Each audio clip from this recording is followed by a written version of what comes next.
Los, komm, steig drauf. Das Leben ein Traum. Los, komm, steig drauf. Ja. Das Leben ein Traum. Kein Geld, kein Stress, wir regeln das. Luxus-Vibes, als wärst du auf der Segelyacht. Low Budget, High Class, Tasse statt Weinglas. Denk nicht viel nach, wir machen es einfach. Let's go. Seid ihr sicher, die Clique ist down? Ziehen Blicke auf uns, alle ticken jetzt aus. Die ganzen Kids in der City stehen drauf Und rollen. droppen Banger, schlagen mittendrin auf. Los, komm, steig drauf, voll mit. Das Leben ein Traum, du brauchst den Kick. Los, komm, steig drauf, voll mit. Das Leben ein Traum, du brauchst den Kick. Cruisen auf Scootern, fahren ans Ufer. Immer Open End, weil die Stadt niemals zu hat. Wasser schimmert Gold, wir machen was wir wollen. Doch die Kassen sind nie voll. Egal was soll's. Los, komm, steig drauf, voll mit. Das Leben ein Traum, du brauchst den Kick. Cruise mit, baby. Los, komm, steig drauf, voll mit. Los, komm.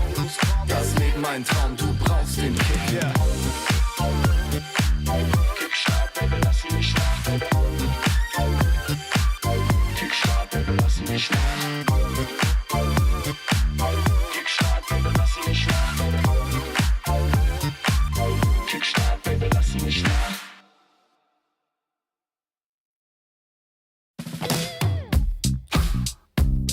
Yeah. It's Q-Head. It's been love since we met. Right from the bar to the bed, all night long, roller coaster. A 5-inch scar on my shoulder. You smile, I'm high. I put my heart on the line. I'm addicted to you, I can't lie. It's whenever you kiss me goodbye. I'm high in your love, high in your love, high in your love, high. It's never enough, never enough, never enough. I'm so high in your love, high in your love, high in your love. I'm so high, I can't stop thinking of you. When the world is going down, I won't be there, be there. I'm in heaven with you, I'm in heaven with you. We'll be up and losing ground into the air, to the air. I'm in heaven with you, I'm in heaven with you.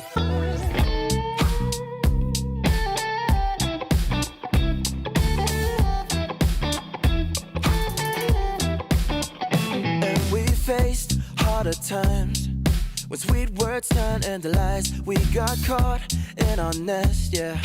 I put our love on a rest, hit the brake, I turn over. And never ever say that you know her. Got a flame to fuel every night. Keep her safe and hold her tight. High in your love, high in your love, high in your love, high. It's never enough, never enough, never enough. I'm so high in your love, high in your love, high in your love. I'm so high, I can't stop thinking of you. When the world is going down, I won't be there, I won't be there. I'm in heaven with you, I'm in heaven with you. We'll be up and losing ground into the air, to the air. I'm in heaven with you, I'm in heaven with you.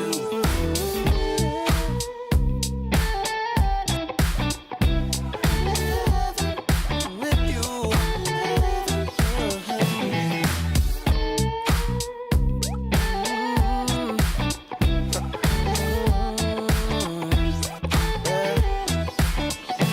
When the world is going down, I won't be there. I'm in heaven with you, I'm in heaven with you. We'll be up and losing ground into the air. I'm in heaven with you. I'm in heaven with you.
Hit me up, dark brown with body mix fly. The future's back, DeLorean style. This is my time. Got my Ray-Bans on, my acid wash jeans. Pull pedal to the metal, flash back to the beat. Step into my time machine. On a rooftop in electric Times Square, with the wind in my face and a scrunchie in my hair. Pulled out my rolling D50. Gonna bring back the vibe. Moonwalk back to 85. Yeah, you know I got my A-team. Hennessy pop loop drum machine. This is my 80s fluorescent pink dream. Yeah, you know I got my A-team. Hennessy pop loop drum machine. Better believe, still want my MTV. Better believe. Oh, yeah. Hit me up, dark brown with body mix fly. The future's back, DeLorean style. This is my time. Got my Ray-Bans on, my acid wash jeans. Pull pedal to the metal, flash back to the beat. Step into my time machine. Through the vortex, crank up the reverb. Back from the future, haven't you heard? 85 is where it's at. Let's revive the whole world. Let's revive the whole world. Hey, y'all ready? You ain't seen nothing yet. Yeah, hop in my DeLorean, get ready, get set. Where I'm taking you now is on my own road. I pick my own path, bringing 80s recode. Put my hand on the throttle, best to buckle up.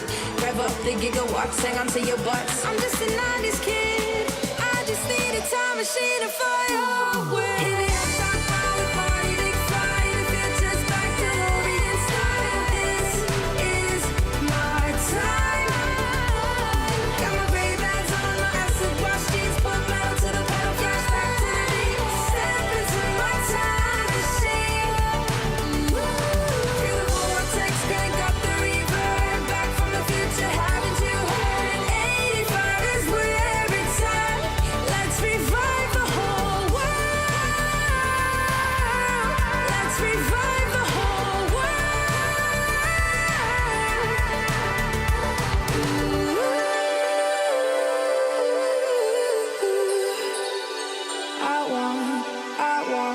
Still want my MTV.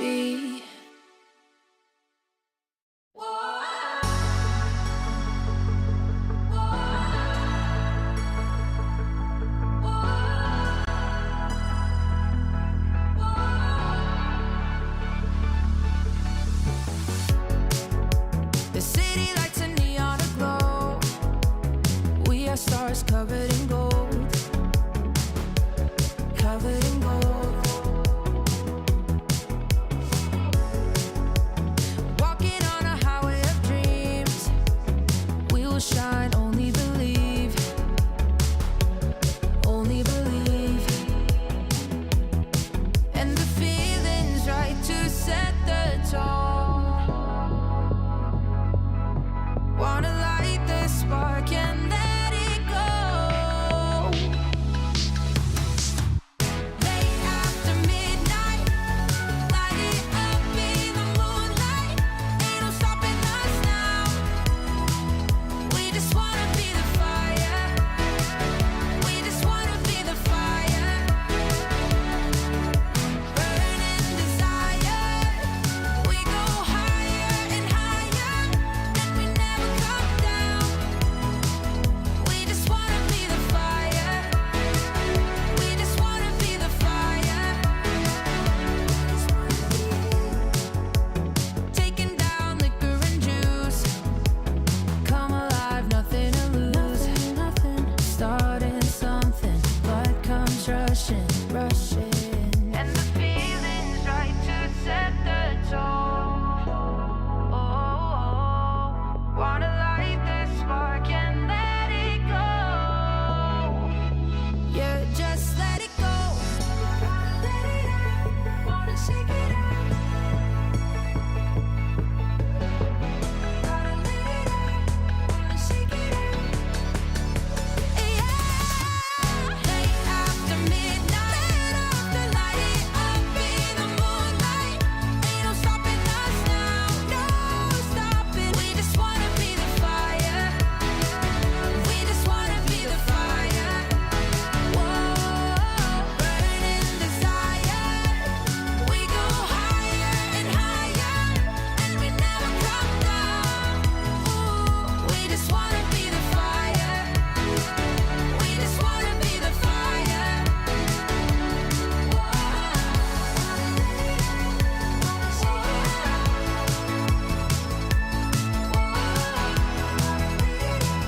We just wanna be the fire.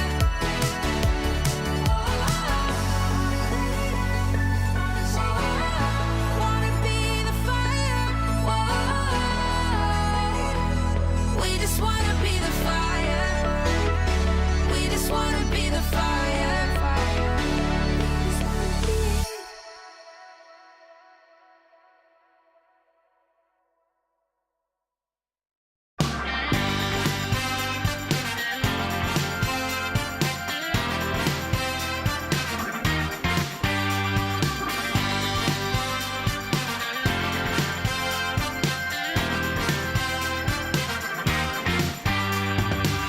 Just got the news that you're still in town, looking for a safe place to hide. Well, you better close your window and lock the door, 'cause I'm gonna get you tonight.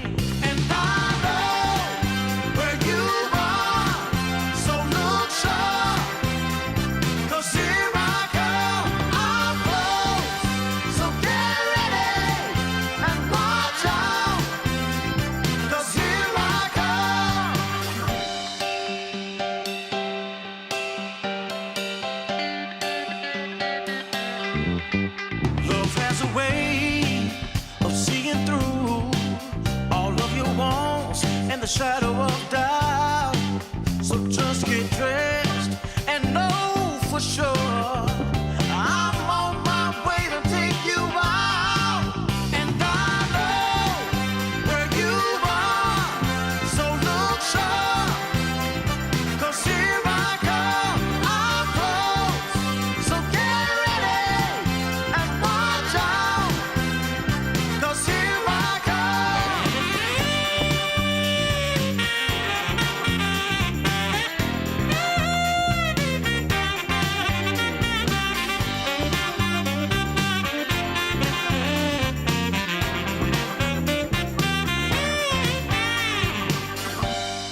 DreamLeague Season 22 is brought to you in part by Intel Arc, Acer Predator, DHL, Monster Energy, 1xBet, and the United States Air Force.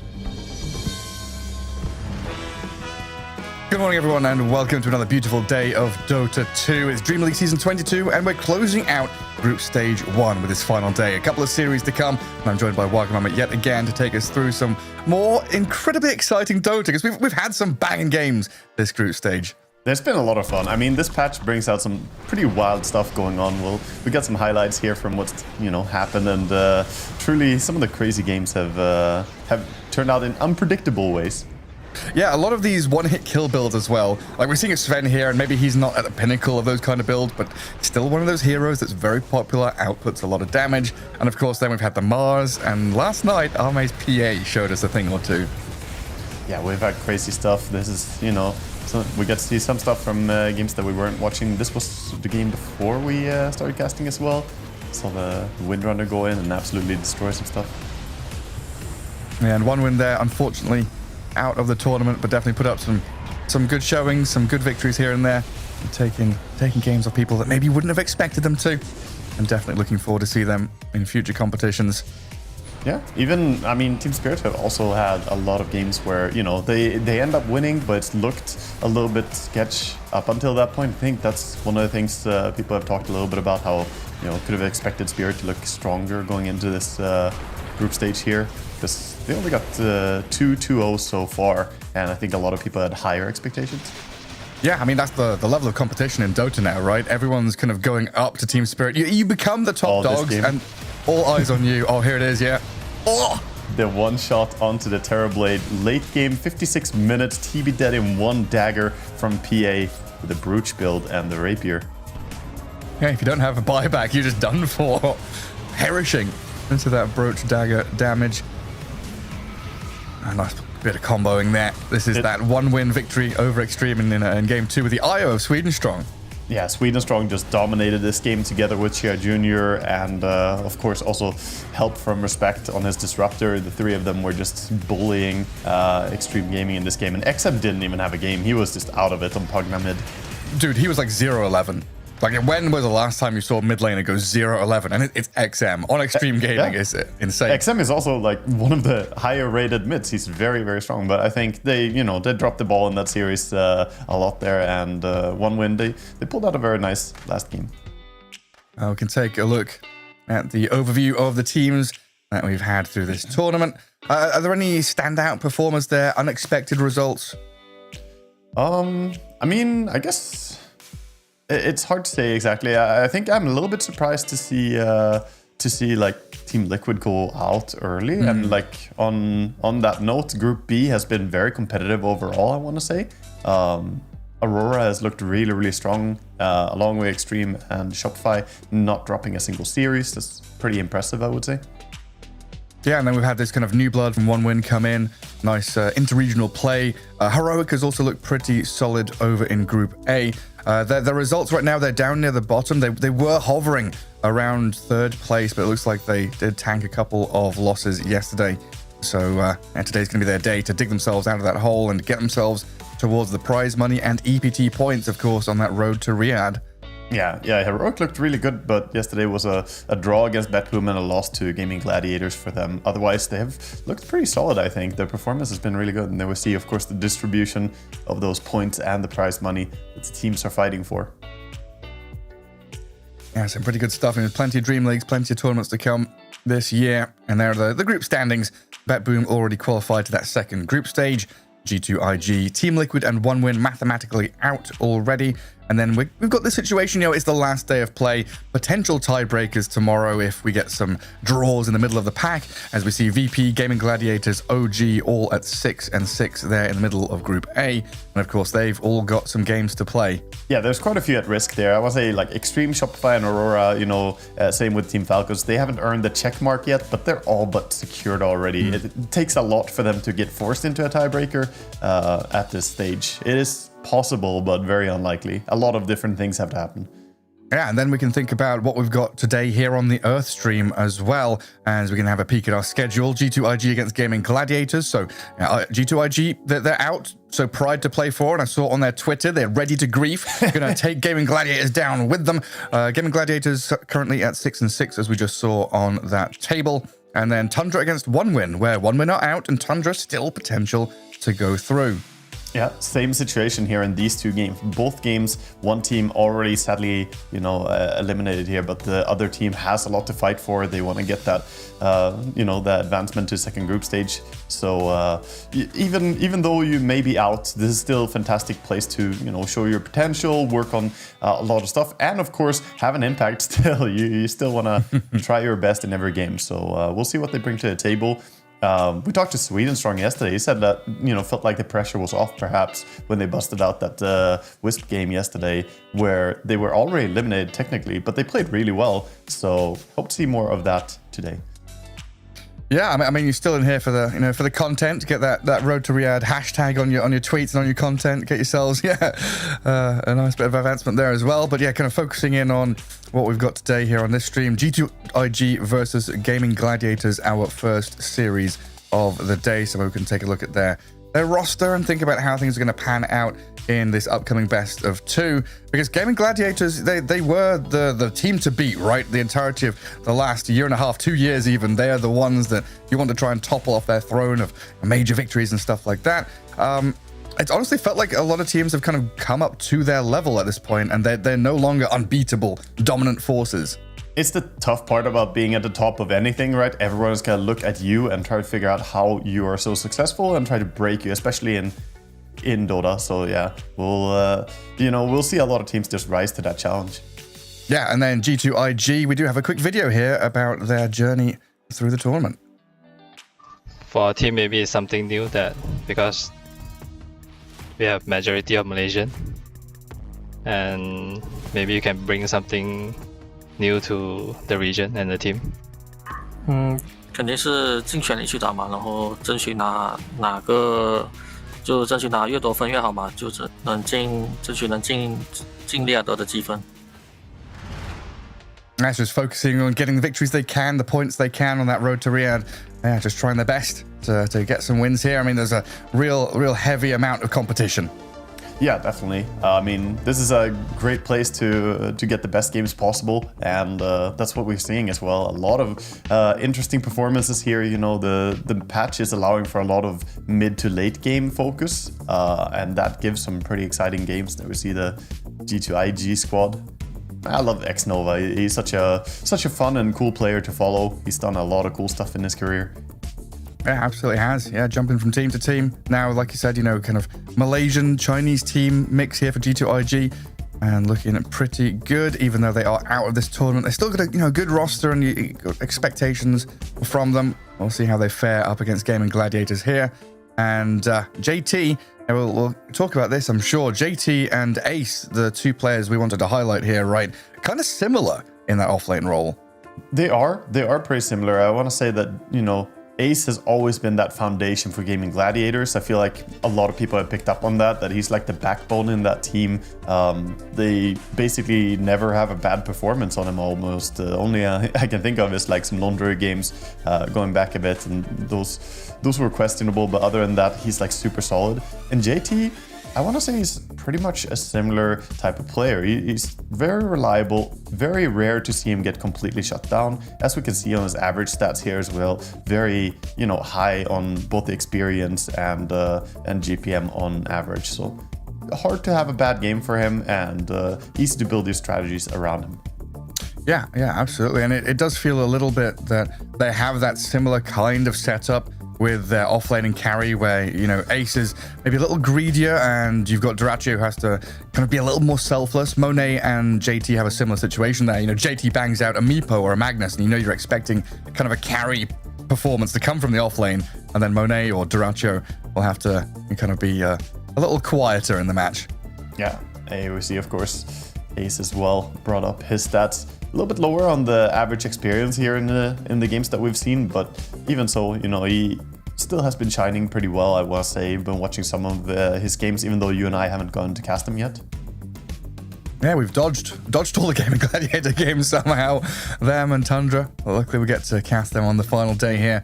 Yeah, definitely excited to see how these drafts go, because there's quite a bit of that overlap between these players. You know, think about the Alchemist for Monet and for Duraccio. There's Meepo for JT and Ace. You've got plenty there with, you know, Sven, Magnus being already meta heroes. I'm kind of thinking about the flavorful flashes, the brood mothers, the things like this that potentially could clash in the draft. Yeah, definitely. And, you know, you also have both teams pretty focused on that lane winning. You know, it's something that we have seen Celery, you know, ever since the success of Gaming Gladiators initially. It's what he's known for, you know, the ability to try and secure your safe laners, try and secure the laning stage in general. So we'll see how well the first 5 to 10 minutes are going to go for Gaming Gladiators here. As G2IG, you know, like you said on Twitter, they said, we're going to bring you down. You know, we may be out, but we're still going to make you fight for this. Yeah. There's nothing lost in love or war in Dota 2. Make sure that you're getting every victory you can. You know, it's always a nice morale boost, no matter what situation you're in. You're eliminated, don't care. Get a W. That's what One Win showed last night as well. Now, sort of thinking about this first game, is there anything in particular that we've seen over the past couple of days, kind of looking at this Leshrac in particular as a rising star that needs to be focused on? Yeah, it's something that we might see. We might see more Leshrac since he has a lot of flexibility. There's also potential for some other stuff, like we might see Nothing to Say do the Coddle mid again, something we haven't seen in our games, but he has played here in his recent series. And that's also a hero that can easily go under the radar. People never really ban Coddle, and if it looks like a good Coddle game and you want to run it, then he is a player who's known to bring it out. Yeah, definitely a quirkier one nowadays. You know, was pretty core several months ago, but not seeing too much of the Coddle. We'll see if it comes out into play here. Game 1 nearly ready. Lobby is hiccuping a little bit, so we'll get you into draft as quickly as it's available to us. Casters are starting the game. Don't worry, we've pressed we've pressed the button. We'll get it ready for you. But yeah, I'm honestly kind of wondering if Gaming Gladiators watched that One Win game last night and they're like, IO Lesh, huh? That seemed familiar. Maybe we'll bring it back. Something that they were running like very, very heavily, and even though people knew it was coming, they still couldn't really counter it. And people, for some reason, let it through the ban phase too often, and it just looks unstoppable. The tempo you can bring. I mean, we really saw that yesterday from One Win. You don't need to go anywhere. If you have the mech on IO, you have the mana boots on Lesh, tether up, you're just non-stop action. So. We'll see if that's the type of tempo Gaming Gladiators want to bring, or if it's going to be a little bit slower, like a lot of these games have been, you know, going towards that mid and late game. Looks like we are getting into the draft, so this time loaded in, players getting ready. I'm honestly kind of curious. Yeah, I guess we'll wait until the tournament ends, but average game time this tournament has definitely felt on the longer side. Yeah, no, it has been. It's dispatch in general. It's not the tournament itself. If I was to go and look at the stats for it, I'm sure we would find the average game time in like high immortal games is higher now than before. Because I seriously feel it as well in my games. Well, here we go. First ban's being lined up. Quinn with a wry smile there. I wonder what they're laughing at. Pango ban maybe? From G2IG, first ban Pango against them. First ban is definitely what he's laughing about right now. It's a real hero, Gareth. The Madmen, they've done it. They've banned a real hero in the year 2024. Yeah. And goes the Timber, the Chen, the Crystal Maiden. The CMs look pretty damn good in some of these lanes. Yeah, and it's also a hero that Gaming Gladiators love to run. So banning that CM, it seems like a weird ban perhaps. Like, is that really what you want to respect? But it leaves a lot of flexibility open. If you pick the CM, there's so many different carries that lane well with it. And there are a lot of mid heroes that benefit from that aura later on. And it just is a pretty non-saying, support. And we saw yesterday how hard it can be even for a PA to burst the CM. If you just click that ult, you get 20 armor. Pretty difficult. I just can't be touched. Oh, it goes the same for, Sven or any of these safe lane carries that offer that big physical damage. You can't kill Crystal Maiden. What's the point in you? Yeah, seriously. It's supposed to be the squishiest, easiest little target, it feels like, from the support role. But you gotta have a way to stop that ulti from channeling. Otherwise, no can do with physical damage. All right, what do we have left in the pool here? Doom has quite often been left in, but does get removed by G2IG in that final spot. Ench was Kunkka left through first here pick. as well, so not focusing on getting rid of that. Definitely something Gaming Gladiators run really well. Bat is the one that I was missing, and my brain was like, "There's something there that's not quite right." We've seen Bat banned so often, and it is let through this time. It is, yeah. So bit of a choice here for Gaming Gladiators if they want to go for one or the other. I feel like they could go a different route as well altogether, but both is pretty good options. It's gonna be the Undying. Like I said, Gaming Gladiators, they like winning lanes, they like playing to contest the lanes, and that is what this hero is primarily focusing on. Especially when you see that Kunkka come out, this kind of takes away the option to run side lane Kunkka and should lock him towards that mid lane. So this is a counter flex pick against a flex first pick Kunkka. Yeah, that's a good point. I'd not thought of it that way. You're kind of narrowing the options there for your opponents, aren't you? Yeah, actually, it's not very common to do that, sort of force, wedge your opponent into a certain lane when they do those flex picks, but this is a good way to try and do it. So, very cerebral approach here by Salary and the boys. A really nice first step. Well, a few more bans to come. Out goes the Lion. I wonder what else we want to get rid of. Like, Naga Siren has felt like a hero that is commonly in that second phase of bans. Just, we don't want to deal with it, get rid of it. Yeah. Potential to get rid of like one of Quinn's heroes, maybe a Puck or something. With the Lion's setup ban there, it does feel like they might consider running. Naga is extremely good against Undying. One of the best heroes against Undying in the entire game. So good at killing Tombstone, so good at just destroying him with your physical damage, and you have a lockdown too. So they're kind of preparing it. Also with the Troll ban, because that's another hero that does well against Naga. So let's see if Gaming Gladiators are onto that, or if they're worried about something else a bit more, as we see the boys thinking, of course. And I guess Troll has a fair amount of good matchups against a lot of these melee carries as well. He really does, yeah. Troll generally, against anything that needs to go close, is very good. And also against Illusions, because of his mischance AoE, he does really well. So we'll see if this sort of telegraphed setup is going to make Gaming Gladiators focus on getting rid of it, or if they have a different plan in mind. There's plenty of illusion heroes to ban. Ban Naga, ban TB, ban PL. Just get rid of one of them. Pesky fellas. Yeah, it is they're definitely agreeing. They see the Lion ban, they see the Troll ban, and having Undying already, this is pretty obvious, If we can spot it, they can spot it, Gareth. Yeah. So Naga gets removed by Gaming Gladiators. And now, plenty of options. 10 seconds remaining. Undying, very likely your position 5. Let's see what they want to grab up for Ace or for Tofu or something. Importantly, when you run Undying, though, you want to make sure you have some disables in your team, bring some more stuff. So the Batrider is slipping through all the way to the second pick phase here. Gets grabbed up. Gaming Gladiators can be very happy about having that one. Of course, has some flex potential as well if they want to run it on POS 4 or POS 3, even POS 2. Very possible. 10 seconds. Yeah, tons of ways to run it. Who did they? It was Tofu that played it most recently in their game yesterday against Heroic. And that 2-0 victory looked very convincing. Some of the shortest games we've had in this tournament. A 27-minute win. Yeah, that's short nowadays. That's half a game. That's half a game from what we've seen. Oh, we had our 70-minute game or something. It's pretty crazy. Ooh, hello. Marcy going to come out here. Now, Marcy also a flex pick. In China, they do like to swap this between the position 1 and 4, but when Baboka's on your squad, I'd be looking at him to pick it. Yeah, probably gonna be Baboka, I would say, but they do have, like you say, the potential to keep it open. Marcy does pack a punch for sure. Getting that early BKB, you can run at the enemy and just destroy them. Techi's coming in as well. A hero that has been doing extremely well in a lot of teams, I would say, lately. Tech is just, I think, still underrated for how well he performs, honestly. 10 seconds remaining.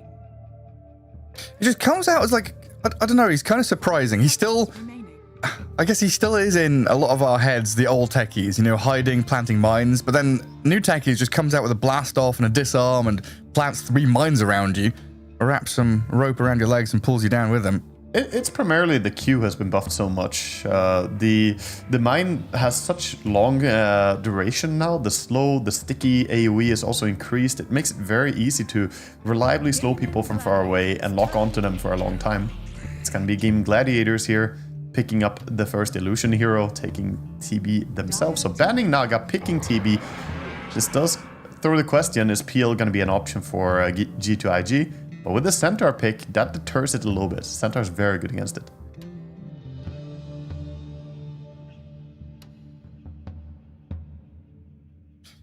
Yeah, I don't know if they've done too well with PL. Like, I've picked it a couple of times, but all I'm seeing are losses on the Phantom Lancer for G2IG. It's one of those heroes where, I don't know, it takes a special kind of game or a special kind of player in the mood to make the Phantom Lancer work. I remember even during Birmingham qualifiers with Yatro play PL, he got absolutely crushed, did not have a good time at all. And then I'm pretty sure it was Monkushi that played it literally the next day and was like, yep, here we go. Bloodthorn build, gonna cruise through this one. And this is more Monet style, going for the Morphling, a hero that he really loves, and also counters pretty nicely into the TB here. And the amount of disables so far against this Morphling pretty low. Undying, you know, bringing nothing to the table. TB same there. So only Batrider and Centaur. Now wouldn't be surprised to see him banning Puck. Exactly, can't even finish the sentence before they say it. Just to provide a little bit more safety here. It's going to be, you know, getting rid of those good catches. Maybe a Storm ban is also imminent for G2IG. Or even a Void Spirit or something, right, for Quinn? Yeah, it's a possibility. Void Spirit is a little bit more on the physical side, though, and a little bit lower on lockdown. It's the magic damage that scares you the most when you're Morphling. So we'll see if they prioritize that. Definitely a hero that they play on gaming, but I guess I was thinking about like Aghanim Scepter, Void Spirit, get that silence. Definitely irritating later on. For sure. Once he gets to that point, it's a good kill potential. But then you might have the Manta Style already on Morph as well, so it gives you time at least. Whereas the Storm, he starts threatening you very early. Oh, and Gaming Gladiators have last pick. And they are one of these teams that will bang out some of these Huskars and stuff. So G2IG, got to be careful with this. This back and forth ban and picking stage. Don't want to remove too many heroes that they could potentially want while banning Quinn's heroes at the same time. Yeah, so they're banning out the Caudle here on Gaming Gladiators, like we mentioned earlier. The Caudle from Nothing to Say, something they don't want to see and definitely respect. When you have TB on your team, you don't want all that magical damage on the enemy mid. That scares you a lot. So both the carries very susceptible to these magic gankers coming out. Yeah, we were saying we've not covered too much of Gaming Gladiators. I'm seeing like 3 Zeus games here from Quinn. Looks like he's been on a bit of a Zeus run. Yeah, having a bit of could fun. Be an option for them as well here. It's nice with the Batrider. You get a bit of global presence with Centaur ulti and Zeus ulti. You can, you know, offset some of those skirmishes as well. So it's a possibility for him to run that hero. I'm just going to depend on that last hero from G2IG. Really deep in thought here about what the last one is. They remove the Brewmaster. It is something that Nothing to Say I busted out before. And also the flex with the Kunkka still there, right? Yeah. It's also a very nasty hero to play against when you have TB. The Dispel destroys your illusions very fast. And then the Lift can also be very strong against Centaur and Batrider. So probably a very smart ban. Huskar ban into Wind Ranger pick. Okay. Nothing to say Wind Ranger mid then? Yeah, definitely looks like it. I like the Huskar ban, you know, solidifying that towards the last picks. I think too many teams don't take the precaution to just get rid of that, because we saw Windrunner against Huskar sometime recently. I can't remember which teams it was, and the Wind did not do very well. Like, on paper, it sounds like, yeah, later on you can focus fire, but laning stage, you don't have enough damage to harass down Huskar, and he just out-CSs you horribly. Yeah, you're just stuck on your ramp wondering what you did wrong. Okay, it's time. 10 seconds to go. Quinn's hero last. Zeus, Alchemist, something fun and fresh and funky. It's going to be the TA. Okay. TA coming in here, so they have a bit of extra damage in the mix. Getting potential for a shard silence as well can be great against a lot of these heroes. Break the Kunkka combo. Does mean there's nothing to say on the Kunkka. I'm excited about this pick into the lineup that we see from G2IG. The silence is very good against a lot of them. And Gaming Gladiators are all having a great time. Look at them, they're all laughing, very cheerful, seem very happy with the draft they've got. Or someone's cracked a hilarious joke. There's been a lot of talk in the past about TB and TA on the same team. There are some people who hate it and some people who love it. My personal take on it is that I actually think that TA and TB are nice together. It does come with a bit of greed because, you know, you have two physical damage dealers who want to farm. But you also have great potential to split the map. You have TB with the illusions, TA with the traps. You can really push out the enemy a lot. So I don't personally think it's too greedy. The one thing about Gaming Gladiators draft is it is pretty low on stuns. You ended up picking this right clicker on mid. So now you only have the lasso and the hoof stomp as your only two stuns here. That could be a problem into a Wind Ranger, Morphling. You know, I feel like those heroes might pop off a little bit when you don't have that much lockdown. Yeah, they have much more freedom.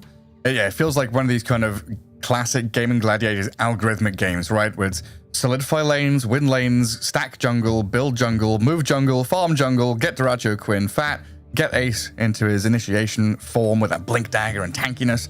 And that's where you'll see them kind of be ready, what, 20, 25 minutes in when the TA's got a blink +1, TB's got Manta. Whereas G2IG, I think, you know, nothing to say, moving that Kunkka to mid lane and having offlane Wind Ranger is going to feel really nice for them. Having the earlier levels and the rotations out of the mid lane from the Kunkka to set up for some of these earlier kills and maybe try and break the laning stage much faster here, so Gaming Gladiators don't have that step-by-step move into their kind of farming patterns. Yeah, I like the choice overall to have the Wind Ranger on the offlane. Now they can have Wind plus Techies combo, which is a very harassy lane. I mean, that is a lot of ranged right clicks gonna come your way. And even Undying, who's usually a lane bully, might be struggling to harass a lane like that. Yeah, against double range can be quite troublesome. But we'll get ourselves into it. Game 1 in this best of 2. G2IG up against Gaming Gladiators. A lot of G's in this one. As Quinn and Duracio just running it down mid. Good old NA pubs coming back into style. They're smoked up to get some wards, get some vision down. Let's see what's coming their way. Yeah, and they realized Duracio, his smoke broke, so he did know that the Kunkka ran past him at least down there, but Kunkka also just being sneaky, walking down. No ward on him, no ward placed. Well, Gaming Gladiators, they see everything. High ground ward watches Kunkka. The ward off to that left side of the mid lane, spotting everything as well. Do we have any sentries? Yeah, there's sentry on Techies. Techies has 2, so but he's not sure about that ward, I think. So heavy mid warding in this game. Yeah, and G2IG probably going to lose their high ground ward there as it does get spotted. Getting placed a little late. Celery sitting around still in this mid lane with Quinn. Going for the bottom rune, it looks like. Very spread here from Gaming Gladiators. They're trying to steal 4 runes. This is some sneaky stuff. Undying takes bottom. They do get 3. Ace and Celery with Tofu grabbing them. Baboka the only one to get one. And Baboka being chased by Duracho. Ace being chased by Monet. And looks like they should all be fine. Angry TB just chasing after Marcy. Can't keep going forever though. It's that sentry play. So Baboka put that sentry in front of the Radiant tier 2, so it held the creep wave back, and now he's blocking it, so they'll have the wave shove back towards their side. Yeah, that's a neat little thing to try and get the lane fixed. And you see the TB here trying to body block, but not going to be able to keep the creeps out of towers. Lane's going to push no matter what, guaranteeing that Windrunner will get to CS in very safe territory. The only problem when you do this is that it can be hard to contest the enemy small camp. But now they're doing a lot of damage to Undying, using Windrunner as well. So maybe Baboka can contest it now, Undying being too low HP to 1v1 him. Yeah, Baboka just goes and stands in the wave itself. Interesting little bits of tech there in his bottom lane. So Marcy with the Wind Ranger down here against Undying TB. So it doesn't seem to be that double range lane, but still quite irritating for Celery to play into the Wind Ranger. And Marcy can offer that potential chase and catch. Celery just, yeah, he's got 2 blood grenades. Why not throw one and maybe go for a kill on JT? Dyrachyo just needs another hit here. Oh my god, he might just have it. Oh no, under the tower, that protection aura, the 5 armor increase. Yeah, 9 armor on Wind when she's under tier 2 tower. He would have killed him had he not been close to that tower proximity there. That saves him for sure. Mid lane, Quinn taking quite a bit of damage. Dyrachyo, looks like he's just getting disposed around in that bottom lane, chasing Baboka with a reflection. Let's see if we can finish him off now. TB needs one more hit. Always going for it, but the meta wears off right at the end. This is a lot of fighting for Dyrachyo. I mean, it's good that he's putting pressure on the opponent, but all this time he's not really focusing on the CSing, so only 5 CS so far. Of course, Morphling also only at 5, but he's fighting against this Centaur for last hits, and Ace doing a good job kind of bullying him. We see a little reset here by Baboka, gonna die to a tower, quick trip back to base, full HP, full mana. Oh, blast off up at top. Ace and Tofu just gonna back up. Getting spammed out by adaptive strikes and all this sticky bomb nonsense from X-Nova and Monet. So Ace here going for magic stick bracers, not the helm and rings of protection build. Very interesting to see no ring of protection or any armor increase on Centaur. This is very much not how people usually build Centaur. I'd love to pick his brain about why he decided to do this, because this seems weird to me against especially the techies harassment. Even Morphling can right-click you quite a bit when you try to get too close. Yeah. Curious one. We'll see what it goes for next. It really has been double ring of protection, Helm of Iron Will, and kind of thinking about the Veil or whatever you want to go for. But he's gone and bought the second bracer out, I think. It's, yeah, coming on Courier with a wand. So the reasoning I can imagine is that, okay, Morphling has insane right-click damage. His last hitting is really, really strong, and he wants to stay competitive, being able to actually CS. So this way, he has 85 damage on the Centaur with the stat increase that he has. So if he goes up to try and CS against the Morphling, he has like competitive damage to do it. Oh, that makes sense, yeah. And I guess that little bit of tankiness is going to help against the adaptive strikes and blast-offs as well. Techie's going for a bit of a wander. Grab a bounty rune and pop back into lane, where Monet is being pressured quite a bit, but gets a courier snipe under his own tower. Ace a little lax with the control. Fighting for every bit of farming time that he can here. Monet not having an easy time as the Centaur and Batrider are just in his face. Even with the creep pull here, very annoying. He does not die to that flame break. Forces him to shift though. It's just irritating, not comfortable at all. Yeah, he wants to go all the way down to max agi, like uses Tango, uses Magic Stick, but he doesn't really have time to do it. Batrider always chasing after him. We've got a moment of safety now. Bottom lane still right in front of this dire tier 1 tower. So JT 17 and 3, Terrorblade 20 and 4. Doesn't seem like it's bothered Dyrachyo all that much. And now Metamorphosis is back up, so G2IG got to be very wary of that. It hasn't bothered the TB, but still pretty damn good. Nice TP here, coming in mid. And Quinn goes down first blood, 2. Nothing to say on that Kunkka, showing he knows what he can do. And that's the danger. If you're laning against Kunkka mid, X-Mark can really set up for those TP ganks. Yeah, X-Nova just like, okay, well, out of that top lane, my Morphing's level 4. Maybe he'll struggle with some last hits, but he's fine, can sustain up there. I can make a bit of a move. And this is a pretty early attempted move. I'm going to come back into that lane as it looks like nothing to say. Though. Already rotating so top. Work out. Tofu has don't usually see this. So he's what, 2 experience or something away from level 6, but he's going to come up here, crack the 6, have the X and the boat. Perfect timing from nothing to say here to set up on the Tofu and get a kill on the bat. They saw the rotation come in. Usually it's like a, I don't know, level 7, level 8 Kunkka rotating with an action rune, but this time around, nothing to say, just like, nah, snap into action as quickly as I possibly can. Quinn looks like he's going to zone him away a little bit from that mid lane. Does hit level 6 himself on the TA, so trap's now available. Baboka dipping back into jungle at the same time as Tofu is, so both position 4s. Getting a good job going, building stacks. Stacks for TA, stacks for Kunkka. Always feels very good. Yeah, rune gun spawn bottom. Undying holding it. No luck for Kunkka here. 3 heroes there from Gaming Gladiators. Tofu and Celery. So they knew that high ground ward had been placed. They're coming here. It's already dissipated, but they do get a new observer ward up there. Radiant are Nothing to say. Going to X-mark himself in towards that mid lane to try and clear the wave. Wrapped around on by the Undying and Bat Rider. Not sure they can go too deep to chase him, so a bit of wasted time and effort here from Gaming Gladiators. I mean, they're trying to help Quinn with this game after the first blood death there, and also put pressure towards the Kunkka here. Maybe steal his big camp as well. This is pretty good damage if you can just take that away even.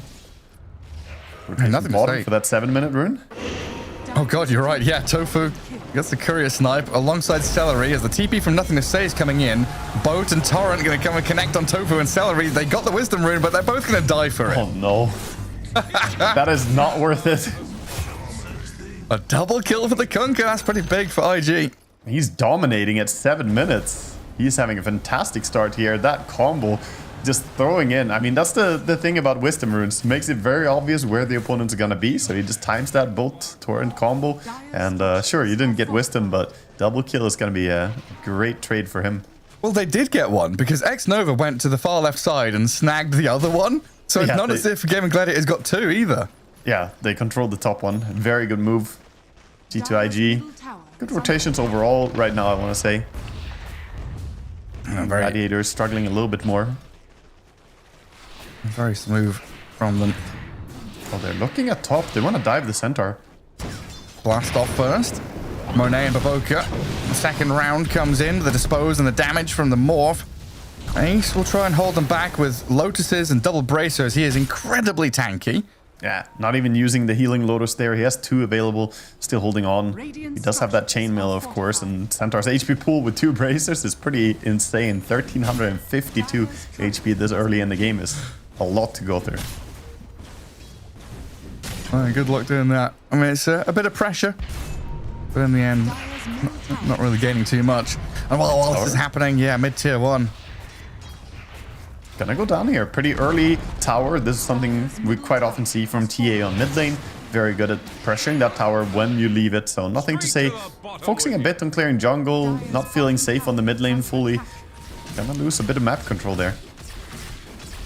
And now Quinn, potentially alongside his teammates, have access into that dire jungle. Can go and steal some stacks, some ancients. This is what you want to do on TA. If you take away the mid tower, you fully can just invade into the enemy, and you will find some stacks here. Has the traps available to control the area. I mean, not too much that G2IG can do. Baboka's like, guys, I stacked this for you. No one's defending it. TA's just come and cleared it out. I leave the lane for a little bit, and let's give TB the time now to dip back, get into jungle after shoving out his wave. Yeah, and with that, they're basically dead even on the mid laners with a little bit of stealing. Of course, Kunkka having all those kills puts them pretty even, but Kunkka clearing out as well a triple stack in the medium camp right now, so he's up at 5.1k even. Yeah, but look at the TA and what she's doing. A big old stack in the Ancients. Gotta get that gold. Should get her back. Kind of just pressuring top. He's like, I haven't seen the support team forever, so I'm just gonna start doing some damage here. See him going for that full Vlads, it looks like, coming up for him. Straight to the bottom with Yeah, still, I don't know, still unusual for me seeing these morphlings go for the Vlads, but every part about it makes sense, doesn't it? Yeah, it's still very good. Even though it was nerfed a little bit, the nerf was only to others, not to yourself. Allies. Yeah. Screw the allies. Yeah, I mean, it was broken when it gave 4 armor to everyone around you. It was way too crazy. But yeah, no, it's still a good item. And Morphlings, they really enjoy it. Scan onto the Ratcher here. Uh-oh, Morphling coming through the gate as well. Oh, this is rough. Duracho, nobody coming to save him. Maybe wanted to go through that twin gate and just get the hell out of there because G2IG bring everybody down into this bottom lane. He's dug up 3 salves with his shovel, but none of those are going to be able to save him from that gank. Radiant's bottom tower has fallen. Yeah, through the twin gate, straight up to top. At least X-Nova is. Yeah, Monet's going to follow him. Look to defend that tier 1 against the Centaur. But look at this smoke from Dim Gladiators. They know that, you know, Bottom lane, they lose the TB, they lose the tier 1. It's time to sweep through that top jungle and get on to the tankies. Missing the meld, now disarmed. TA with Tofu still going to chase forward onto X-Nova here, but G2IG have the response potentially. Nothing to say in Monet trying to fight, but a lasso, the shackle shot, beautifully placed. Ace in a little bit of trouble, running off to the right-hand side. They're losing their Kunkka though as Doracio arrives. Monet dropping low as well, no waveform, just trying to shift into his strength, but Quinn offering so much damage with his amplification from the Flesh Golem. The Undying charging forward. Windrun is ready for JT. The Flame Break nicely placed, but they don't have the stuns or control to continue following through. Massive fight for Gaming Gladiators, though. Yeah, that was very dominant right there. It just had the numbers from the start of the fight, right? You TP in, you try and defend here as IG, but a little bit too little, too late. Look at how outnumbered they are. 4v3 here at the start of the fight, and they're just losing heroes. Even though Kunkka did do a lot of damage, it's not enough to burst anyone. And yeah, they just committed to a very dangerous defense of that tier 1 top tower. Very hard without the numbers. They didn't have the Marcy available for that fight, and she would have been pretty crucial to help fight there with her ulti. Yeah, I mean, I kind of like, you know, drafts like this that G2IG have, where they're not super reliant on long cooldowns. They can continually fight whenever they want to. But when you're facing off against a draft like Gaming Gladiators that has Tombstone, Metamorphosis, Stampede, Lasso, they've got all that ready and you're fighting into it, things get really nasty with all the stuff on the floor. There's meta TB illusions, there's zombies everywhere. We could see the kind of turn from G2IG to just try and kill the Tombstone, and then once that was dead, okay, what's next? We've got to deal with the next, putting out fires in these fights. Yeah, basically. And all the while, the TB was just freely doing whatever he wanted. So it's the good thing about having heroes like Undying. You create a little bit of distraction. And even with their low amount of disables, they still show that if they are all on top of the opponent immediately, it doesn't really matter. You don't really need stuns necessarily. You have a good amount of slows from the Sticky Napalm, the Reflection, TA, even the Undying coming in with some good slow from his ulti. Well, 3k lead emerging now for Gaming Gladiators, and only getting bigger. Quinn farming another stack of Ancients. DD Rune bottled, so ready to fight again if they want to group up and smoke with Tofu and Celery. These two supports, yeah, just holding hands, wandering around together. Brothers in arms, Undying and Batrider. Wherever you go, I follow. Yeah, they're looking for action. I generally like to see this type of play where the two supports just go together and try to group up with cores and non-stop fight. So they're gonna 3-man smoke together with the TA here. DD Rune available. Oh, the scan. They felt them coming. Shackle shot not really going to latch on Tofu. X mark into boat for the Batrider though. As a Flame Break going to push around G2IG as Doracio and Quinn go in the backlines for JT. Wind Ranger gets shredded by this DDTA. Nothing to say. TP's out with his Blade Mail up, and Baboka going to kill the Tombstone off, but they'll lose a couple of heroes here. The 4 and 3 dead for G2IG, only getting the Batrider in the trade.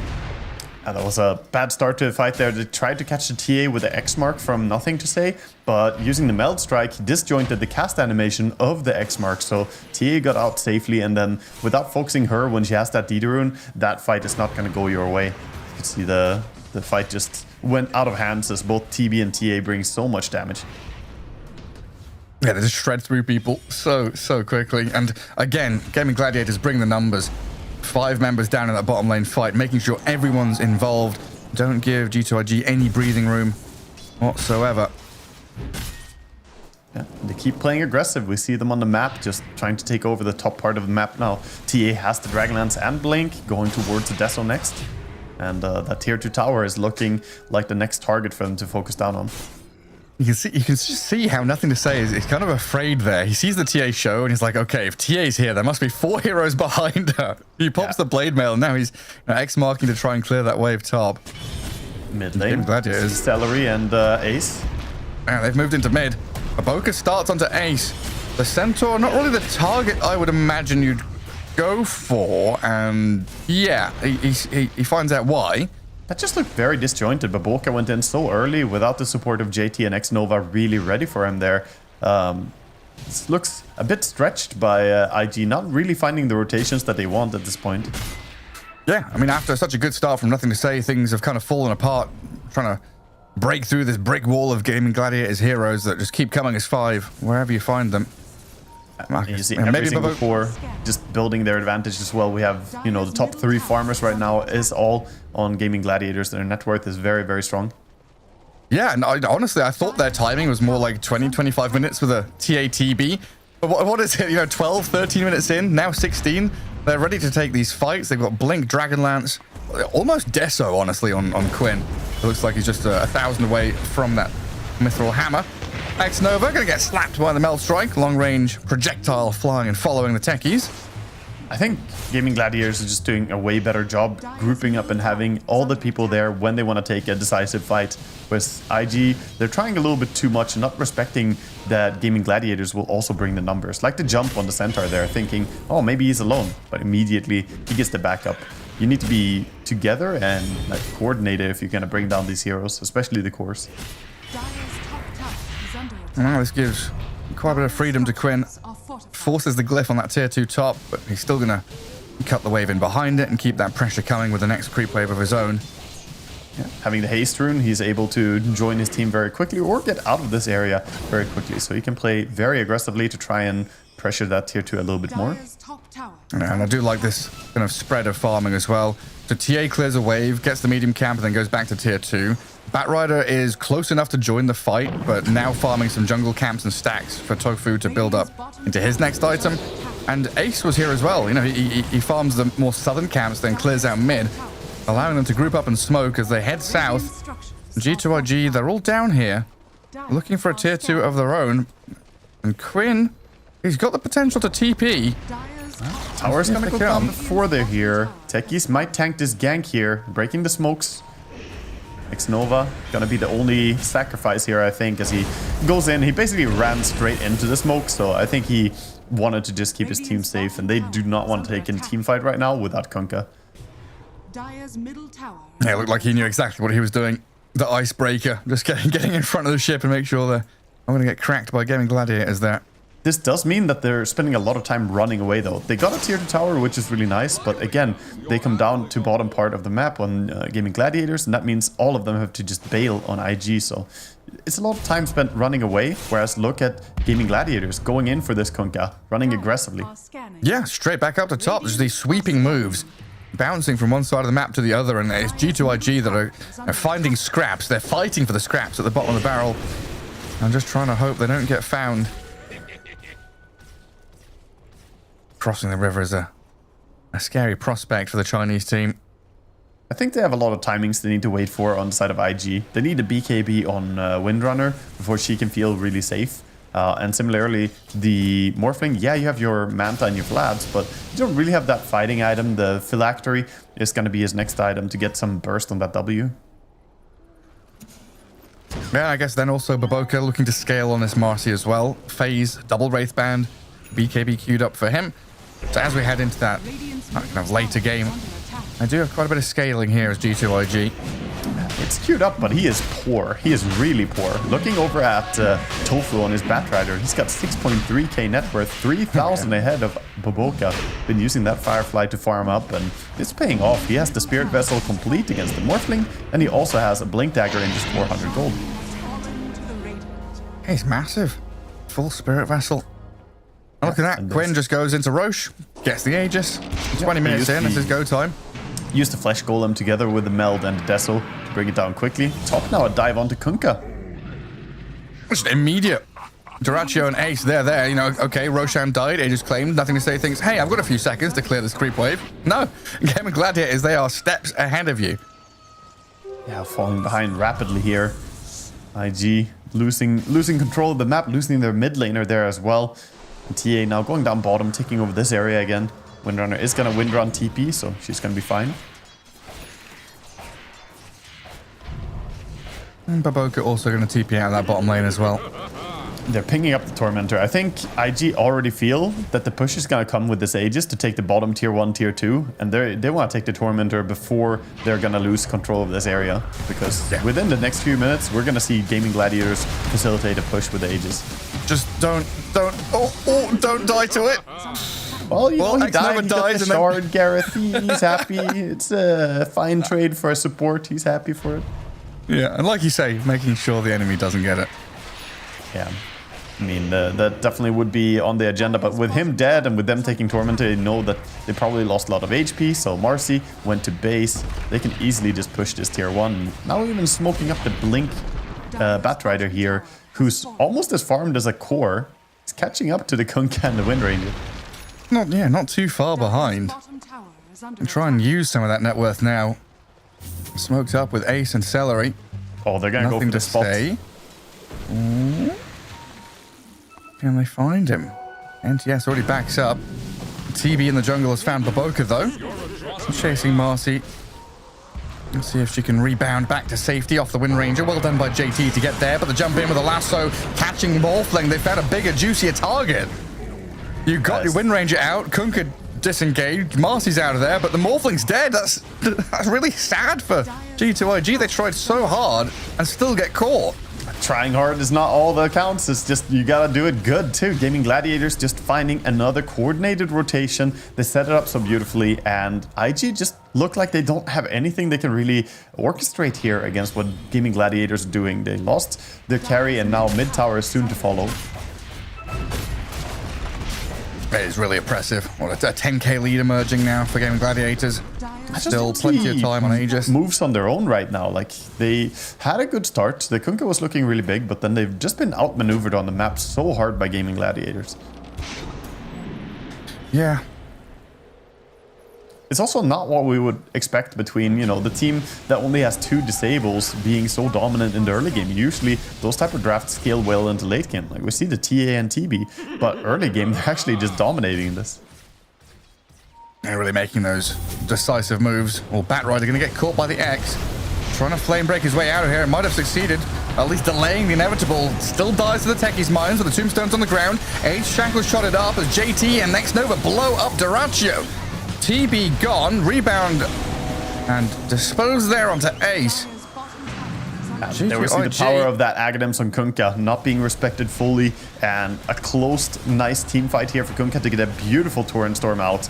They focused the Tombstone immediately as well, bringing that down, and TB did not have a chance to even use his Thunder. Gets bursted from full HP. He had like a split second of not being stunned, but not enough to cast anything. Yeah, unfortunate one for Gaming Gladiators. They had a DDTA ready to strike. Just getting caught a little bit there. G2IG finally making one of those fast, snappy moves to get into a position of power. Now even stealing enemy ancient stacks. And swooping up for that top tier 1, it looks like. Yeah, gank the tower. It's not gonna run away. Good target. No glyph available as well, either for Radiant. So they get a lot out of this. Stealing enemy ancients and taking tower. This is a perfect teamfight turnaround for them. And now the gap is only 6,000 gold. Still a pretty significant lead for Radiant, but it was looking very, very grim before this fight. They've still not really touched Quinn, though. He's got 1 death from earlier on, 1 and a 7, but 15,000 net worth stacked up. Double bounty runes going to get grabbed as well. This TA is becoming absolutely monstrous. He is becoming really big. The question is how late game is going to play out, though. They have a great advantage right now, but TA against Morphling can be dangerous. Windrunner can be annoying. There are some heroes that actually counter TA fairly well. The thing is, though, there's also TB that they have to focus on IG. So still in a good spot. Gaming Gladiators gonna keep farming up for a bit here, working on item timings. TB is going for an early MKB to counter Windrunner, and TA almost has the full BKB, just 20 more gold. Yeah, so what's after the BKB for Quinn? Is it like MKB to deal with Wind Ranger, or is there something more important that TA is going to need? Oh, I would say MKB is the item. Hurricane Pike is also really good, so we might see him go for that. But yeah, MKB, Hurricane Pike basically should be the priority items. Could go for crits as well. Is a decent option going Daedalus. Okay. Some options there. MKB is queued. That's what we're looking for. Monet does finish off that Kanda. Morphling potentially ready to dish out some serious damage now, as long as his frontline Kunkka Marcy can keep a bit of the noise away from him. Bit of danger there for TA. Almost got caught by a Wind Ranger or Marcy running into her, and the chain stabs are definitely there on the side of IG. If they get a shackle shot, they can follow it up with Torrent Storm, both. There's so many things. Mid. Danger is here. Are they gonna jump JT? That's right, looking for it. There we go. BKB's up for JT. Let's see if they can burst her down after the wind run expires. Rebound in from Marcy to focus the tombstone, and Baboka disappears. Ace blinks into the back on the JT, so they'll take down the Wind Ranger as well. Oh, hang on, gets off the wind run again, and TB getting blown up by Monet. JT is still alive, finally slain by the Templar Assassin, but Gaming Gladiators losing 4. And Quinn just running away at this point. He did stay on target there, trying to bring down the Wind Ranger. Took a while to kill her as 2.6k HP. They couldn't burst her between the wind runs there. And she stayed alive long enough for TB to get bursted and her team having a great fight. So again, we see the value of this Kunkka. Just absolutely dumpstering the TB as he does not have a BKB. And look at him. The fight starts out looking nice, but then TB's perspective changes to a grim future here. Yeah, that 2-man torrent boat into the secondary torrent from the storm. To blast off into, yeah, I mean, they have a million disables. I think we're going to see TB queue up the BKB. Yeah, already queued up. He's like, okay, I wanted MKB, but this probably should have been a BKB before MKB. You don't need True Strike to counter the Wind Ranger if you can't even stay alive for a second now. 2 fights in a row, just getting bursted immediately. Yeah, needs some protection, that's for damn sure. I mean, maybe we also think about the shard on Undying. Need to get that up on Celery as a bit of a backup plan. Go kill the Tormentor, boys. We need that shard ASAP. Definitely a good option for them to try and save and break the combo, right? It's all you need against as a TB. If the Chainstone stops, you can get out the hotel tombstone and then use Thunder, and you're back to full HP. Yeah. Ace stepping up here against JT, and X-Nova does get off the Stampede, but he's been X-marked back into this boat. Quinn is here as a bit of covering fire. Ace is tanky, yes, but there's a lot of control and damage from G2IG to bring him down. Overstepping again, and Gaming Gladiators are starting to crumble a little bit after that incredible mid-game. I mean, only 3k advantage. Now they're smoking and going again. They don't have bolt, they don't have focus fire. Could be a dangerous fight for IG, but how will they connect here? Quinn blinks away. Running. Scatter to the wind. Get the hell out of here, boys. TP's ready for Quinn. Okay, now he's... Oh, no, the Gleipnir! No! The Gleipnir got the TB! Oh, Duraccio, 3 fights in a row. Oh my god, dude. Duraccio went from having the cleanest, easiest carry game to 3 fights in a row, doing no damage and just getting immediately blown up. This is so sad for him. This BKB, he needs it desperately.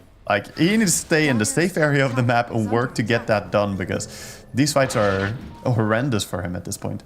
Yeah, just 3-4 minutes, just go farm it. Get it done. And like you said, go get that Tormentor as well. They have TA and Undying right next to the Tormentor now. They should really take Tormentor and get that shard on Undying, possibly. Maybe they get the Batrider if they're unlucky, but... Boca got spotted on a trap here for a second. Of course, any stuns? Yeah, any stuns? No, they're just going to TP home then. And they're not going to take Tormentor? They're in the area. This feels like, missing a good opportunity to get a way to save the TB in the future, or saving anyone against these chain stuns. That shard on Undying is crucial at this point. Now they're all going there. Might see them go back for it. Or are they just going to go for a move again? They have smoke. Okay. It's it's coming in. Yeah, it's Roche timing. Luckily for Gaming Gladiators, it was kind of a long spawn, so the death on the TB and stuff hasn't caused any major issues in that regard. 30 seconds to go and 5 seconds till daytime. So yeah, guaranteed daytime Roshan from our perspective. Yeah.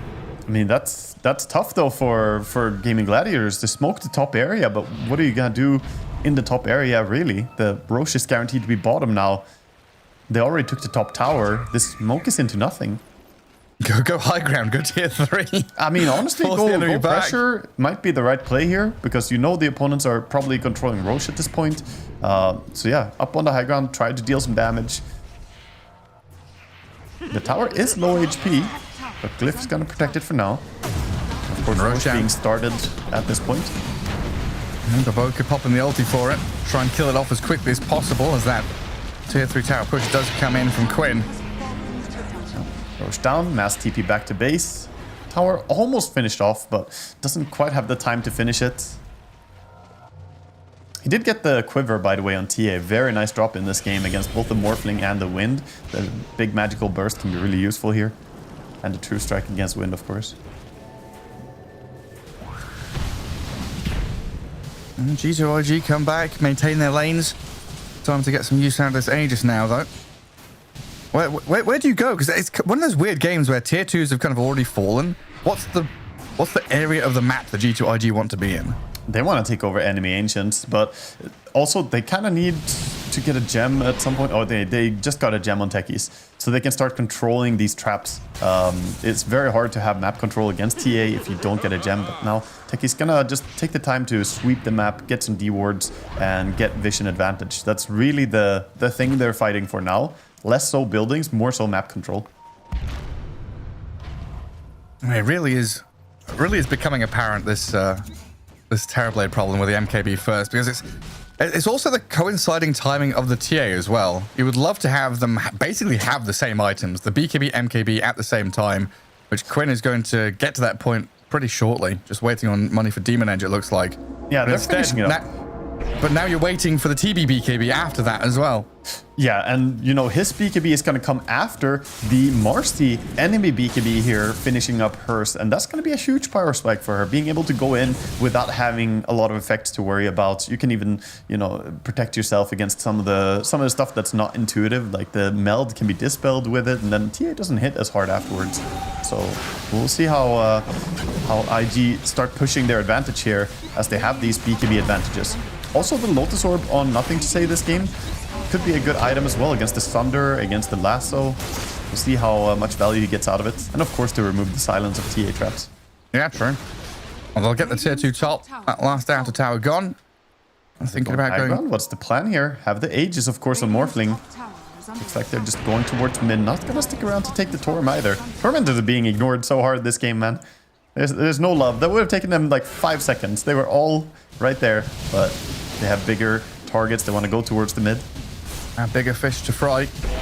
They've got some, Morphling illusions pretending to be TB up at top. And mid-tier 3 disappears. Racks wide open. Glyph is there for Gaming Gladiators. They'll use it to protect their buildings for now. Ace TPing back. Gaming Gladiators filtering into their base. But look at this. Tidal Wave. Quinn, half HP already being burst. Drag back with a lasso. Getting in onto Papoka. Duraccio opens up with his Metamorphosis now as well. But they've got the boats and Torrent Storm still to come, and Monet has that Aegis in hand. Second life available. He'll waveform back on 1 HP. Zombies chasing. TA trap there as well. Now, this is a little awkward. G2IG, they're on the retreat, still able to turn and fight if they need to, but Monet's just going to BKB and try and run, it looks like. X-Nova sacrificing. Monet tried to TP, but something cancelled it.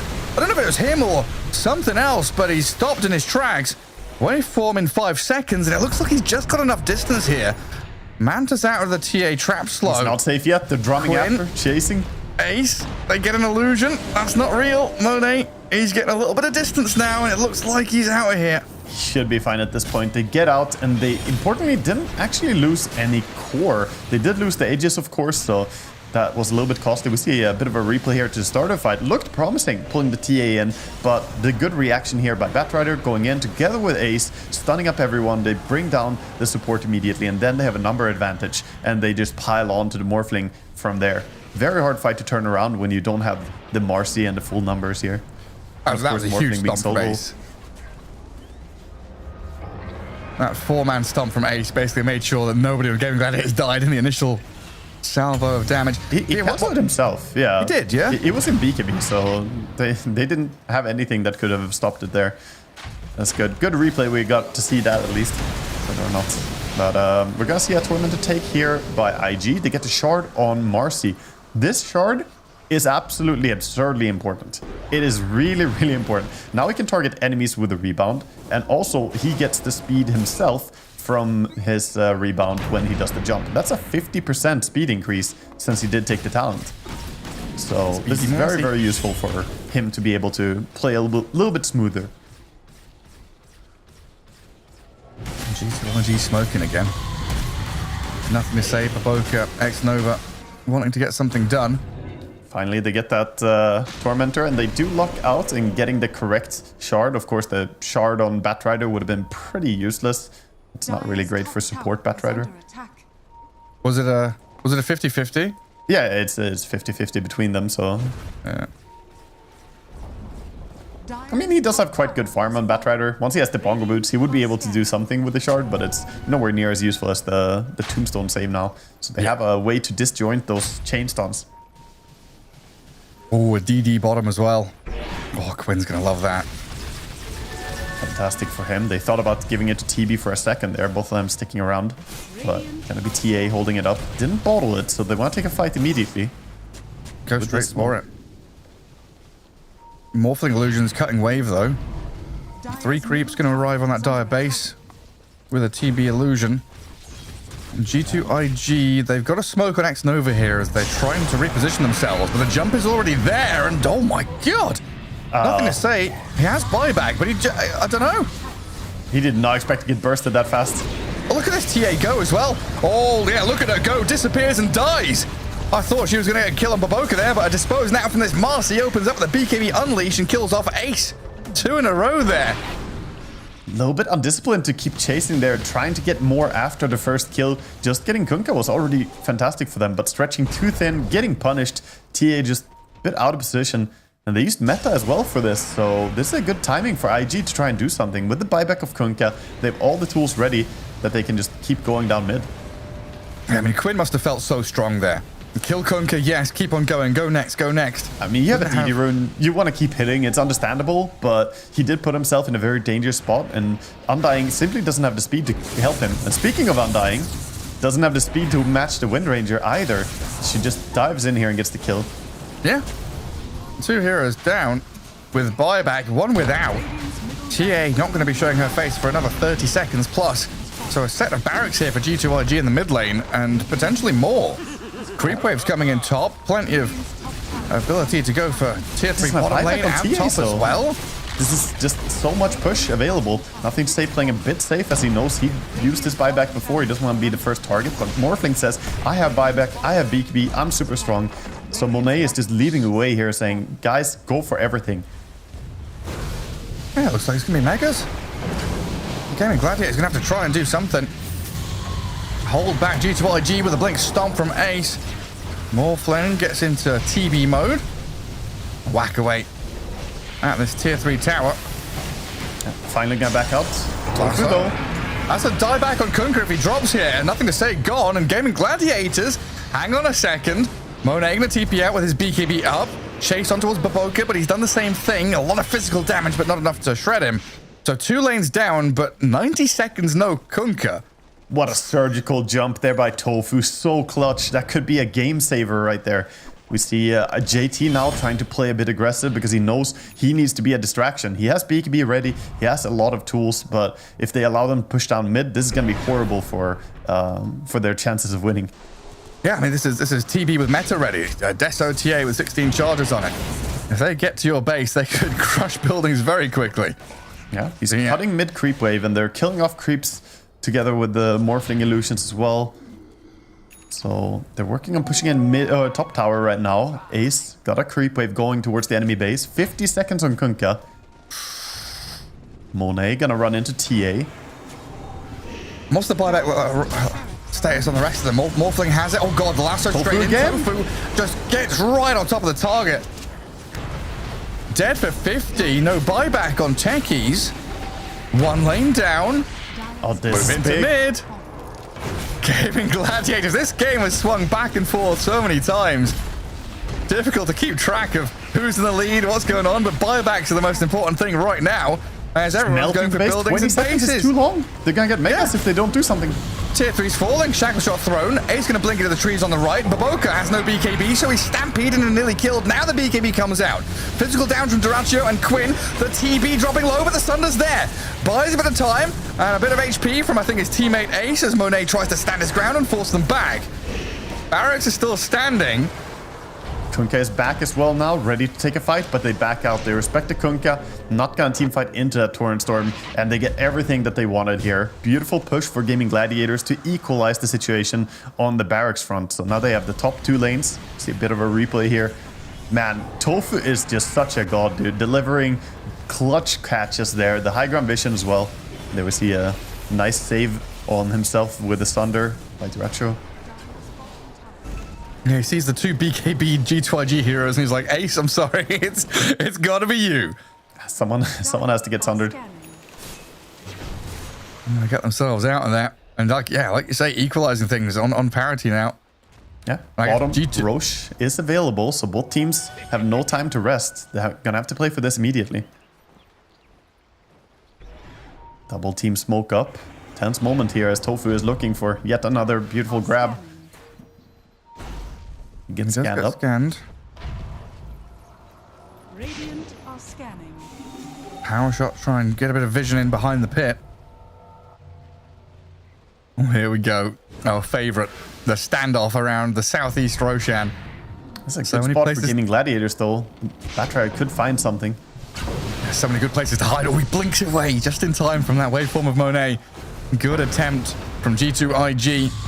Chasing Tofu's back, keeping tabs on him. So but Ace is the one to make the jump this time. Two-man stun. Monet turns and fights, gets off the Satanic, trying to blast into Ace. Torrent Storm is there, and Baboka gets destroyed. Tofu still in the back lines, but Oaksteel told him to get him into the pit. And now look at the zombies. With a TB slow out of the Skadi, getting on top of Monet, and Ace with another jump, finding JT, 1 HP remaining, and Quinn will come to finish the job. Monet in trouble, the TB illusion, that's a reflection killing him. He killed himself. Oh my god, the damage. Ace is so big in this fight as well, just jumping in forward. He has the Aesthetic Cap, the Eternal Shroud, and the Shivas. He cannot be touched. So look at his initiation here. Two-man stun. Ace just catches a beautiful start to the fight. Yeah, I mean, so much emphasis. You were talking about it. We were talking about it. I guess G2IG were talking about it as well. Batrider, where is he? Try and find that pesky, annoying initiation hero. And they did. They stopped Tofu from initiating, and then you realize that Ace also can initiate. He's got a blink. He's got these big 2, 3, 4-man oof stomps to stop G2IG in their tracks. Yeah, absolutely enormous. Back in the game, then they got themselves that Aegis, and now going down the bottom lane, looking for that final piece of the puzzle, getting the mega creeps, and maybe even game. Morphling doesn't have buyback. He spent all his money to buy that Satanic. Dead for 25 more seconds. So mega creeps coming. Tier 4 is getting shoved as well. Techie's got a lot on his plate here to get some mines down. Ace, yeah, like, oh man, 4,500 HP. I'm not sure they have time to respawn here. They need to do something. Buyback is available on Win, but she's not using it. And Cook is gone. Just lassoed and dragged into the TB's meta. But Boca in trouble as well. Has the BKB and rebound away out of his base. And now the throne is falling. Gaming Gladiator is just focusing on buildings. Quinn will turn and try and kill off JT, it looks like. The Focus Fire doing very little as the rest of Gaming Gladiator just hit the throne. Oh man. You have to wonder there. He was holding his buyback. He spent some money towards the very end there, so 5 last seconds looked like he didn't have it. But Gaming Gladiators, they find the fight that they want there on bottom, and they turn that game around. But yeah, not the happiest face here coming out after that game. He looks disgusted. I saw, we've heard of sighs of relief, but I think a smile of relief from Duratio in that game. After, a very good laning stage, looking dominant, that potential mix-up with, buying MKB before BKB, dying 3 or 4 times in a row in those fights, definitely relieving for him to just finish the throne in the end. Tofu did not look proud of, that game. Like, looking at his face, it's like a win, but that was anything but clean for them. He felt you could see it in his eyes. The game, did end up being a success for them, but there were moments, and pretty long moments, where G2IG were completely controlling this game. The back-to-back-to-back kills on Duratio without him being able to do anything. I think a lot of it comes down to that chain stun that they had in the team, and not getting that BKB earlier on him really hurt them. Yeah, I mean, there was definitely some miscommunication from G2IG as well. Baboka going in aggressively when the rest of them weren't really initiating. Nothing to say, had a very good early game, rotating level 5, getting some kills from the get-go, but team fights were a little scrappy from them, not really being on the same page as Monet and JT when they were having these back and forth fights against Gaming Gladiators. You're fighting in the meta, Stampede, Tombstone. It can be very difficult to really have that focus when you're heading into such a spooky team fight I feel battle. like the AoE focus in the early game, like IG's draft just deals so well with a big clump of enemy heroes. So they were winning a lot of fights on the back of that. And here we see, of course, that final fight that sort of solidified the win for Gaming Gladiators, the beautiful initiation. And then I like the Ace. He has options to go on other targets here, but he just decides, I'm going to wrap around and go even higher. and he blinks in after the Wind Ranger. He could have gone on Morphling, and you know, a lot of people would have, but he keeps diving deeper, and I think that was really the correct play. I'm dying to a reflection in the end.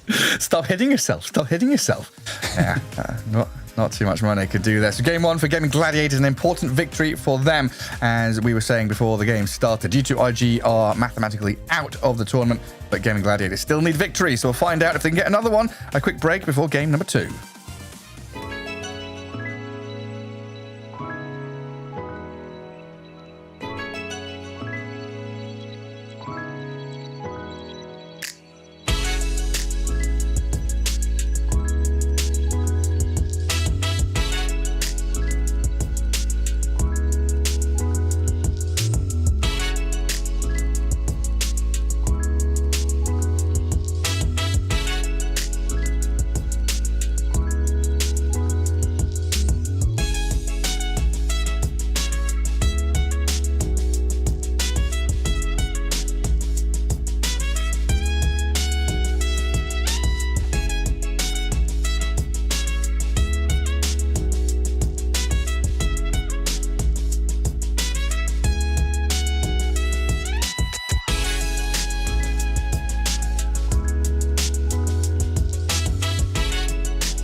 Welcome back to ESL Dream League Season 22 as we get ourselves into the second game of this series. A best of two between G2IG up against Gaming Gladiators and Wagga to start things off. You know, everyone's waking up, getting ready for another wonderful day of Dota 2, and it seemed like some of the players were as well. Some sloppiness in Game 1.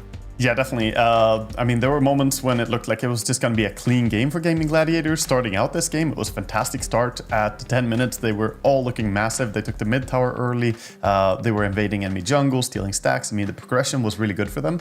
But then it all fell apart in these team fights, not really respecting what G2IG had to bring with that Aghanims on Kunkka.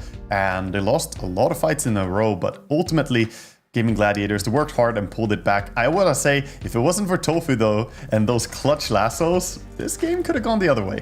Yeah, it definitely could have been much more challenging. It is 3 games on the trot for Gaming Gladiators with TB victories for them. So we'll see if that run can continue. If they pick TB again, have a 4-game win streak, or Taratu gets to play something a little different. And we quite often get these situations where, you know, a player on a team has to play the same hero like 7 games in a row because it's good luck, right? It's just bringing them wins. Why not continue? I mean, TB is not really a hero that a carry player feels forced to play. It's just a nice hero to play. It feels so good. You have the illusions, you can farm a lot. And he ultimately was all smile and laughs there after the game, but I think he was sweating a bit there when he died 3 times in a row. But yeah, TB just feels like a strong hero current patch. The buffs definitely helped him out. The extra strength is noticeable in laning stage, and you know, the reflection cooldown also useful. And then you have the kind of soft buffs as well with like Yasha and stuff like that. You know, a few items which he loves to pick up being cheaper. It definitely feels good going about it that way. Yeah, kind of curious to see what we get up next in Game 2. I just want to check here. So, Gaming Gladiators have the priority. Oh no, I just missed it. The coin flip is gone. I was looking to see who chose what, but it's lobby start time and draft ready time apparently, as it looks like we've got first pick for Gaming Gladiators and G2IG are Radiant. Yeah, looks like that's the way it's gonna go. So that also means that we have last pick for G2IG this time. They can, you know, get that matchup that they want on the mid lane, focus on getting a hero that suits them really well. Of course, last game it was Gaming Gladiators getting that TA last pick. Are they going to ban Pango again? G2IG, you got a couple of smiles out of Quinn when they first banned it. They're holding it. They're gonna ban it on the last ban here, first phase. So it's gonna go. They have 2 more bans remaining after this. They're gonna double ban it. Oh, Baboka. Careful where you put in those fingers, buddy. We've had a couple of clips already of players getting their protein in. Oh no. Well, Dragonite and Kunkka are going to be the removals from Gaming Gladiators. And nothing to say, had a pretty good Kunkka game, regardless of the circumstances around everything else. Yep. Definitely want to say you should respect him there after last game. I mean, ultimately didn't turn into a win, but there it is. The ban on the real hero again. Immediately the camera knows. Yeah, they took a little bit of time on it, but ban out the Quinn Pango. See what they go for next. It feels like Pango so often goes to the last pick, last ban anyway. So, you know, banning it this early, yeah, it's fully possible that Gaming Gladiators would want to get their hand on it, but it doesn't feel like a ban that you normally would want to do this early on. And even looking back to the way that, you know, Gaming Gladiators drafts have been looking, they haven't really been prioritizing that hero lately at all. So that's probably why they're laughing a little bit, because I don't know if they played a single game. It's banned. It's banned first phase every game. Yeah. G2IG have banned it, Heroic banned it, Falcons banned it. Yeah, it looks like everyone is actually prioritizing that high against them. Yeah, the entire way it is first phase ban, actually. Yeah, VP, OG, all the way down to Bet Azure, Bet Boom, yeah. First phase ban Pango, every single time. That's a lot of respect. Quinn, I hope we get Quinn on the interview just to see how he feels about that. Oh yes, a Magnus coming. So Bat is gone, respect on Tofu's name. Mars out of here as well. So we're left in with the Magnus. Doom out there, Crystal Maiden available. Lion also ready to be picked. A few options for sure for what they could go for. Could also go for one of those, you know, less solid early picks or that doesn't solidify your draft in one way, like the Mirana is also available. We've seen some teams go for. Rubik. Yeah, Rubik is a counter pick that, you know, is quite likely that Gaming Gladiators will pick next as well when they have the Magnus opening. It's very frequently picked as a combo, just to block pick it as well. Yeah. Solid in its own right. We're taking a sweet time about this one. Getting through that reserve time very quickly already, just on the first pick. Is that a sign of nerves, or is it a sign of dedication to the craft, making sure that every move is deliberate?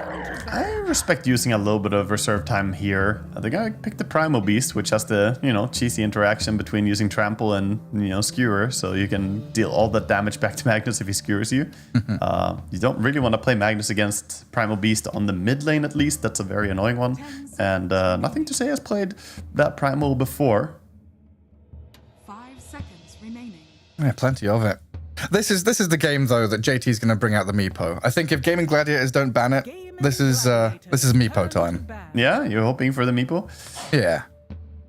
Could be a hero that we could see come in. We haven't really had Meepo played, you and I. After the recent nerfs to him a little bit, he faded a little bit again from the competitive scene. Of course, we saw him picked a lot before those nerfs came in. 10 seconds. Yeah, primarily like offlane Meepo, right? Like JT and Ace have been the two major proponents of this Meepo He's all pick. forehead right now.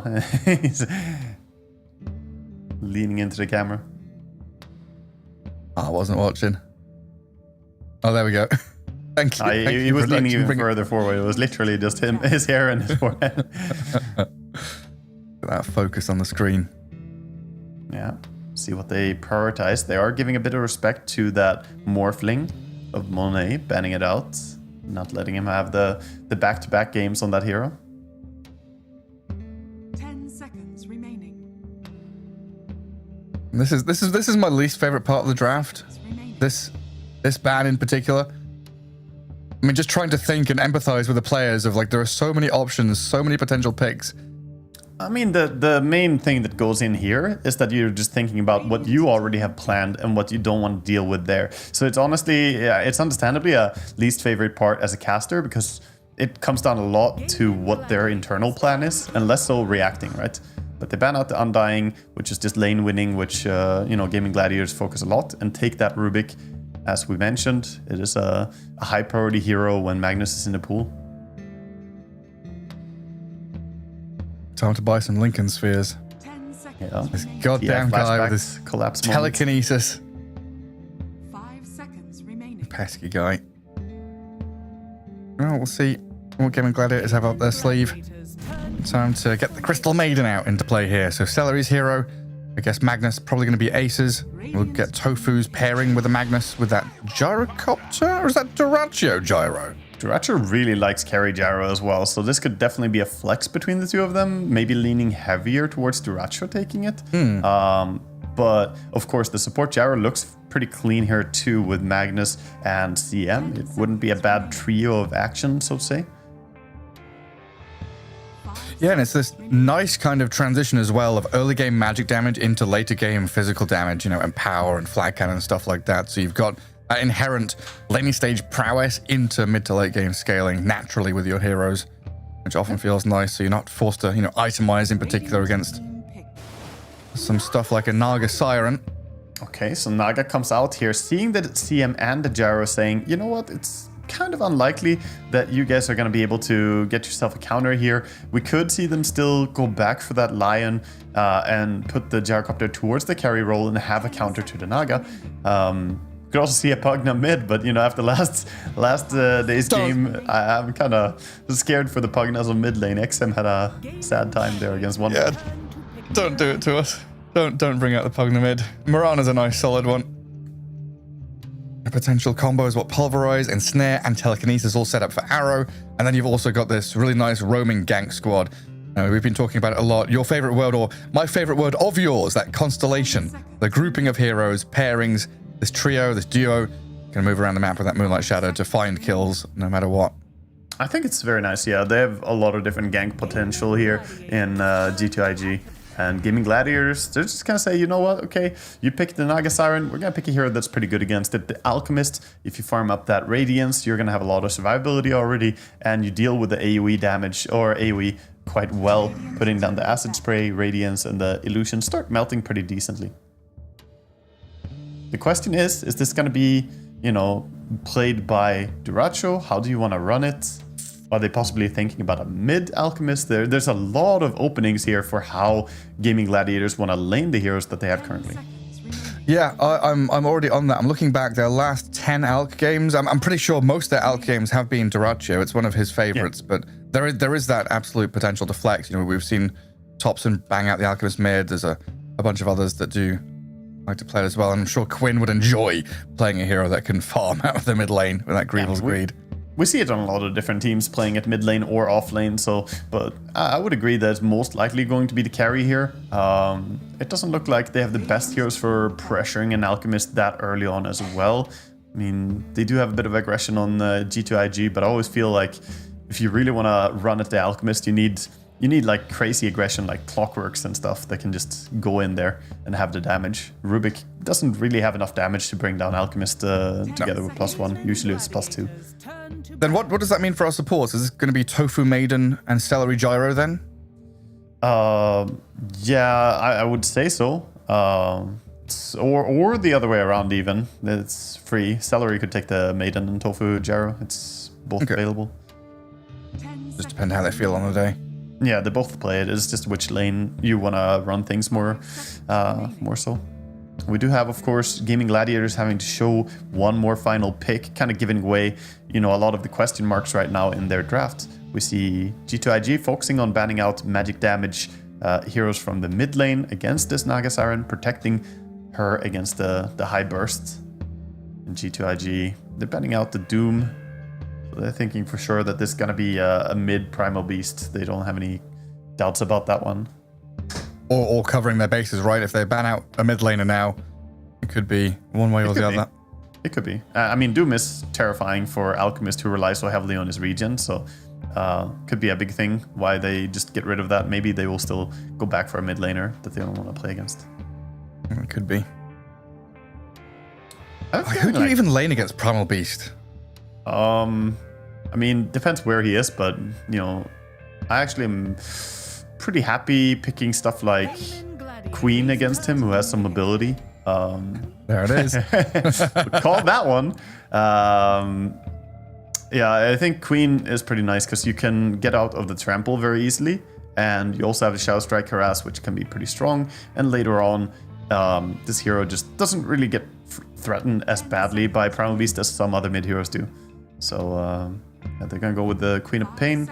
That locks in pretty well here that we should have Alchemist on the safe lane, Magnus on the off lane, Queen mid, and Gyrocopter probably gonna lane up with the Magnus, I would say, and CM together with the Alchemist is very synergetic. Offlane Abaddon? Yep, JT Abaddon. We've seen a little bit of this from China in particular. I think Bach has played it quite a lot with this universal stats into damage build with the Echo Saber. I'm always a little upset that we don't see the Abaddon healing builds with the Aghanim's and Holy Locket, but going damage often feels just so much nicer in these kind of games. It's just like this. Every hero that became Universal Hero kind of needs to lean into that right click, lean into that scaling build. And Abaddon is just super strong, going for that Manta style. You get the silence effect. At that point, even Queen has to be careful. If there's like a harpoon Manta on Abaddon, you need to be ready to dispel it somehow, or you're just gonna die to the silence. Yeah, because they've not got any saves really on their team naturally, so you're gonna need these BKBs or whatever it might be to get out of danger. A nice little draft there from G2IG. So we've got Abaddon with his Manta style, Monet's Naga Siren with illusions as well. We've got Riptide and Curse of Avernus, all sorts of stuff coming your way. Lots of control out of this Primal Beast, Rubik, and Mirana. A pretty cool looking draft there. Do they have the tools to control this Alchemist and stop him from farming? I think they have good stuff against Alchemist, honestly. They have some BKB piercing disable later on in the game as well with the Primal Beast, and the Abaddon can be pretty annoying to lane against for melee cores. So it comes down to Celery, how well he can do on supporting on that lane, and how far he can push this Maiden to help the laning stage. But yeah, overall, I think G2IG have a pretty nice draft. On the other hand, though, Gaming Gladiators, I like what they have as well. The Alchemist is great this patch, and Ace on Magnus, I've seen it be very, very solid many times before. So I don't think that they have a bad draft by any means. Yeah, maybe some worries there for this Naga Mirana lane against a Magnus and a Gyrocopter. There's a lot of damage there. If someone gets skewered back, a rocket barrage comes, they could shred through these heroes quite quickly. And good ways of like killing off illusions with flag cannon if they want to go that direction. Some decent ways to play out that lane as we get ourselves into game 2 here. Important for Gaming Gladiators to rack up another victory, try and secure themselves that spot in the second group stage. While G2IG, they are out of the tournament, so they're playing for pride, playing to grief their opponents and drag them down to the depths with them. We'll see how it all pans out though as they do smoke up and get out across the map. Look for these early wards and maybe an early clash as well. Yeah, some tip for tip there for the carries. Passing some tips to each other, and we see players going into each other. Tofu actually doing the drop trick as well. After breaking the smoke on the opponent, he drops the ward on the ground, and that means that the opponent is going to see, oh, the ward is gone, but doesn't actually mean that he placed it. He could just have took it out of his inventory. The mind games on mind games. Clever, clever. Use every tool at your disposal, yeah. I don't believe anyone was spotted dropping the top wards, right? I think the wards were dropped at different times, so there was no smoke break on that one. Yeah, I don't believe so. No one's heading to go and sentry it or anything like that. Nothing to say. This Primal Beast hero model is just... It's too big. It's so huge. You're going to see him do it as well in mid lane. He's going to block Quinn from getting last hits by standing on top of them. I guarantee it. And it's, it's an essential part of how you lane mid Primal Beast is doing that. It's very hard to right click. You need to like angle your camera below and then try to click up, or, trying to have a different angle to get the right clicks in on the creeps. Just like jiggling your camera around, trying to get the right angle to try and kill it off. Sometimes you can use attack move to actually aggro onto the creeps, but it's very difficult. And of course that doesn't work for your deny attempts. Well, off we go. Big body blocks from nothing to say. Gets himself into a okay position there. Quinn starts out with that shadow strike. Look at that, just immediate onslaught. Start the bullying early in this lane. Get through your mana pool.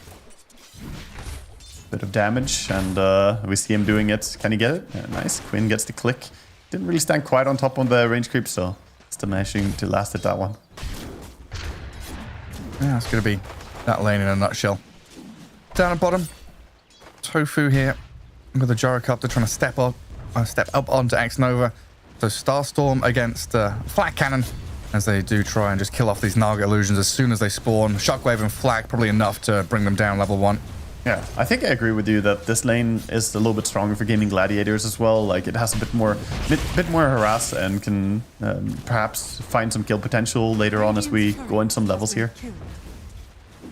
Yeah, I think X-Nova and Monet are going to keep their wits about them. To keep this Mirana in a good spot, hide in the trees, look to trade with this Gyro at longer range. This Tofu just steps up and really does stick it to Monet in that 1v2. Dorachi up at top has dropped pretty low. Celery trying to protect, and there's a little puppy there standing by the tier 1, just guarding the Alchemist. Yeah, it's just licking the tower a little bit. CM's dog. It's a quick little doggo, isn't it? Look, he's barking at the tower now. What's he up to? Having a jolly old time. Zooming around. Got that puppy energy. 5-3 Abaddon, 3-0 Alchemist. So Dorachi are really struggling to latch on to early last hits here. Yeah, we see a body block by Boka as the D ward came out, but small camp is available at least for Celery, so he can go for a pull there maybe. Bottom lane, we see a skewer back, blood grenade. Ooh, Monet. 50 HP, he's got 6 stick still. God, that was a mouthful. Tofu. Good little dodge from Monet on that homing missile. Good timing. Shockwave coming, and the final right clicks from Tofu. Good, buddy. Roshan deny. Oh, he's got it as well. And now, whoa, the bash, the clap, it kills the illusions. Thankfully, Tofu going to walk out of there. He bashes the gyro and then claps immediately. That was a lot of damage to Gyrocopter. But yeah, Gyro just couldn't get the right click there on the slippery Naga as she got around Roche. Nice deny there. Making the best out of a bad situation, at least, Monet. Yeah, still dead, though, for quite some time. The courier was just delivering some items as well. Looks like a Wraith Band and some tangos for Monet. Mid lane, 15-3. Onslaught again. Getting on top of Quinn, who blinks back to safety. Get away from that trample as quick as possible. Yeah, and we see him going for a bounty rune already. Quinn not having too bad of a time against the Primal Beast, even though the CS is slightly... it's actually dead even now after he gets the range grip here as well. But yeah, nothing to say. Taking a lot of harassment, gonna have to go for the bounty rune for bottle refill. And then Quinn doesn't have that same refill. Both bounty runes gone. Gonna have to wait for the 4-minute water rune to come up. Ace using the Skewer immediately on the mirror image cast by Monet to bring down the illusions extra fast. Actually kind of nice using both the Shockwave and the Skewer. He kills the illusions really quickly. Yeah, they've got flat cannon as well. It's like a backup plan, as if they even needed it. Tofu are going to use it as harassment right now to get some hits onto X-Nova and Monet. Just not really getting the tempo that you want on Naga Siren's farm right now. Tofu and Ace, yeah, back up a little bit. Simone with a bit of breathing room. Top lane, just spell spamming. I kept my eyes on this one. Concoction, getting thrown left and right. Celery's now level 3, so has access to all abilities. Still holding a blood grenade here. Potential aggression to come, but there's, what, 11 one charges on both Radiant heroes? 10 stick charges on Duraccio. Yeah, fighting on both the side lanes now. Actually trying for the Abaddon here. Yeah, attempting it. JT going to step back. Baboka looking a little worse for wear, but again, just tons of one charges from all this spell spamming coming out. Celery and Duraccio just can't get the finishing touches. Yeah, even Healing Lotus being held as well by Rubik. Gonna use it now by backpacking the magic wand, getting the most out of it. But yeah, a lot of aggression on the side lanes. Bottom lane also trading quite low. Tofu dropping quite low there. Very optimistic arrow by X-Nova. Not gonna work. In plain sight, there's no way that one lands on Tofu. If you don't try, you're never going to land having it. the wind lace. Fast little Jarrow. Yeah, he's a speedy fella. Kill off the sentry there. At the same time as, yeah, blocking the small camp. A pretty slow one. No kills, no first blood. Ace going to try and drag Monet back in through that dire creep wave. Mirror image and an arrow, though, and Ace might have bitten off more than he can chew. Ace going to die, and first blood comes for Monet, who had been struggling in this laning stage.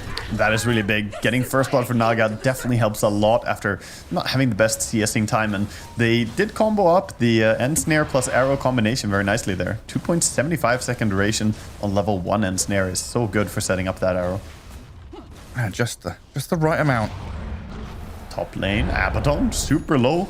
Can't use a Photic Shield because then Frostbite comes in. He uses it after the Frostbite. Gets himself out of there. Meanwhile, Quinn, Sonic Wave has killed off nothing to say in that mid lane, goes diving for it. Wow, solo kill. That's a big kill.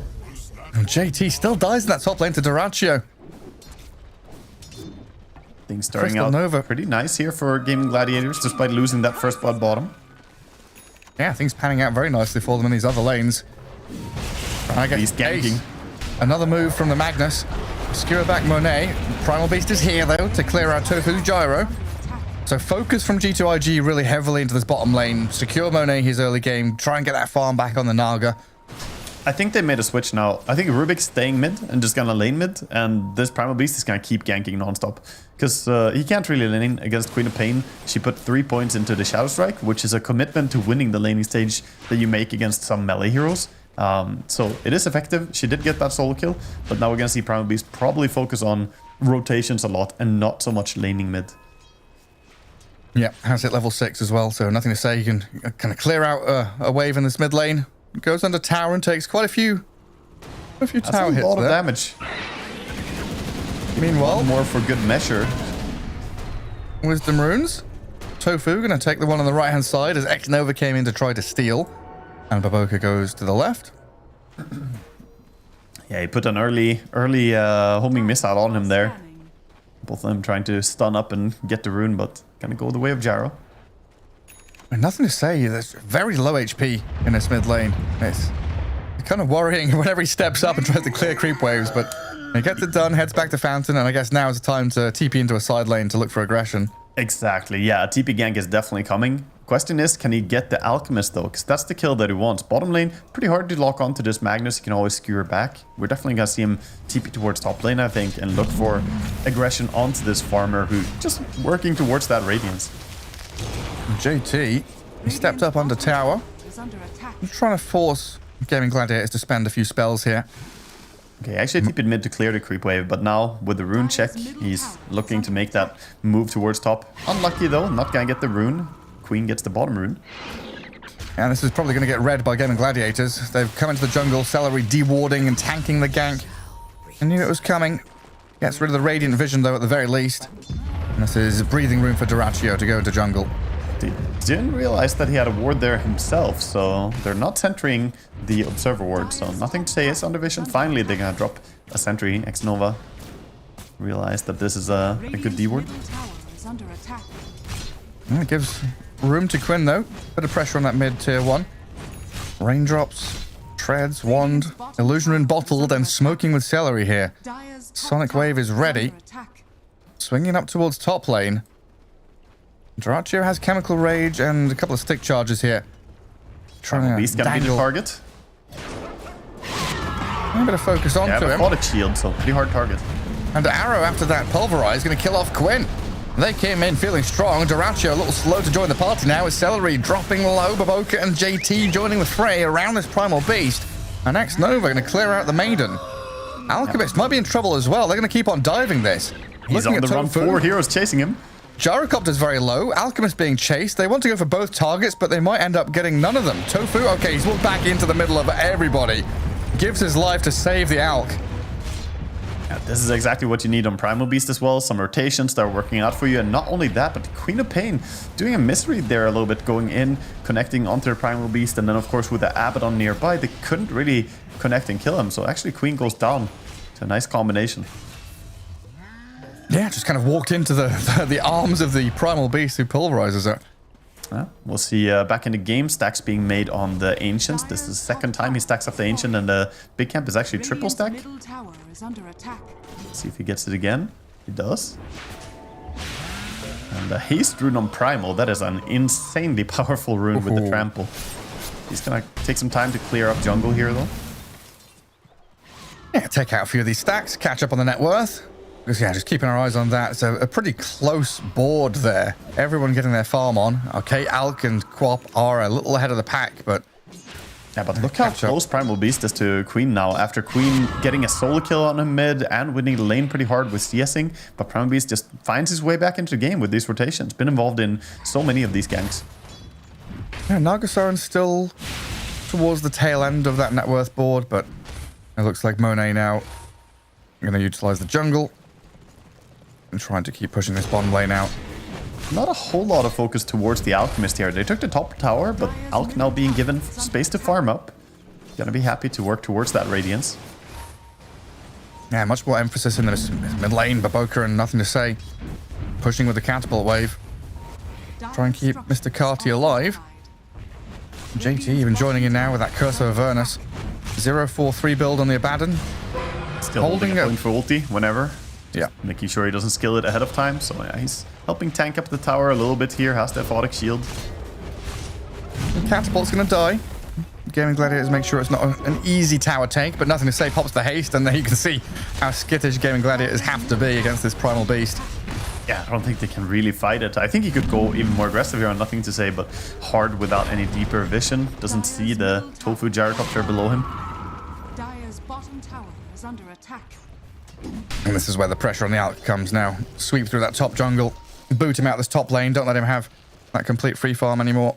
He's fine being shoved away though, because he already got that relic, so it's on his courier coming to him. This timing is going to be pretty good for the Radiance, stacking up for himself in the jungle as well. As we see the rest of the players controlling runes. An eye on the rune by X-Nova. And leaps up to the high ground, perfectly places himself over in that large camp.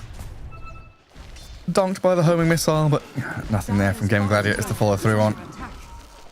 All the while, Alchemist just like, don't think about me, guys. Don't think about me. I'm just farming. I think he is a big threat. If you don't put any, you know, bigger rotations and focus on actually shoving him out of his own jungle, he is gonna scale really well.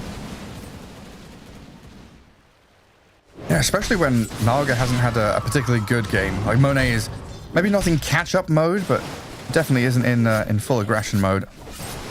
Yeah, no, I agree. Monet, you know, not the fastest start here, and he's farming pretty defensively as well. Going back into his jungle, that leaves a chance here for Gaming Gladiators to start pushing this bottom tier 1. They have yet to take a tower, whereas IG, of course, have that advantage. And they're coming down to defend, using the Moonlight Shadow and a smoke. And a scan. Tofu, first point of contact there, nothing to say. Does get scouted. And Dire Sentry and Observer up on that high ground, giving them the perfect vision they needed. This still deters the push from Gaming Gladiators, so while they didn't get a kill, it's still pretty decent. They used 3 heroes to shove away 4 heroes. Meanwhile, you have Naga and Abaddon farming versus the Alchemist farming. So sure, you let him get the Radiance, but you have 2 cores just working on item progression as well.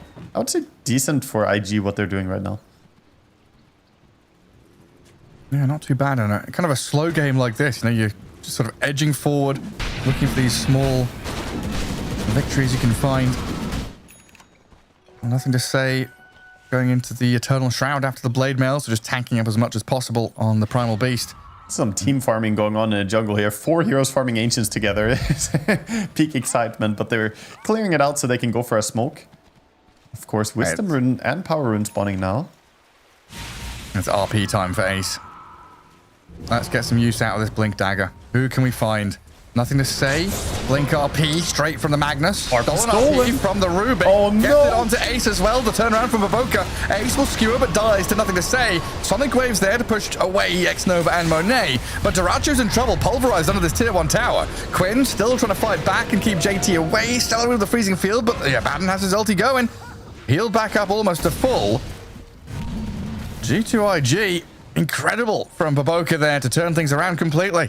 Baboka, such a good read on the situation. He knew exactly what was going to happen, ready for that. He even went with a steal before the telekinesis there, which, you know, allows him to just catch the Magnus using either of those abilities, of course, and immediately RPing the Magnus too, just saying, you know, screw you, you're not doing that. And on top of that, he, you know, he has the Glimmer Cape finished up now, so he actually has an item to stay alive against these aggressive jumps by the Queen of Pain.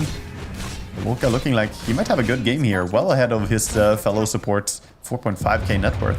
Yeah, closing in on Quinn's net worth, honestly. And Quinn Payne, after a stellar laning phase, now is struggling. This is, yeah, but this is also the problem with the skill build that Quinn elected to go for. He went for a lane winning build, the max Q, but when you do that, you don't have points in your Scream of Pain early, so you don't farm that fast. And even when you have your Scream of Pain maxed out, you still don't have Blink maxed out, which is also it's all like a piling on effect of feeling like you're a little bit behind when you put those extra points, even if it's just 1 extra point on the Shell Strike. God, look at that. Naga illusions shredding through Quinn. Just a couple of them causing problems. I do like the build he's going for, though. The first item in Kaya Sanch Queen is definitely feeling superior to Witchblade right now, I would say, with the, you know, changes that happened overall.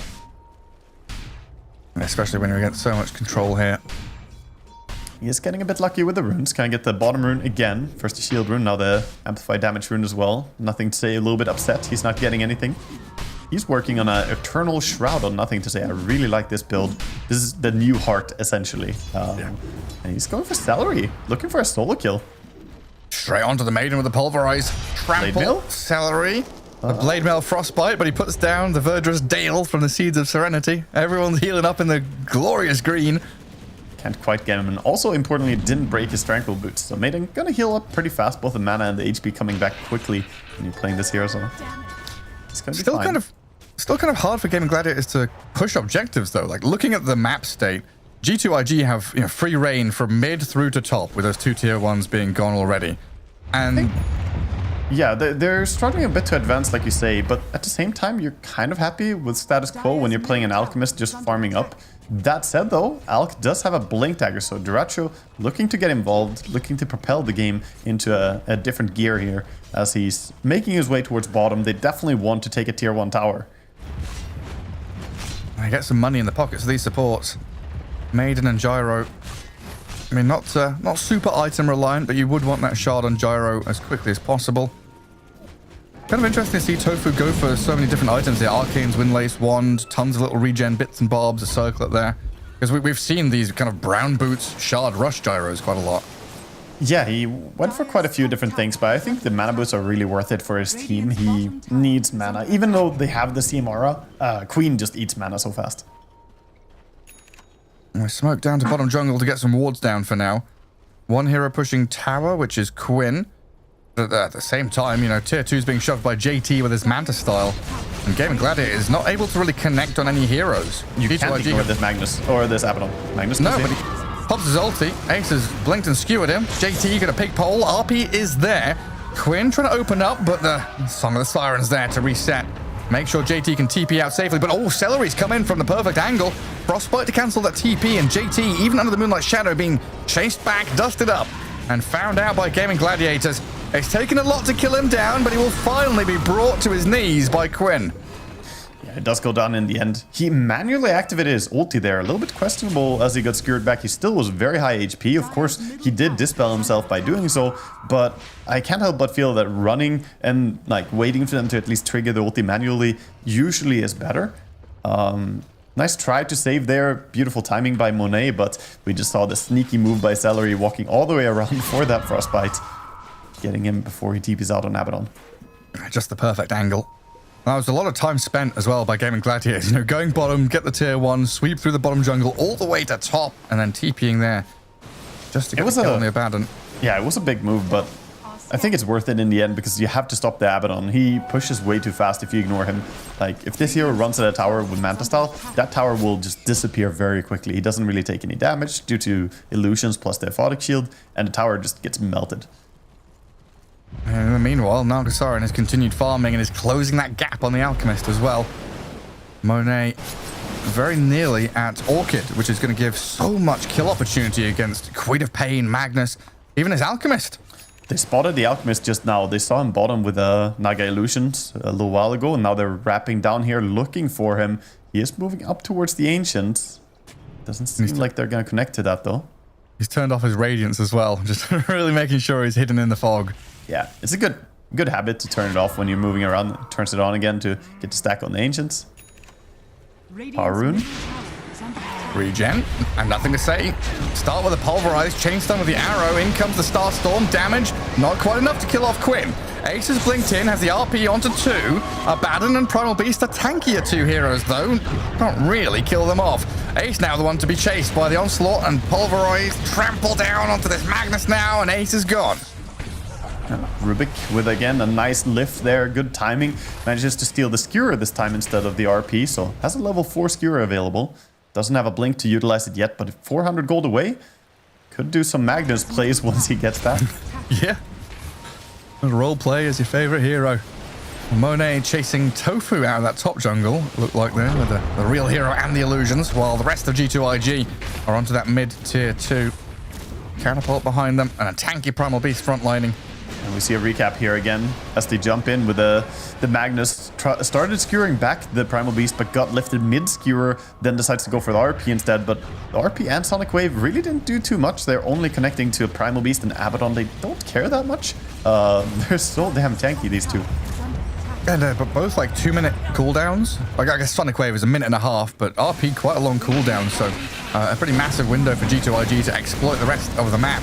Knowing that Gaming Gladiator's teamfight capability's gone down the drain. Yeah, they're gonna find themselves taking an early shard here, which goes towards Crystal Maiden, getting the Crystal Clone available. Always a nice ability. I would say this is a big reason why the hero is even picked at all anymore now. How useful it is. Oh, okay, so Tofu... I guess Tofu was hoping for the 50-50, because he bought the mech. Yeah, this is very strange to me. I guess prioritizing survivability? I mean, even if you're hoping for the 50-50, if you don't buy Shard as a support Gyro, you lose a lot of the value you're supposed to have. Yeah, a little bit of an odd one. We'll see what comes of it. Oh, the Blink Skewer back Boka! Skewer back with a Boka onto Ace. Duracho's in with a concoction though. Primal Beast and Rubik caught in it. An RP there, catching them as well. This Alchemist opening up and kills the Rubik off. Nothing to say, he's dropping low too, but he's Onslaught's back to safety. Sonic Wave comes out. JT still standing his ground, and Monet, the Naga Siren, highest net worth on Radiant, has finally arrived. Song of the Siren's gonna come. Concoction. A self-stun maybe? Alchemist, he'll get arrowed. And Gaming Gladiator is held back in what, a 1-for-1 trade? Everyone spent every spell, and only 2 supports die. That was crazy that not more heroes died there. The Skewerback looked nice initially by Baboka here. We catches the Magnus, but the Alchemist arriving. Look at him getting a beautiful stun on the Horn Toss coming out as well. The Aghanims from the Magnus. Then setting up into a 3-man RP into a freezing field. I don't know how only 2 heroes died. Back in the game though. Yeah, another fight. It continues down by this bottom rune spot. Next, Nova picks up a double kill with a Starstorm. Ace and Duraccio blasted from the heavens. Monet gets a kill on this Gyro now as well. Beautiful fighting for them. They have the Blink Dagger on the Abaddon as well, so he's playing very aggressively in these fights, able to blink after the Queen of Pain. This is making Quinn's life even harder. Getting forced to just run away here. Still in danger if the Abaddon was to clip him with a Blink Manta style. You very quickly get silenced up, and that could spell doom for a Queen. Yeah, still being run at. Yeah, that first fight is kind of the classic, you know, hook a Tidehunter into the middle of your team, right? You've skewered the Magnus with the RP into the middle of you all. But yeah, this secondary team fight here, I mean, the stuns and control onto this Alchemist, tons of magic nuke damage, and knowing that if he's used his BKB and Chemical Rages on cooldown, he's not that impactful. The difference in the second fight is that they actually had everyone nearby this time for IG. They had the Naga Siren there as well from the start of the fight. She brings a lot of damage to his team fights. And having almost a full Heart of Tarrasque now finished up, she's going to be a very hard target to burst. As we hear from Celery that we had a crash for Quinn. So he's going to get back into the game hopefully soon. A little bit of pause. Should be all right. Bottom tower now being eyed up by JT, though, this Manta style Abaddon. I love this part of Abaddon gameplay. The fact that you can just go like very bullheaded, just run at the tier 2 towers and get rid of them so early. Look at the tower advantage they're enjoying right now. And if you were to look at IG's lineup, like a little while ago, perhaps before the, you know, Manta Universal Abaddon meta became a thing, you wouldn't say they have the best tower pushes. But no, they do. The Abaddon is insane. Yeah, and then it's Abaddon with a Naga, right? So you're controlling multiple lanes, pushing them and giving the options to JT. You know, where does he want to go? Does he want to go push this tower, that tower? And the world's his oyster. Yeah. Quinn is back. Let's see if we can get underway again here. So a little bit of an update for the game here. We have, of course, we saw the Aghanims from Magnus before in the fight, but we also have BKB that was used in the most recent fight for Duraccio. So Alchemist has a little bit of save for himself. Gyro still doesn't have his shard, a bit away. He's looking aggressively to try and catch someone, but the tower does fall to the Mantas. Still dies no matter what. Now Monet is walking straight to Roche Pit here. It looks like G2IG just saying, hey, we've got this advantage. We're feeling pretty damn strong. Let's just go into Roche, get the Aegis for our Naga Siren. I mean, look at the splashes. It's actually a very fast Roche for this team as well. They take it down before there's any form of response here by Gaming Gladiators. Just getting out on the map a little bit and farming, but even Alchemist being cautious as he, of course, couldn't know whether it's Smoke or Roche being taken. So he does make his way out on the map now, but only for a little while before the danger sets in again. Well, that's an interesting line there from JT. You're talking about bullheaded. He's just drawn a line through the bottom lane into the throne and then into top lane. Let's go straight through that dire base. Let's carve it in two. He wants the towers, dude. This is the Abaddon mentality. Tier 4 towers, illegal. He wants to get all these towers out. He's even faking a little bit here, sending himself up together with an illusion, sending one illusion towards mid. So not gonna connect on anyone, but yeah, this playstyle by JT, he really seems to know his ins and outs on how to utilize the Abaddon. Yeah, feels very strong. Heading into that Disperser next, it looks like as well. Oh, there's a little treasure for you here, Quinn, if you go and check it. Just a few steps down, sir. Oh, yes, there is. Just what? He's going to just TP home after these Ancients, isn't he? Yeah. Or? Yeah, he has to TP. Well, back in the base, JT is being skewered back into the base here, past tier 3s. Pops his ulti, Manta dodges the homing missile, and he's all right. Very nice there. Gonna play it safe, and he's going towards the Disperser next on Abaddon for himself. Has the Diffusal coming out, so he'll be very, very dangerous now, burning your mana and silencing you. Nobody wants to stay close to him. And I don't know, this Aghanim Scepter from Magnus on Ace, I haven't seen it so much in action. I'm not sure how value I feel like it is, but we'll see if he can deliver with it. Of course, this is nowhere near the same as the collapsed shard of TI, right? There's a lot more money spent. I'm just not convinced on this item yet, so we'll see if Ace can prove its value. Yeah, I guess it was like on the shard, and then it was a stun, and they changed it to be just a slow with a displacement ability. Now it's back with a stun. We'll see if it can get the job done here, because currently Monet just frontlining, holding Aegis, pressing into tier 3 mid.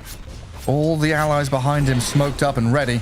We've seen what Baboka can do from a position of superiority here, hitting away smoke with Glimmer Cape. He's ready for it. He's like, please jump my course. I have telekinesis spam clicking on the ground. If I could see the amount of times he's spam clicking right now. Well, that's the jump. Telekinesis into the Orchid, straight away skewer back, and Ace getting punished here by Baboka. We've learned plenty of lessons through our time watching Dota 2, and one of them is Rubik against Magnus. Magnus is sad. Yeah. Where are the Lincoln Spheres? Where are my Lotus Orbs? Celery cut the creep wave, so they don't have another creep wave coming in mid just yet. Now we see Primal Beast acting as a bodyguard, saying, I'm gonna walk together with this banner creep. I'm banner creep number 2. But yeah, there we see the beautiful reaction. Blink forward even into the lift. Good reactions. Back into the game. Quinn. He gets caught by the JT Abaddon Silence. Top lane, the Rubik and the Abaddon together bring down the Queen of Pain. Now he's dead without buyback. Man, he stepped up to kill the tier 1, and he got it. But yeah, Blink, Manta, Silence, and then the telekinesis for that stun. The last second of TP Quinn was attempting to get home with, cancelled out and dead for 30 more seconds.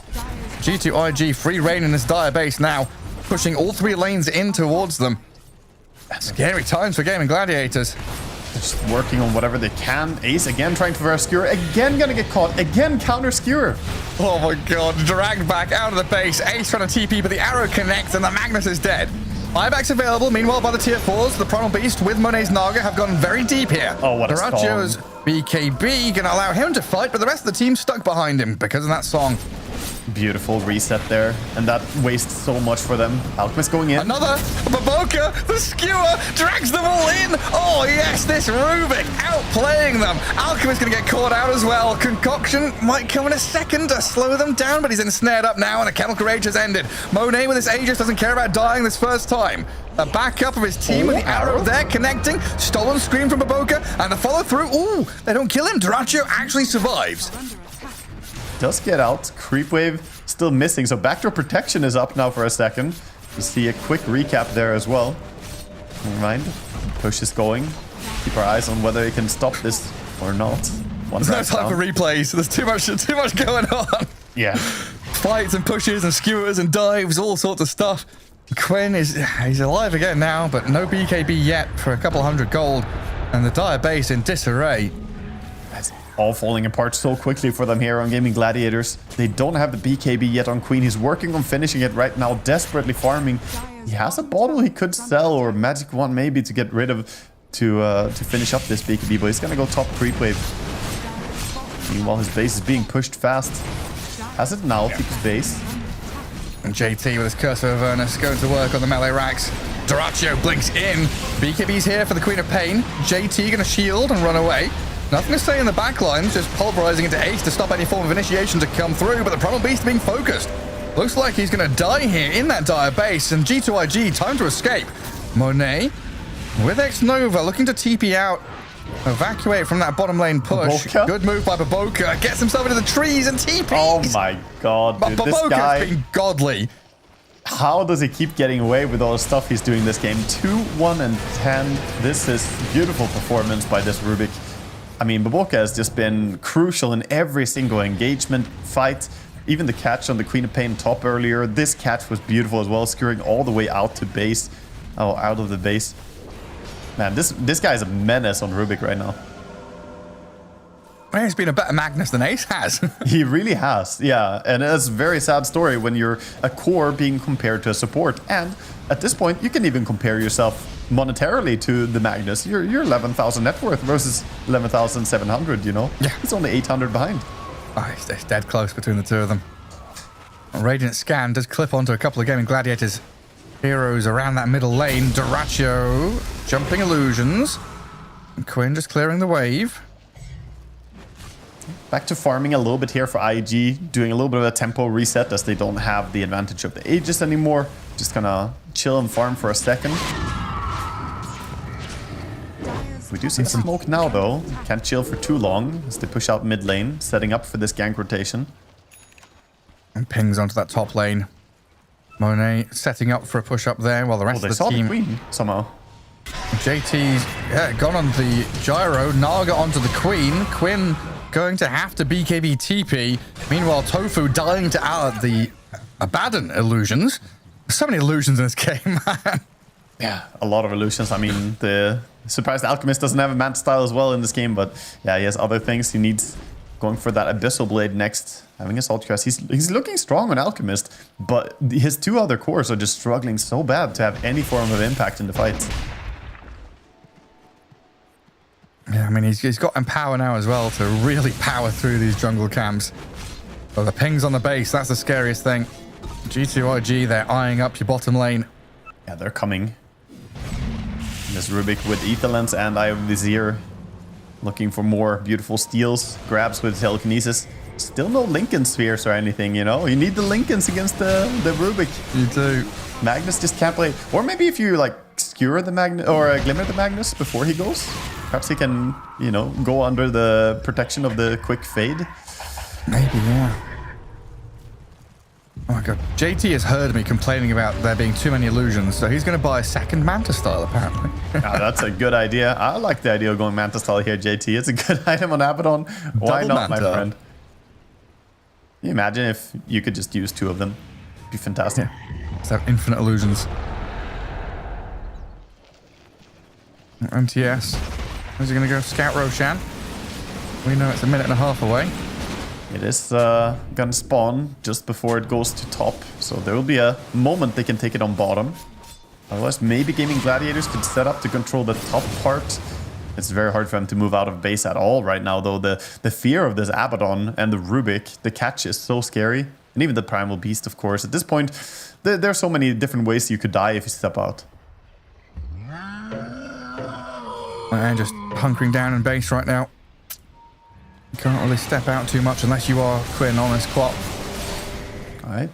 Just gonna take away their Tormentor right outside their base. This is a sign of dominance right here on the map. When you can't even contest something right outside your own base, that's when you're in a bad spot. Yeah, he gets the rock throw. I've seen more people use this recently on Primal Beast. Some impact can be had by it. It's still very difficult to get good value from this ability, though. Yeah, it's a pretty challenging one. I remember seeing some clips early days when it was released of like being able to chain stun someone for like 15 seconds or whatever if you like perfectly line up and time all of your abilities. But that kind of thing just never going to happen in a pro game. Right, yeah. The dream scenario is not usually what the pro players are itemizing and picking for. It's usually more like you want reliable. You want something that always works. That's why stuff like the rock throw is, a little bit less value, and stuff like the Gyro Shard, which, by the way, he doesn't have. Support Gyro? No Shardman at 34? I don't get it. I haven't really felt the presence of this Gyrocopter much at all in this game, and not having that shard is taking away so much of his damage potential. I guess he feels priority on getting that Ghost Scepter, getting the Greaves, but he really hurts himself by doing this. Quinn has to BKB again, but now you're looking at a basher on this Abaddon. TP, Quinn. Oh, that was close. That was very, very close right there. Not going to be able to close the distance. Wait. Good. Monet denied the Wisdom Rune on the right side of the map, I guess. Oh, that is so toxic. It really is. Jeez. Oh, Roshan disappears. Tons of illusions. Take down the big man. A cheese as well. Abaddon gonna grab that one up for now. He's about to hit level 20. We'll see if he goes for the Immolation talent. Quite commonly picked up, actually. A lot of people prefer it, though 100 barrier is also not bad, even on a core Abaddon. And we'll see what he goes for. Because right now, Gaming Gladiators, they're trying to step out of their base and make something happen that's not on their doorstep, not near a building or a barracks. They want to get a pick off in this mid lane and try and convert some of their strength into an advantage. Primal Beast, a tanky fellow with his Eternal Shroud, Kaya Sand, but he's going to get burst down here by 5 members of Gaming Gladiators. Yeah, didn't expend any big resources too. They have the Sonic Wave and RP, so even if IG might want to fight this, this is a dangerous fight to take. You're without your mid laner. Gaming Gladiators, though, feeling pretty happy, winning in exchange. Just going to back up and try to keep building a bit of farm with this. Oh, wow. There's a sad BKB to have to use. Yeah, just make sure it gets out of there. Get the hell away. Little crystal clone from... Oh, we were talking about the Lincoln's Magnus is coming, by the way. Ace is trying to itemize for it, but he has shown the components in his inventory now. So Rubik can be prepared to just cast Fade Bolt and then do his stuff, which is instantaneous cast. So technically, it shouldn't save you if Rubik is just mentally prepared to click W and then Q. Yeah, he's got to know, right? Like you said, his inventory in the backpack, showing those components. Yeah, he should have hit those on the courier, maybe. And JT and Monet stepping up again onto the barracks. Arrow. He gets arrowed immediately. On Quinn. Also, the Sirens coming. Oh, Ace and Durachu tried to jump, but Monet's going to stop them. But Boca did get blown up by the Alchemist. G2IG retreating now. And that's going to say he tried to come across and join in. I mean, that's a very good hold for Gaming Gladiators there. Not losing more, and good catch by Duracho, finding the Rubik, killing him. I think that's literally the best target for Gaming Gladiators to go on. They have to find this Boboka and bring him down. Yeah, this Boboka guy causing them some serious problems. One other arrow. X-Nova going on a fishing expedition here. Nearly clips onto one. Have the Aegis, but they don't have 5 heroes, so gotta wait a little bit. Of course, they have the outpost already, so Rubik can just TP back when he respawns, and the push can keep going. Might be thinking about that top lane, trying to do a bit of split pushing, get that wave closer to the tier 3. Queen would like to get that Arcane Rune. You can see him already moving over. They do have a Rune Ward. I respect that Rune Ward a lot at this stage of the game. So useful to maybe get something to help you. That's pretty cool. Like all 3 of those wards, making sure that Gaming Gladiators have a kind of platform to play from that's not just in their base. A skewer there from Ace, trying to grab Monet. Naga Starin has backup from the Primal Beast. Nothing to say is here. It's pulverizing into them, and JT chasing Tofu to get a kill on the Gyro. 2 dead, 1 with buyback, 1 without. And JT's going wild on Quinn. The Quap nearly just dying. Duracho does finally arrive and kill off the Moran in the back. Some good cleave damage here from Duracho. He's shredding them with his BKB up. Monet, the song will just about stop him. And then Snare comes. Still and Aegis. Monet wants to try and continue fighting with that Aegis as backup. Yeah, the Riptide, the illusion is killing off the Elk. He's dead, no buyback. And Gaming Gladiator is getting clapped now inside their own base by G2IG. G2IG, they're fighting, man. They work so hard here. They said it. They're gonna try to drag Gaming Gladiators down in today's match. Of course, this is them just doing everything they can to try and sabotage for them in the remainder of the group stage here. Yeah, try and force Gaming Gladiators into some kind of tiebreaker situation, something along those lines. And we'll see how all the other results pan out. Alk does get buyback now, and he's going to use it. Gyro dead for 50. Buyback is on cooldown. That's a tough hold to make. Still cheese on Abaddon too. Yeah, it's just a sonic wave from Queen of Pain just to push them away. Try and delay this. As Ace will respawn, has RP available. Gonna have to, I don't know, smoke by Shadowblade. He needs something to obscure himself from the vision here that IG have. Does get the Horn Toss, 2-man skewer. Abaddon and the Naga dragged back into Stellary and Quinn. I don't know if they've got the damage, though, as Monet just tanks through all of it. Stands his ground, and in the meantime, Quinn and Duracho into the backlines, watching the Alchemist die. Die back from him. Quinn trying to blink back to base, but with 3 dead now, Gaming Gladiators, there's no way. There's no way back in. GG called, and a 1-1 draw. Quickly brought down there by the Abaddon and the Naga. The Abaddon damage output in these team fights has been crazy, man. Looking at them. Wow, that is a deadpan reaction to the end of the game.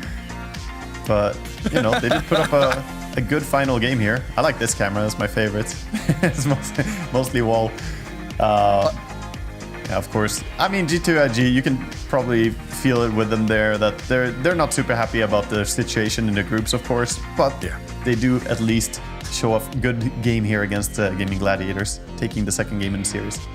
Yeah, I mean, similar story to last night as well, right? 1 win, taking game off of Extreme. They're already out, but still, you know, showing that there's pride to be played for. And of course, you know, it's a learning experience for everybody getting through the Dream League group stage. Learn the meta, learn new heroes, bring out some new stuff.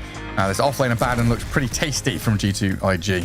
Definitely. I want to say that all three of their cores really pulled their own weights, and you could see it in a lot of these fights. The durability of their front line really helped the Naga to have a free game. This was one of the most confusing fights where only 2 heroes died, despite so many things going down.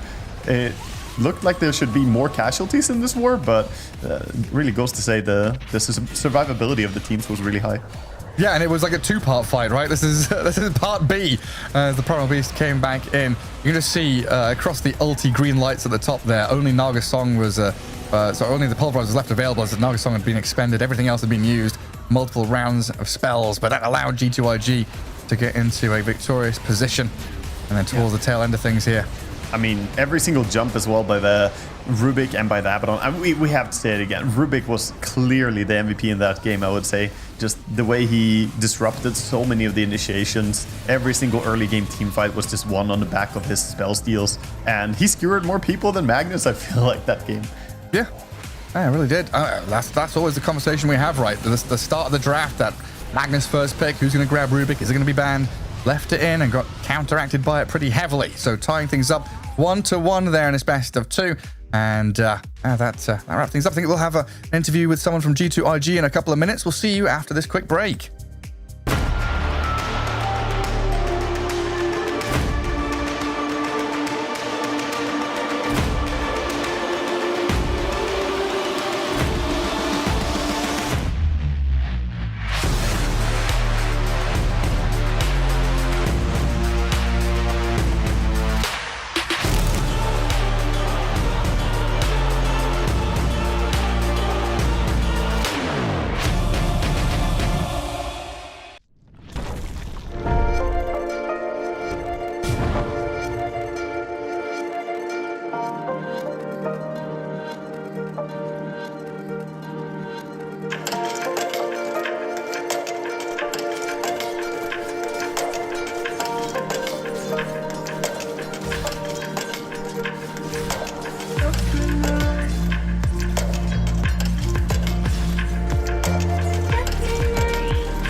Welcome back, folks, as we can take a look back at that previous series. G2IG up against Gaming Gladiators, going 1-1, Waga. Yeah, that was a, pretty shaky game 1 as well for Gaming Gladiators. They did pull out a win there, but in game 2 here, it just looked very solid as well for IG, just playing a very phenomenal game. Here we have, of course, the first game, and we can see what happened here with Gaming Gladiators running that Centaur TATB Tri-Core, and they did a very good job taking the team fights later on when they had their tools at their disposal. Yeah, and these dives in past tier 4s as well, having the freedom with JT's Abaddon ulti just to go wherever he wants to. The Curse of Avernus really does get annoying with these Manta illusions as well. No matter if you're... You just can't move on Magnus. Once the Abaddon is next to you, you run out of mana, you're silenced anyway, so you can't even cast spells. It's like, insult to injury. And the amount of damage output, it's crazy at that stage. The core trio really worked out well for IG, the way they drafted that game and the way they played. I think it was really solid. Like it's what he had Basher, Disperser on top of the Manta, so it's like Curse into all these procs. He's just procking non-stop off these Manta illusions. Yeah, incredible stuff. Really, really good draft there. Fun one. Game 2 in that series. G2IG, as we know, already out, so they were kind of just playing for scrimming, for pride, for maybe a bit of info gathering. A series against Gaming Gladiators, I don't think you ever not take it seriously, do you? Yeah, I mean, they definitely took it serious, and they did their best, and definitely, showed some good stuff here in this series. We'll see. We should have an interview coming shortly. I think it's going to be their coach, Super, joining us on the line in just a little bit. We'll get that sorted out for you as we think about the future of G2IG, because they've kind of fallen flat here a little bit at DreamLeague, but the same can be said for like Team Liquid and stuff like that, right? Kind of aiming towards Birmingham now, I think, keeping their eyes on the big prize later on down the line. Yeah, I mean, it's a very competitive Dream League. The teams are stacked. These groups are very, very competitive. So no shame in the result. And they're going about it in a good way. That you were talking about their Twitter accounts. They're making fun, very self-deprecating humor, saying choking to 8th place team. They pointed at Gaming Gladiators. Man, their social media manager, whoever's in control of that account, is just like all in. No matter what, it's just 100% all in every step of the way. Because the way they tweet, they tweet like they're kings of the world, and then they're just kind of like, oh, we dropped out. Well, time to make fun of everybody. So super self-deprecating is pretty funny. Go give them a follow, because it's absolutely worth it. They earned my follow for sure. That's hilarious to watch. I'm just sending Wago linking tweets to him, like, look at what they've said now. They've posted a funny meme, funny pictures come out from them. But yeah, a lot, honestly, for a team, you have some fun fan interaction and just a presence, because it's easy to love a lot of these players, but it's more fun when you have more personality to a team as well. It absolutely is. Just waiting to get that interview up and running. I think we're waiting for a translator for a Super to get ourselves underway. I mean, thinking about that, Super's been around for a while. We were kind of expecting JT to jump on. We were going to ask him about his Abaddon and stuff like that, but Super... Let's do some interview prep, Waga. What are you thinking about? I mean, I'm mostly just thinking about how it is to be a coach after having played as well. He's my age, so he's a dinosaur like me. Having to watch these young ones, perform, and how it feels. Does he get equally nervous as a coach as he did as a player? He has tons of experience under his belt. Yeah, I mean, it's also kind of an interesting situation, right? It's G2IG, Chinese team and org, but with this kind of G2 banner on it as well. I know KBBQ, Jack, their manager, he's moved to Berlin. He lives not too far away from me now. So there's a bunch of Dota people over here getting themselves involved in stuff. But it's looking like a pretty good year for Dota. Everyone's really on that road to Riyadh, right? We've got Heroic coming in, G2 popping in, joining IG. A lot of teams really looking for these big ticket tournaments to come their way. Yeah, we see we're just getting translators set up. I think we have them ready soon for the interview as well. So we should have them on the line in just a bit. But definitely a nice chance to pick his mind a little bit here. The man behind the team, not getting to show his prowess on the field, but definitely working together with his players as well. Yeah, I mean, especially, a newly formed roster, what they were built up in December last year, so it's barely 2-3 months or so that they've actually been around and competing.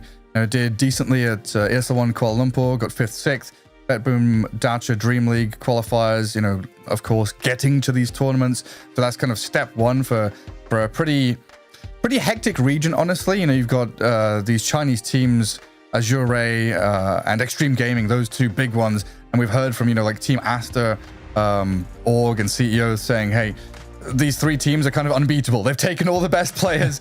It's kind of hard to make, you know, a fourth or fifth fiddle roster to go alongside them. So G2IG, they're kind of looking up at the big dogs and thinking, hey, you know, we can maybe catch up to them. But it's a difficult road to run down. Definitely, I think so. From China as well right now. I mean, we've seen here in DreamLeague the performance looking pretty strong, especially coming out from some of the teams like Extreme Gaming looking very, very solid. And yeah, it's cool to see what they can bring to the table. But of course, G2IG also competitive here. We saw some good stuff from them, but sadly not enough to advance through this group stage here. Yeah, and it's, you know, it can be a challenge kind of keeping people on the same page when it is a newly built roster, having that communication, building bridges between players, even if they have played together, or, you know, they've got the Malaysian boys all together and thinking about things the same way. We did see some, you know, kind of hiccups there. Baboka maybe being a little more aggressive than some of the other players, always wanting to be involved in that game one against Game Gladiators, as Marcy was diving pretty deep. But we do have that interview ready. Super joining us on the line here, I believe. As congratulations for that Game 2 victory.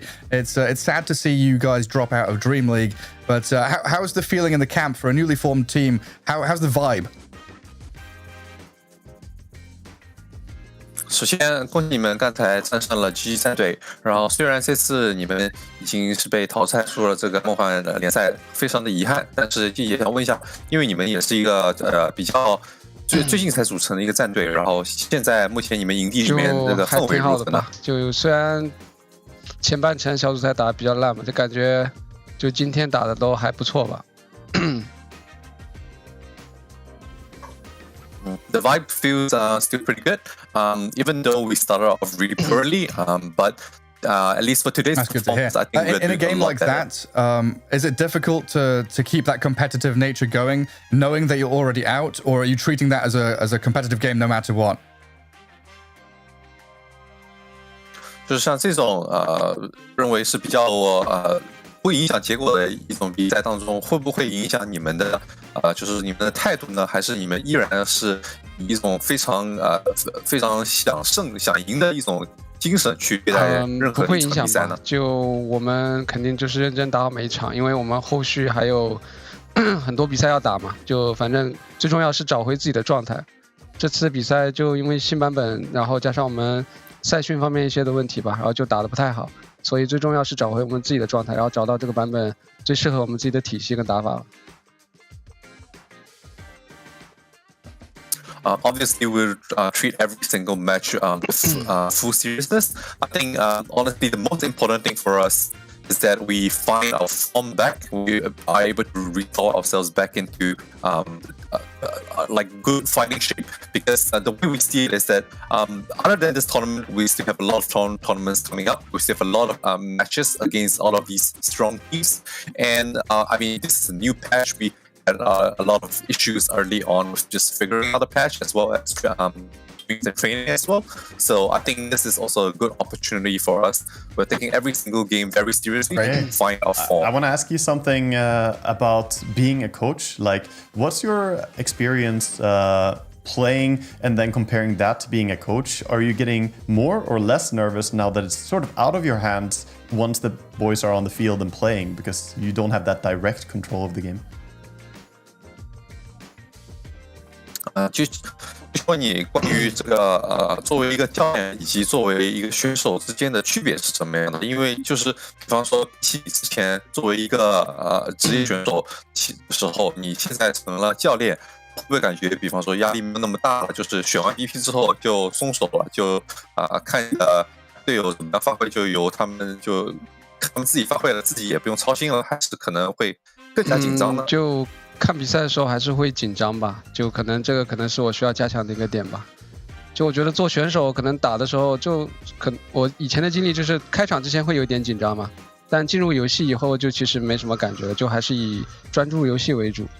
那作为教练其实可能还是更应该就把心态放平一点，然后关注场上，然后找出问题，然后以及分析下一盘嘛。就我觉得这个是两个不同的点。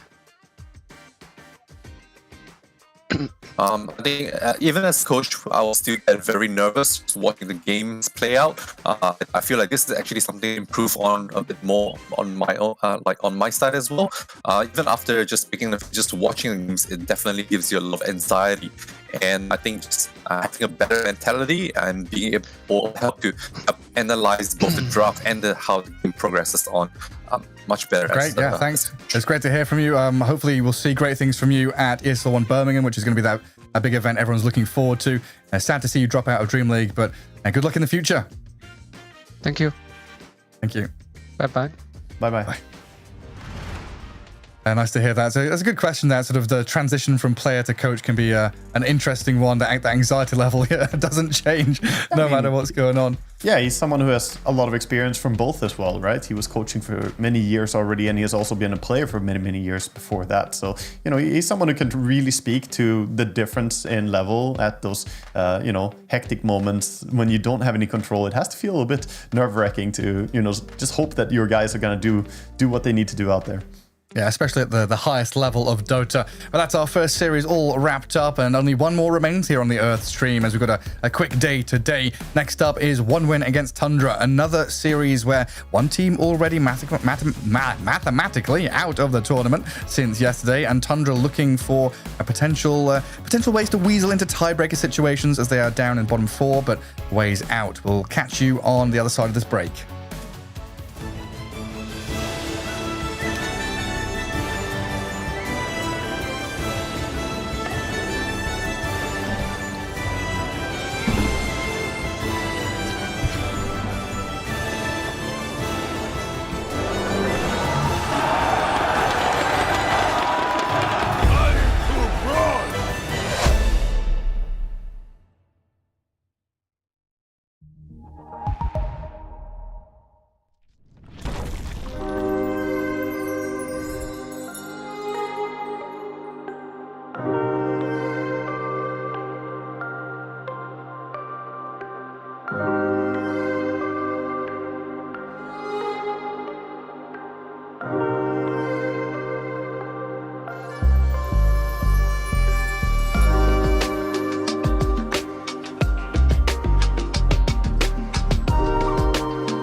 And off we go to our next and final series here on the Earth stream for the DreamLeague Season 22 Group Stage Number 1. It's Tundra up against One Win.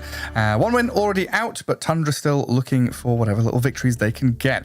Wagamama joining me again as we get into this one. And Tundra, another team that we've somehow dodged completely through this. Yeah, we haven't really been following them and their storyline so much here, but Tundra are right there on the cusp of being able to, force some tiebreakers right now. They're in a very crucial spot, so they need to pull some wins here, because right now they're on 6 points and there's Team Spirit at 7, and of course 3 of them tied for 8 points right now in Group B. So if they get a 2-0 here, that would be ideal. That would put them in a pretty good spot. But if they even just get a 1-1 here, that wouldn't be the best for them, because who does Team Spirit have that they didn't play? They didn't play against Aurora. Okay, so, depending on results here, we could see ties shape out in different ways, but there's definitely going to be tiebreakers. Yeah, there's definitely tiebreakers somewhere along the line for both of these groups. Currently, we have 4 teams mathematically eliminated, I think. Azure Ray, G2IG, One Win, and Team Liquid all have the red lines on Liquipedia. That's what we're going off of. So, BetBoom and Falcons guaranteed going through to the next group stage, and everyone else up in the air. Not sure what's happening there until we have every single result all counted, all the ballots are in, and make sure they're all fair and even. And getting ourselves into this last one, of course, Tundra with that late change in roster towards this tournament as well. That's true. Yeah, they're playing together with Lice now, and changing things up. It was a little bit dramatic, their stuff on Twitter and on streams, but this seems to be the roster right now that they're playing with. We'll see how it's going to work out. Late changes can always be, bit rough on the execution for you. You got to find synergy and stuff. Absolutely can. Yeah, we'll see who's standing in for them today. It was Lays and then Kasane. I think they've had a couple of stand-ins for their position 3. I'm not sure if you know who this player in the lobby is, but I guess we'll find out. The same player they had in the previous matches, but I don't know if it's Lace on the account destroyed. I'm not sure. I'm not sure. It's not an account with all that many games on it. Only 788 pro games, but he's ranked 198. Yeah, I guess it is. Is it just called destroyed? Is it a different player then, or is it him? I think it's Lace. He's ranked 146, so I think it's Lace. Okay, that makes sense. Yeah, try and keep your number of stand-ins to a limit as best you can. But yeah, we'll jump into lobby shortly, find out what we're dealing with here. You're saying we've kind of not followed the story of Tundra, but we have been watching a lot of One Win games, and they've pulled out some surprising victories here and there. They're definitely not a team that you can just shrug off, even though they're already out of the tournament. They're using this opportunity, pre-Birmingham, to really make sure they get as much information, as much practice as they can against these top tier teams. And against a squad like Tundra, when you're going mid lane against Thompson, you're going to get a real fun ride going into this one. Yeah, I feel like this could be a really exciting one, because we look a lot towards Thompson and the moves that he makes when we watch Tundra. At the same time, One Win, they've been a lot playing on the back of this guy right here. Chia Jr. has been, a key driving force for this team, and I think we've seen it before. We will hopefully not see it again, but that draft is so important towards mid. Not shutting him down, is key. If One Win want to have success, they need this guy to have a good game. Yeah, there's been a fair few times he's been handed an unfortunate matchup. These Ember Spirit are also being nerfed pretty heavily, with that Mage Slayer going down the drain as well, has made things a little more challenging for him and his hero pool.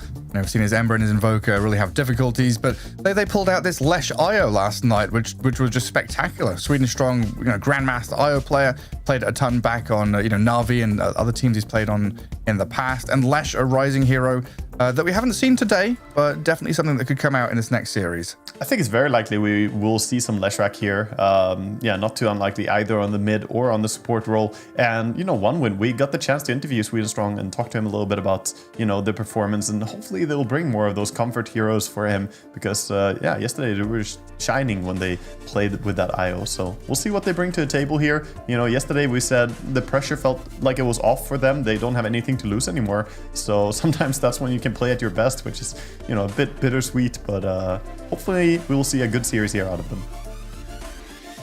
Yeah, I'm just still trying to look up this destroyed fella, trying to find out who he is.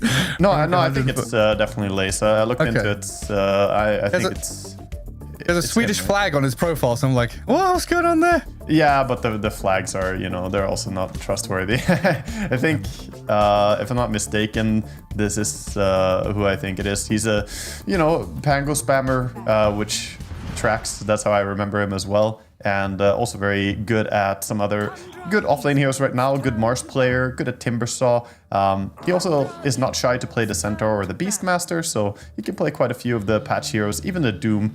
But looks like lately he's been practicing a lot on Visage as well, which could be something we might see. Cool. Yeah, one of those flashback heroes. Bring back the Zoo meta. Let's have a go at it. Well, first ban Monkey King there from 1win. That's a curious one, honestly. Is that an indication of something in particular? I mean, Thompson plays it very, very well, and you also have 9 Class playing it. 9 Class is great support Monkey King, so I think it's just respect towards him. A lot of teams actually respect him for what he can do on that hero. 9 Class is a star player, really rising lately. He's looked very good. So is that something they've pulled out recently, or is that just the kind of hidden information from pubs and previous games? Yeah, it's stuff I know from pubs. We haven't watched their games, so I need to go back and check if they actually have gone to play it. The thing is, everyone seems to prioritize it. At least when they played it against Team Liquid, they banned Monkey King first phase. When they played against Aurora, they banned it first phase. Shopify banned it first phase. So, everyone is disrespecting it. I think this is akin to the Pango against Gaming Gladiators. It's been banned just about every single game, I think, that they played in first phase. Right, yeah, you're right. Yeah, looking back, pretty heavily focused there. Well, we can maybe think about what we've actually got in front of us and not these banned heroes that we won't be seeing. Bat Rider, Undying, Techies, Dragonite, Windranger, Timbersaw, and Channel gone, and a first pick Mars into Tiny. Yeah. One more thing I find hilarious, it was banned first phase every single game, apart from against Secret, where Tundra were actually the ones to ban it against Secret, respecting that they also know their way around it. Yeah. So, yeah, just some fun stuff. But going into the actual game we're in, we got the Mars first phase, very solid opening. It can work in multiple different ways, like we've seen here throughout the league. You can go for that one-shot build, you can go for utility build. It just provides a lot on the offlane. And then, of course, the Tiny coming in for Tundra here. And then you've got the ability to kind of layer these big teamfight ultis into Arena as well. Disruptor, we've seen a fair amount of play into the circles. Could have some teamfight wombo combos come our way. Yeah, and the Tiny is also providing a lot of flex here because Thompson can play mid-Tiny. He likes playing the ganking style mid-heroes, and at the same time, they also played really well from the support position. So it keeps something open for them. I like the 1-win ban on Techies here. I think this hero is, very successful lately, and giving it away just sets you up for such a hard early game. And the amount of times we've seen teams try to smoke out from a disadvantageous situation, only to run in some Techie mines and blow their smoke immediately. It's so rough, man. In a random pub, maybe you won't have people notice if a mine gets blown up somewhere, but these pro teams, they set up the mines on the high grounds, and you just cannot smoke into it aggressively. Yeah, they're watching, they're listening. And a similar angle as well as the Mirana, which we've seen a fair amount of potential there for Moonlight Shadow to act as a smoke or be a smoke breaker as well, allowing teams to reposition themselves on the map. Something that Tundra did use against Team Liquid. If you pop the Moonlight Shadow and smoke, you're super fast on everyone because it both gives movement speed increase. So you can sometimes have your smoke be faster with that to catch and maybe kill someone. Oh, ET. Okay, early ET coming out from Tundra here. ET Tiny.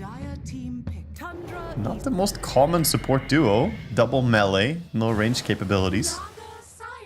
And immediate Phoenix Naga Siren. So yeah, some wombo combos coming from 1-win. Supernova Arena, the old classic, and then add a Song of the Siren in there as well with a bit of map control that allows you to get into these teamfight positions. Something that is super, super valuable, right? Being able to push waves that allows you to smoke, get you into spots on the map which you ordinarily wouldn't be able to get to. I like this trio that they drafted on 1-win here. Having the Mars and Phoenix together, very hard to kill the egg with the Arena blocking off paths or maybe even blocking auto attacks. And then you have the Song as well. You can use the Song to set up the egg, let the egg tick for like 1 or 2 seconds, then drop the Song and suddenly stun people. Or perfectly even chain stun people with it. So yeah, I really like this setup from them. Tundra, gonna go for the Brewmaster and the Luna, so they get themselves some heroes that pair up really well against the Naga. Can also be nice just to try and counteract the Mars. You just try and lift people, you know, control the team fight. Yeah, a good amount of tempo from Luna as well. Can step on the gas, get involved quite a bit faster than some of these Naga Sirens where we've seen them. If they have a poor lane, Naga just goes jungle and says, right, see you in 20 minutes. I'll be out here with a Manta and Orchid later on. But Luna taking ancient stacks and getting involved very quick. I'm still curious though, because, you know, with the Brewmaster picked up as well as the Elder Titan Tiny, it means that we're very likely going to have a double melee lane, which is abusable in many different ways. If it's not going to be Thompson taking the Tiny to mid. But looking at the game, Mars, Phoenix, Naga, pretty hard heroes to burst as a Tiny mid, so I don't think he's very happy about it. We can see Thompson definitely deep in thought here about what he's going to be playing this game. Yeah, run through the options. Then on one win side, the fourth pick going to be the Puck. So grabbing Chira Jr.'s hero now. They've got the double pick, right? They've got to pick blindly. So they're making sure they get their mid now and they cover it with a couple of bans before that last stage of picks. Pretty fantastic pick in this game against Tiny. It can be a little bit risky once the blink comes up, but ET doesn't really bother you at all. You can dodge all his stuff very easily. Brewmaster, not very good against Puck as well, with the silence potentially stopping you from casting that split. And then Luna, of course, same thing there. Can be a bit hard to lock onto Puck and actually deal damage. Your ulti is easily juked by this slippery hero. So the mid hero has to be something that deals with Puck pretty well. But we're going to see one win as well, what they want as their last hero here. I mean, we're assuming that it's going to be, you know, a support coming in as last pick, but they could be doing something weird, doing a Naga support. Then you picked Brewmaster and Luna to counter it, and suddenly you're in a weird spot. Yeah, could be. I assume they will keep banning some support here on Tundra as well, unless they expect it, you know, the support Naga. I mean, what would that last pick support be? If it is just like normal Naga carry, this is all normal in place. Is Phoenix the 5 with the Naga and then you want a different hero with the Mars? Is there an IO pick that's potentially coming? I like Venge. Venge is decent. You can swap people out of the coil. You can combo a little bit with some of the heroes that you have in your team. You give nice damage buff to the Naga. You get some minus armor synergy. See a lot of usefulness from that. Other than that, I don't know. I think it's probably a pretty... I don't know. I don't really see the IO being that effective in their team, because with Naga it feels a bit lackluster. You don't want to go with Illusion heroes. And they don't have that Leshrac mid or something to pair up with. So I'm just thinking like CMs, Venges, something along that line. Okay. It's kind of funny Lion has been ignored this draft as well, right? You've got Naga on one side, Luna on the other. That is an option as well, yeah, for sure. I mean, Lion could definitely be good to help chain stun that Brewmaster, not allow him to cast the split. Could be a good hero for them. And probably the considerations here from Tundra running through all the multitude of options that could be grabbed by one win. They're making the big decision. Do we ban a core or do we ban a support? They're, you know, still debating, it seems, what is the best hero. We'll see after their first ban. Okay, they're banning out general support here.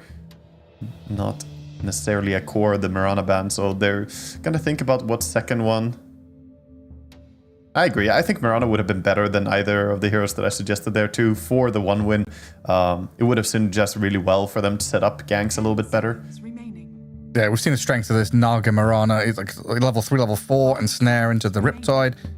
The arrow and then the Riptide. That's a pretty strong lane. Then you've got the Mars, of course, and Puck, who can utilize this Moonlight Shadow very nicely. Yeah, it's an option for sure.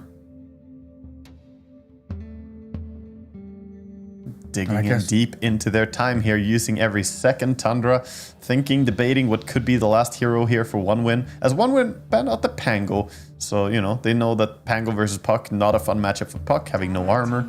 It's going to be the Lion too.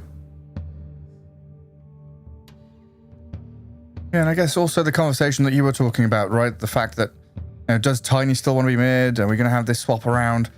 Tiny against Puck is a good mid matchup, so it is very possible. There's, you know, that equal mind game there on Tundra's side, same as the one win draft could be, you know, a flex. But I don't know, against the other heroes, it doesn't look great to play mid Tiny, but for the potential to play against Puck, maybe you want to take it.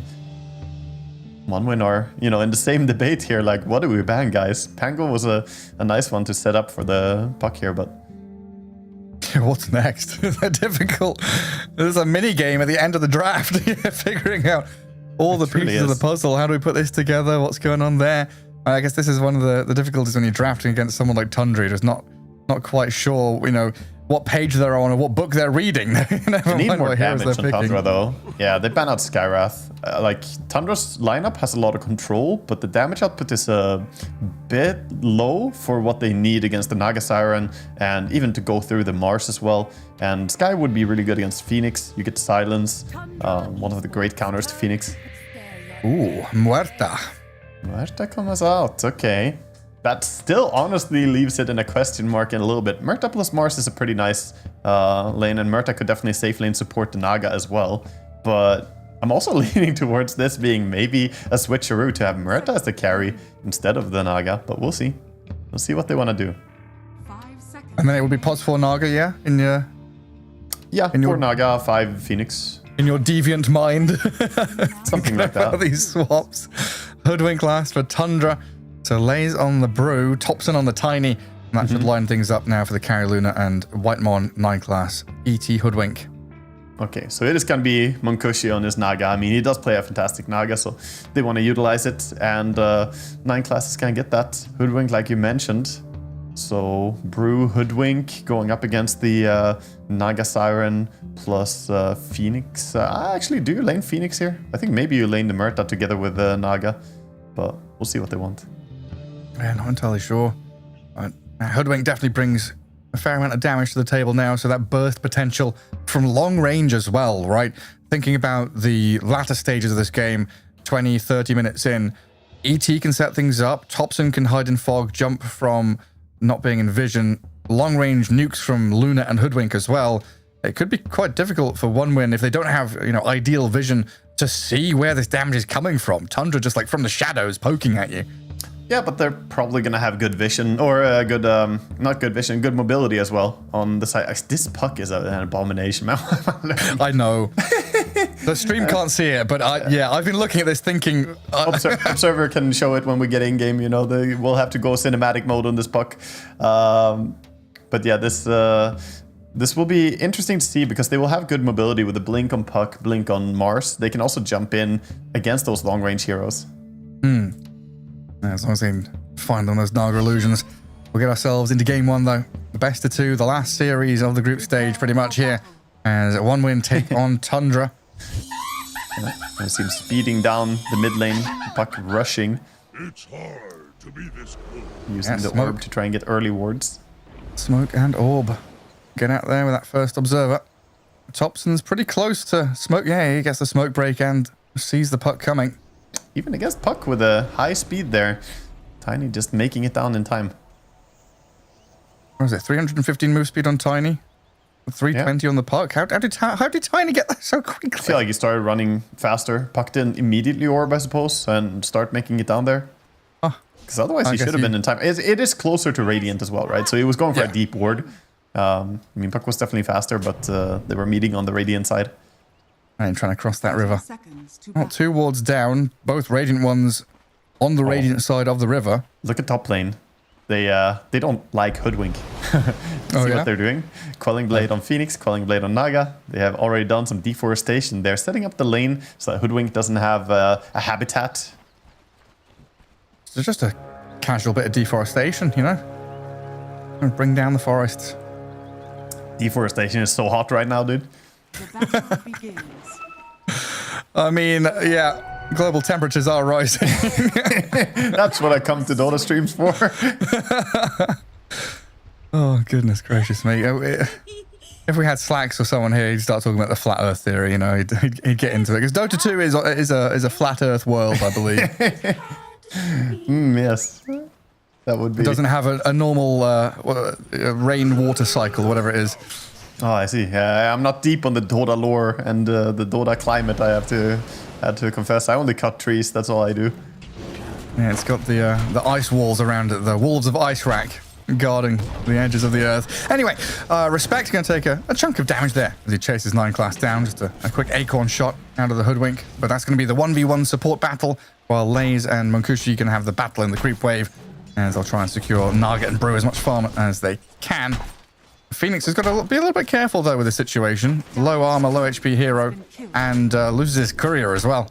I miss micro on the courier, not gonna get that salve, so this could be a little bit painful for him. Going up against Hoodwink, everybody knows if you played against Hoodwink how annoying that little rat can be with those shots. And Phoenix doesn't have any armor, so he's currently playing on the tower for that extra armor, but other than that, he's only one armor hero. That's a rough spot. Mid lane, Puck against Tiny, the age-old matchup. This is very, kind of historically been very heavily Tiny favored, right? Is it still that way? Yeah, it's Tiny favored for sure, but Puck can deal with it. It's not like a lane that should destroy Puck in any way. And while it's difficult, you still can get in decent shape into the early, like, minute 8, whatever, rotations. And down at bottom, Luna ET up against this Mars and Muerta matchup. So quite a lot here that OneWin can bring. What's the, crack level 2, level 3, quite a lot of damage. Whitemon has just been putting his body on the line. You can see him salving up now because he's just been dropping to 20% HP, taking the burst, making sure Pure is kept pure, untouched by the enemy team. I think this playstyle takes such a unique mindset. Actually, on top lane, we see a kill here onto the Phoenix. Combination by the Brewmaster and 9 class, just using that Cinder Brew to bring down the Phoenix. Yeah, crack level 2, killed the Phoenix off. All respect, loses his courier, loses his life. Now he's got to TP back into lane to try and guard up Munkushi. This comes back to him losing his salve there, not being able to heal up quickly. So he gets a free trip to base, but that's a lot of cash over for Lace there. Good start from Brewmaster. Every time I peek into this bottom lane, Whitemon is like stepping forward, whacking Sweden strong, just getting the punches in. He's got basically double damage when the spirit comes back to him. So about 110 damage per hit. Yeah, very rough. They're fighting now for Lotus. Luna even coming over. Pure helping out his support a bit, making sure he gets the rune, but that puts himself in pretty aggressive positioning. Yeah, gets speared up against the tree. Taking some punches from Cloud, but now the body blocks and the Lucent Beam. Blood grenade there, good dead shot out from Sweden Strong, but the Stomp's gonna slow. Oh, no, the calling stops the Stomp, which was trying to stop the Mars. Lots of layers there to this bottom lane, and Sweden Strong gonna be the one to protect Cloud in the end. I think a bit of a mistake by Sweden Strong not using spells there when Cloud committed a spear. Like, combo into it, bring the Luna even lower. Maybe you get the kill, maybe you don't, but even if you don't get the kill, it's so much damage. He just held his spells for a long time at full mana. Would like to see him be a little bit more aggressive perhaps, but so far this bottom lane going heavily the favor of Pure. It's also like about forcing one charges as well, right? Because Pure is now holding 13, whereas, okay, maybe you don't get the kill previously, but you would have forced him to use 11, and then next time around he won't have those 11 for the next round of spells. Exactly. And meanwhile, top lane, we see a bit of stacks being prepared by 9 class, stacking up both Ancients and Big Camp, as the mid water runes are going uncontested here, so 1-1. No trades, or no steals, I should say. And Bushwhack misses, so 9 class and Lay is unable to get another kill on this Phoenix. Respect. Might just try and get a small camp pull going for himself. Pretty poor on this Phoenix right now. Needs everything that he can get, and 9 class is making life very difficult. But turned around on by Munkushi. Comes in with the ensnare, Bushwhack's there, but lights out for the Hoodwink. Get the tip as well. People not respecting the early ensnare is so crazy to me. A lot of people used to play carry Naga without skilling ensnare at all. And I think because of that, people have trained themselves to think, oh, Naga, she won't ensnare me until she's like level 14, you know? Yeah. But 1 point is 2.75. That's a long disable. Hoodwink goes down to it easily there. Yeah, really nice. Good value point. He is gonna stack again, though. Goes back to the Ancients on the respawn, so already having triple stacks prepared in the Ancient area. This is gonna be huge for Luna later on when she makes her rotation over. Oh, massive, yeah. And Pure at his treads now. Probably gonna be looking at that Mask of Madness next. Respect sitting very far back there in that top lane. And looks like tops and mid wanting this 6-minute rune, so might see some supports rotate to guard it. Funny observer wards from the die. Look at, we had double radiant wards on the river. Timing out. That's why he just put it. It does jaunt away from Thompson in 9 class in that mid lane. Get away from the Bushwhack. It's gonna be safe on Chair Junior, but yeah, we see a Dire supports come in as well, helping control these power runes, and that puts them at a number advantage here, having both the supports in. And Thompson doesn't have that much mana. He has a magic stick, but can't really combo someone fully here. bottom tower is under Guard the runes, boys. Oh, he could do it now. Mana has regen enough. Whitemon. BT Spirit over the top. Avalanche. No toss because the calling's there. And the coil as well. Thompson getting dived on. Respect and Sweden Strong rotated in. There's a pretty tanky Tiny. He's finally going to die to the orb of Shira Jr. Whitemon getting burnt a bit. The Bushwhack attempt not working out there for 9 class. He was trying to go for the Bushwhack into Acorn Shot Tree, but slightly mistimes it. Good stuff for them, bringing down Thompson. We see there the Sweden Strong quickly grabbing the rune, not waiting for the puck to take it. Instead, just takes it, starts running around and dealing all these auto attacks. Nice play by him. And meanwhile as well, while that was happening though, Radiant Pure was pretty happy on bottom lane. The Mars got bullied quite a bit, so he's actually running back to base now. Not something you usually want to do at all on a core position. This, of course, takes a lot of time away. Yeah, walking base, and I guess he'll be able to TP out, but yeah, leaving Luna alone for quite some time. And Pure is a crazy farmer. Like, if he has a good start like this, then he is so good at accelerating it. I think his best quality as a player is definitely the fact that he can accelerate farm really hard. Yeah, I mean, he's toe-to-toe with the Nagasiren right now, but when this Mask Madness comes out, and you pointed out the massive stacks that's been made, he's going to get there very quickly. I mean, he has 0 points glaives right now, so once the glaives comes in, that's when he has the tools ready to really pop into jungle and farm fast. And there's no way really for Dire to contest, right? I mean, depends what runes you get on the puck. Maybe you can find yourself in a way to go in there. But yeah, a lot of it is going to come down to rune control. 30 seconds for the next one. Currently, though, we see Radiant instead being the ones to try and contest this Nagasiren's farm going top. Yeah, Whitemon and lays up here. Looks like Thompson's going to clear out the large camp stack. Gets himself a Windlace on top of the treads and bottle. It's like guaranteed that Tiny's going to buy a Blink Dagger, right? Yeah, it's basically a foregone conclusion. He could go for like some Echo Saber as well, but no, it's like Blink Dagger is just key for mid Tiny.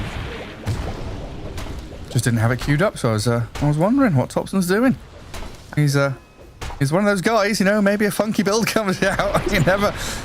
He definitely is a very innovative player, so we'll see. He might bring some innovation to it, but, you know, might see a Dagon build in this game from him. Who knows? Against Nagasiren, against Puck, an option. Dagon Tiny has been played in the past, and Thompson loves being creative. That'd be a bit tasty, yeah. Oh, double bounty rune here. Mankushi's going to get it just before Thompson can go over the crest of that hill. I think Brewmaster really wants to pop ulti right now. Wants to go on the tower.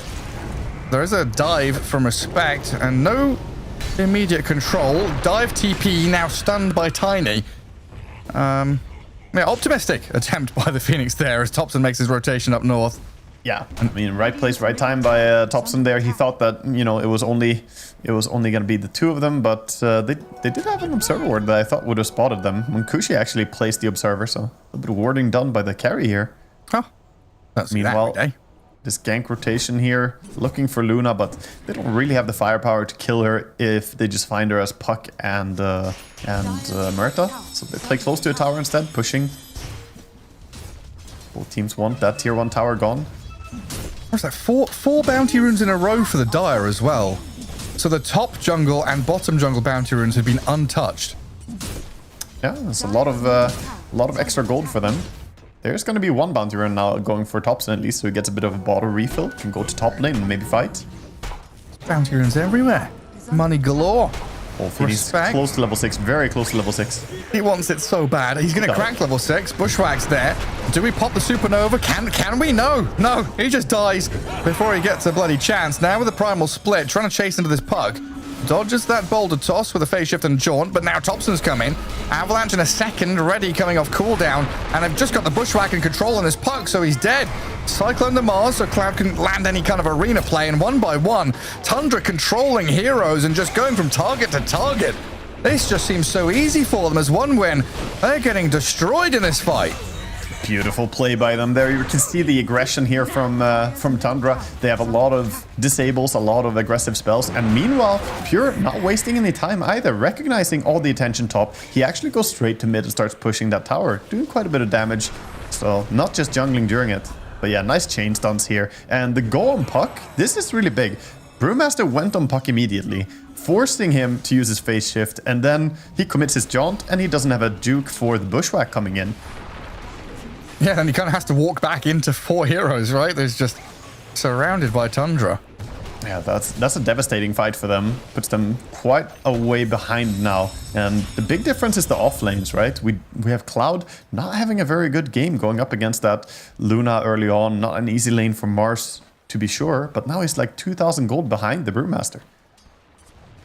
Yeah, I mean, this 3k lead is literally 1,000 per core on the Radiant team ahead of their counterparts. And you know what Lace is spending that money on, right? That money is going straight to Radiance.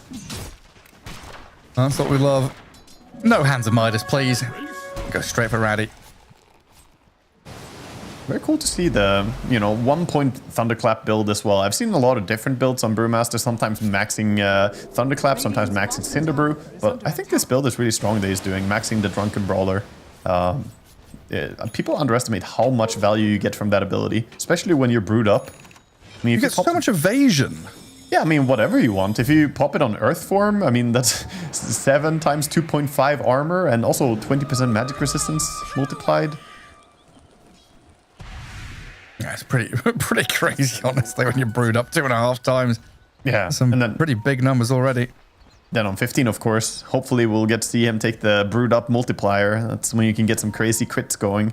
There was a time when the meta was really going towards that that Manta style build for Brewmaster as well, with the fire stance. Because initially, so the way illusions worked on Brew is that initially they always were Earth.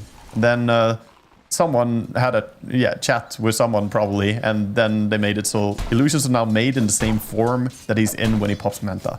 Okay. Yeah. So they're just all critting. If they're fire, yeah. Or they are fast with elevation if you go for a storm form. So yeah, you can make the different type of illusions now. That's pretty cool. I don't play a lot of Brew. That's nice to know. Well, 1 win. A bit of calm after that onslaught they had to witness up in the top lane. Still yet to see Cloud really be involved. Over 1,000 plus Blink Dagger on this Mars. Sweden Strong down here at level 6, kind of eyeing up a potential fight if Tundra go a bit too far, but it's going to be a smoke out of ET and Tiny coming down bottom to connect with Lay's Brewmaster. Primal split already as well. It's a good rotation with the Blink. They're looking for possibly bringing down the Mars, who's already having a rough game. Could slow down his Blink timing even more. They want to go for smoke themselves, it looks like, backing up like this though. Or maybe they have correctly read the rotation. More likely. Wisdom breaking the smoke, yeah, they know what's up. Right, guarding Wisdom Rune at the same time. Calling and silence up the Tiny. Thompson with a toss avalanche. Sweden Strong nearly dead, but in the arena with the Supernova down. Brewmaster held back a bit there with his Brewlings on the sidelines. Thompson's Tiny. Focused though with Chira Jr.'s arrival, they kill him off. A dive forward towards Whitemon. The ET might be the next target. Trying to go on multiple heroes here, but the Brewmaster has escaped safely. And it looks like Whitemon as well, TPing out. No stones coming. Little bit of a grief there by 9 class. The spear was actually only because he slept. Like, ET slept the Mars. Mars couldn't spear, so a TP out would work. Look here at Thompson trying to TP out. There's a good stomp into TP, but Hoodwink shoot wakes him up, and then it doesn't work anymore. So a little bit of a sabotage there. Otherwise, could maybe have worked out to escape, but good play by 1 win. Reading the rotation, putting the Murta in good position. Just, very, very nice stuff by 1 win, showing some good map read. Yeah, good victory. I mean, it took a lot to rotate there and, every ultimate to get a kill on the Tiny. And in the meantime, this Luna, she's cleared the stacks. Massive pure Luna right now. 8,500 net worth with Manta style pretty much done. Yeah, he's getting enormous. He skipped the Dragonlance as well, which is a choice because he only wants to farm right now. Dragonlance isn't actually that important for farming. It's more of a fighting or pushing tool. So he goes straight Manta style. I told you, this guy knows how to steroid up the farming and accelerate. And that's what he's doing right now. He knows he doesn't have to join his team yet.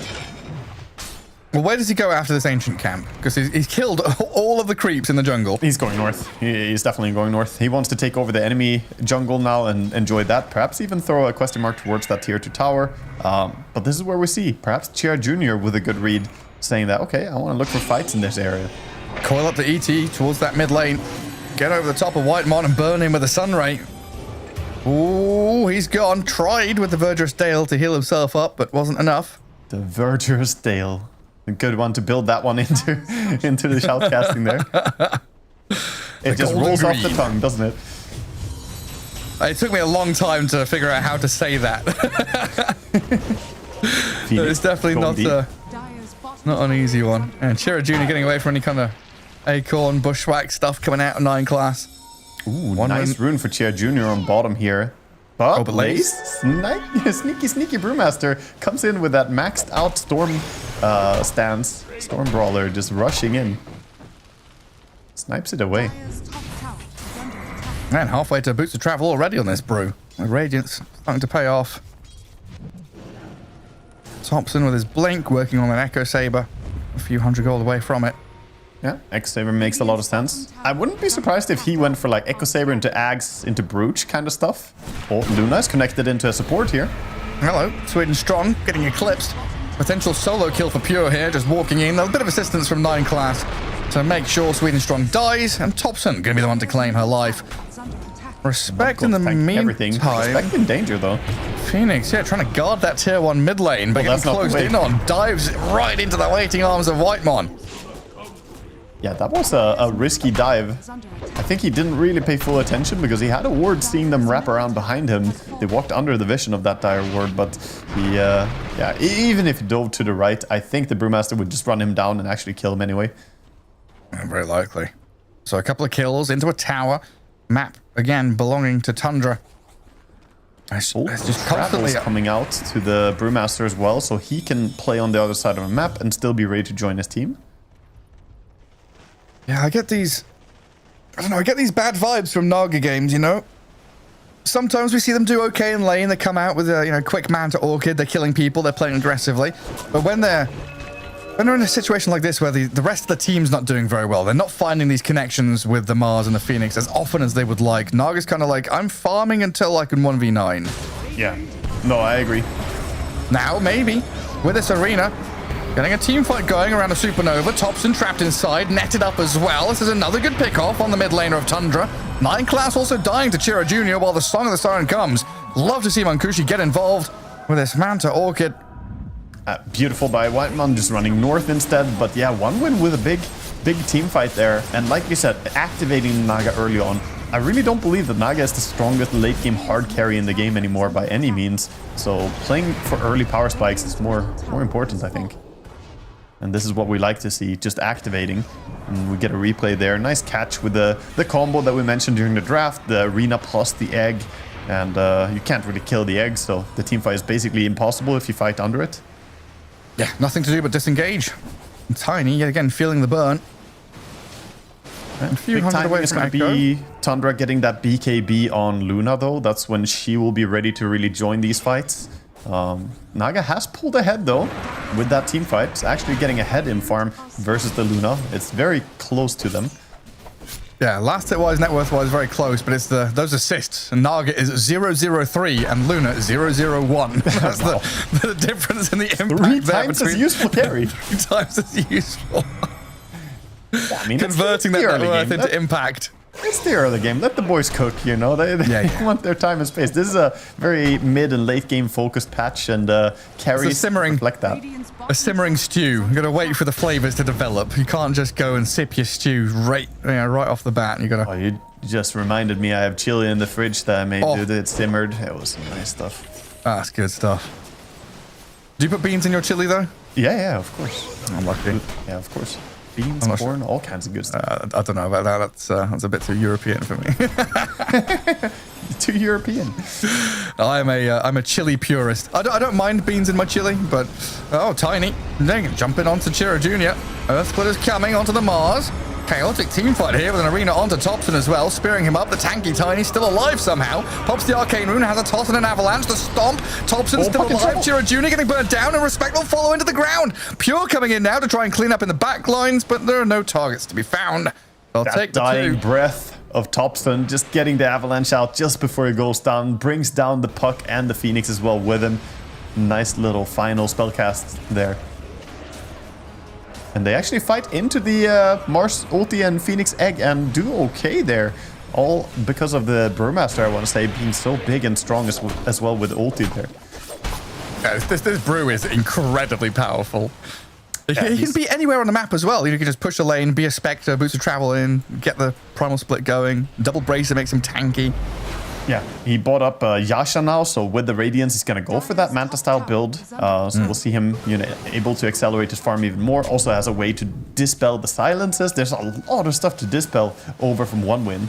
The, Bloodthorn completed on the Munkushi as well. That means they have 3 different silences you can get rid of. It's a great item pickup for him. A shard queued up next as well. And super handy to have on this Brewmaster. Yeah, we see Luna building towards that Kanda, starting out with the Crystallis. Most likely going to be a Kanda, even though he didn't queue up more yet. Wait, Pure joined that fight, but he's still 0-0-1. Did he just not touch anybody? He used Eclipse and Lucent Beams and stuff, but I guess get not the guys who died. I don't know. Yeah, I mean, he was going on the Mars, which makes sense. Cloud did escape. Unlucky for Pure. Using the Bloodthorn here, they take a very fast rush. This is sneaky. The move is coming from Tundra to punish this, though. Ooh, 2,000. Very close. 2,000 HP left. They see them inside the pitch. Hero Jr. trying to zone them back. Lays moving forward. Roshan about to die. 300 HP left. The Song of the Siren has Thompson blinked in. Aegis on the floor. Who's taking it? Okay, Hero Jr. grabs it. Supernova down with the Sunray over the top as well, but they come in with some big control onto Chiro Jr. Supernova taken down as well by 9 class. Unlucky stuff here for 1win as Chiro Jr. looks like he's gonna jump away with a blink. Still caught by Thompson's Tiny though. Slapped with the Echo Saber, tossed around. The Avalanche is gonna stop him in his tracks. He blinks and jaunts over the top and gets away from danger. Good escape at the end there by 1win as well. Have to commit the Dream Coil as well to just feel safe. That was a nice use of the Song. Of course, Song is not going to protect Roshan, so you can keep taking it. Good usage of that to your advantage here. TP mid gets cancelled by Munkushi just running in and killing the creep that Brewmaster tried to travel to. So he's stuck on the bottom part of the map right now. That could allow them to take a tier 1 tower top since he cannot TP in. Yeah, they're beelining towards it. Take some Ancients on your way through as well. Sweden Strong going to be happily taking any experience that this Naga Illusions are going to set up for him. Yeah, we have Kanda queued up now for Pure on his Luna. Starting to take this tier 2 tower down. Just shooting these scouting ultis over and over. Well, that's the thing. You're poking, right, with this ET Spirit and Sharpshooter. And it's quite a lot of damage. Bushwhack just off the mark there as a good jump out by the puck. Gets them to safety, but tier 2 is gone down bottom. Tier 1 top was the trade. And Tormentor gonna get stolen here. No way to contest it. Don't have Mars nearby, no puck. That's going to be a shard for the Hoodwink. Always nice to get that one. Bit of extra spell damage increase, on anyone who gets hit. What a bounty! It's an underrated shard for sure. It's sometimes difficult to remember casting it when you play Hoodwink. A little boomerang, yeah. It's also difficult to keep track of the difference between magic resist and spell damage. Yeah, exactly. Yeah, spell damage is better than magic. Yeah. Magic resistance reduction. There's everything. Doesn't matter what it is. Wow, Pure! He was low HP from the Tormentor, and Cloud does not hesitate. Goes in, gets the spear combo on him. He does not have time to react with the BKB, and he gets bursted down by the puck helping out. Great jump from Cloud. And this is on the Radiant doorstep as well. Munkushi had already set this up. They got that tier 1. They pushed mid and top lane, shoving into Radiant Triangle. It was because of Sweden Strong's ward there as well. He had the wards that gave vision under a tower a little bit, that allowed them to see him and then jump in. This guy give the full BKB for Mars as well. Bit of reward for his efforts. Man, they still have Aegis on this puck as well for another 2 minutes. Otherwise, I generally like what they were doing there, taking the enemy Tormentor, then TP back, take your own Tormentor, but they do lose Luna at the end. Speaking of that, we got the free shard for Thompson then, since he won the second Tormentor role. So he has the tree grab and tree throw upgrade. That's pretty nice for a mid-tiny. For position 4 Tiny, it's like whatever. Yeah, no, it feels amazing. If you're playing core Tiny, not having to grab a new tree all the time is really nice. And he already, you know, has a lot of burst damage. 100 extra on that tree throw. It can be the difference between someone dying or living to your Tiny burst combo. It's very binary, like either they die or they don't. Dead or alive. Gleipnir, nearly here for 9 class. I love the fact that we've got these supports that kind of have itemizations, have scaling capabilities from support roles. Yep. Yeah, he's looking pretty farm. Cool. Blaze out of there with a Manta and turns onto Mankushi. Nagasaran has heart, so it's incredibly tanky, but they go into the back and just blow up 9 class thanks to Chira Jr. and Naga Illusions. Yeah, that's the good stuff about Naga being so tanky with the heart. You can use him as a little bait, you know, you say, here, focus my Naga, and then Chira Jr. ready to just assassinate the backline. Of course, he has Aegis still for 40 seconds, so he can be pretty aggressive. Some serious micro going on from Lays, controlling his Storm Panda to like scout and see what's going on, steal some creeps. Earth Panda was roaming around, other 2 pushing out mid to help out Pure. Really nice to see. Yeah, he's a micro player. Like I said, he's good at playing a lot of the different summon heroes. Like he was spamming Visage, as I said, and also good Beastmaster and Brewmaster player. Pure spreading his wings up top. There's some creeps there. New wave arriving. New camps are spawning. He doesn't go down here though. No real defense, so more map control coming the way of 1win. Just allowing this Naga complete free reign on the map. I think they've done a really good job activating Naga to get this control of the map, because, you know, a lot of times we see Nagas just keep farming along the edge of the map and not activate, but that's not really the case here. Sure, he's 004, but he's the reason they have taken over the map the way they have done. It really helps that they've got Puck that can kind of do this semi-split pushing, and then the other 3 heroes are just raw team fight, right? They are just find a hero, get team fight going, have some big AoE, and then Naga can join in these extended battles. Yeah, and he's even looking to be the initiator for some stuff here. Look at him, just running in under tier 2 tower. I love this play, because it's pretty low risk for a Naga with your items. It's not that easy to burst you, and he can scout for these pickoffs. So all of Tundra are playing very, very defensively right now, forced into their own base almost. Only the Luna outside of the Radiant base right now. Dire starting to close the net in around the little fishies of Tundra. Where do you go? You've got to smoke out your base to get something done, don't you? You do. You're under you need to break vision. the pattern right now. This is falling apart. You need to get value out of this Tiny. Try and look for some pickoffs on either Puck or Merta. Puck is the ideal target for them right now, because he's also carrying a gem. So if they could burst that, that would be absolutely huge for them. Well, they've moved out, but it's past Dire vision. 1win know that the southern jungle is swarming with Radiant heroes. Double Radiant wards from the right side of the map into that Dire triangle. But both teams right now kind of avoiding each other. Not wanting to go blindly into a clash. Yeah, this is fine by 1win though. They're happy to just keep farming. They don't have Aegis right now, so playing a little bit safe. Just saying, okay, we play top. Now though, the rotation comes in towards top. Do they sense this smoke gank? Oh, well, they are under vision. They're spotted completely by Thompson, who jumps and blows up Respect. Phoenix gone. Cloud chased down. Has the BKB to get out of the Gleipnir and the chase from Tundra. TP, is he attempting? Trying to go for it. The physical damage looked pretty good, but Pure can't bring it as hard as he would have wanted. Yeah, nice call there. Just turn around, BKB, and TP out. So stays alive throughout all that. But this is a good initiative, and now they keep going as well, invading enemy jungle. That is an illusion. Those are Naga illusions. All the illusions. Use your ultimates. Eclipse them. Kill them. Make sure they die. I mean, it's good to just show hatred towards the Naga illusions. Gotta make sure that they're not allowed to do what they want. Curb stomp them. Just grind them into dust. Get them the hell out of this game. Well, Thompson onto the tier 2 mid now. Tossing the Naga illusions. There we go. The hatred for them. Well, that's leaving one outer tower now on the Dire side of the map. It's a good strike back by Tundra. They were on the back foot very hard, and now they're recognizing they can leave map, they can do things, you know, get out there. But meanwhile, Chira Jr. just split pushing toward bottom, and he's been allowed to run around a bit and get some dewarding. Still hasn't really found the wards in the Radiant side of the Ancients. And the river ward, of course. They're gonna time out before he finds them, I think. Yeah, looks like it. He's doing a great job here. Getting up in the face of Pure.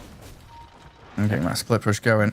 I would be worried if I was Tundra right now, because this game is brewing, like, no pun intended. It's slowly going to the point of Aghanim's Puck being a threat. And that's where Puck really takes off.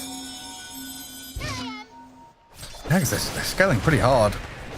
Munkushi does have this butterfly now. Thompson going to BKB to turn around onto Sweden Strong and Cloud. Mars still holding his own BKB and waiting for a chance to blink Arena. Tundra just gonna soft retreat, it looks like, holding their own territory, not falling back to their base completely. That's a lot of damage to poor Murta, getting healed up a bit by the Phoenix there, but they don't have a Spirit Vessel, so can't really heal up that fast. And Roshan respawns, stuck down here for 3.5 minutes.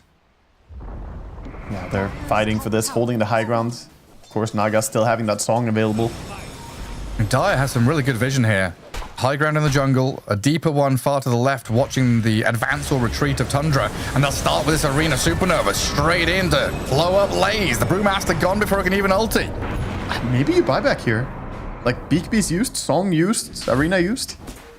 I think you could fight for this Roche, but it's up to them if they want to do it. They're calling the smoke, so... Chira Jr.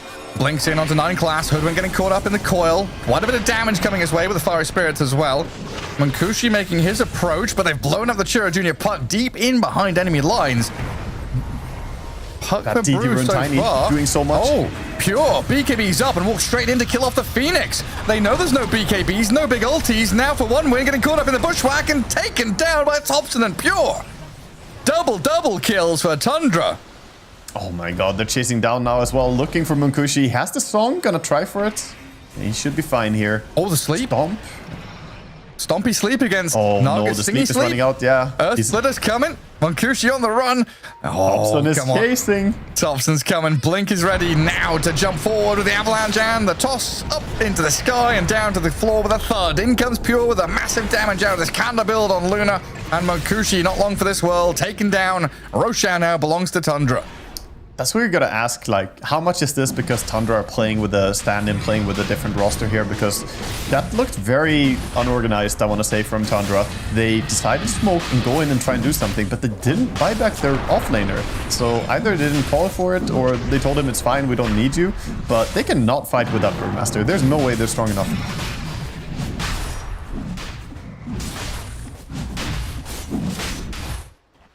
Oh, Aegis and a banner for them. The spoils of war here for Tundra.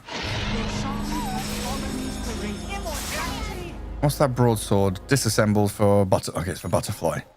Why has he got the broadsword locked though? Am I missing something? Yeah, I'm not sure. I think it's... It's about that. Just for fun. Accidental locking of the broadsword. Oh, I don't know. He moves up. Press into that bottom part of the map.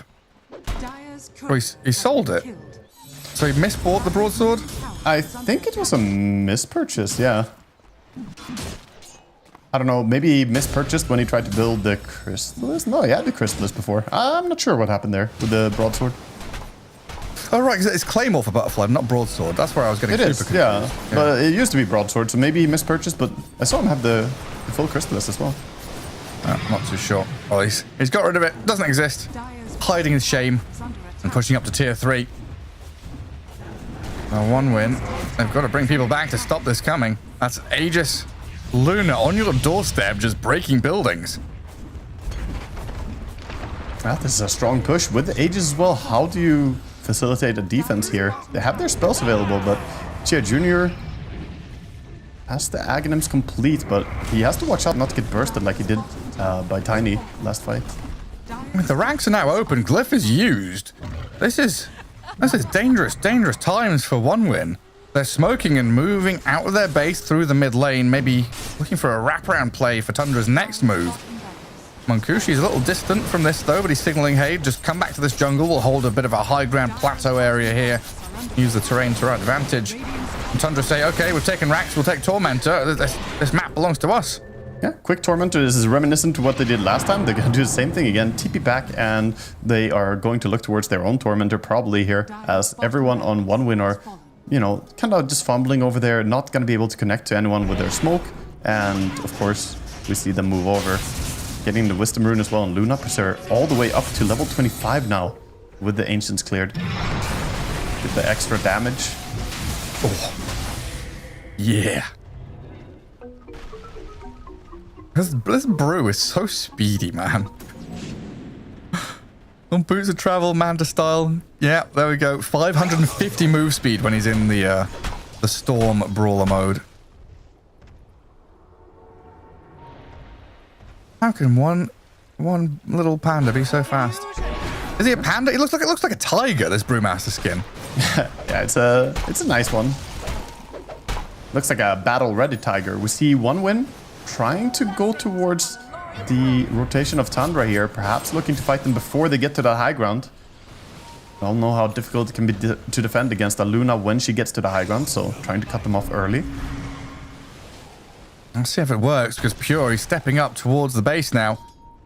1-win, trying to play under their vision, or they know, they see Pure stepping back and forth. Luna. He's not the target, so that's why Pure's going in like this.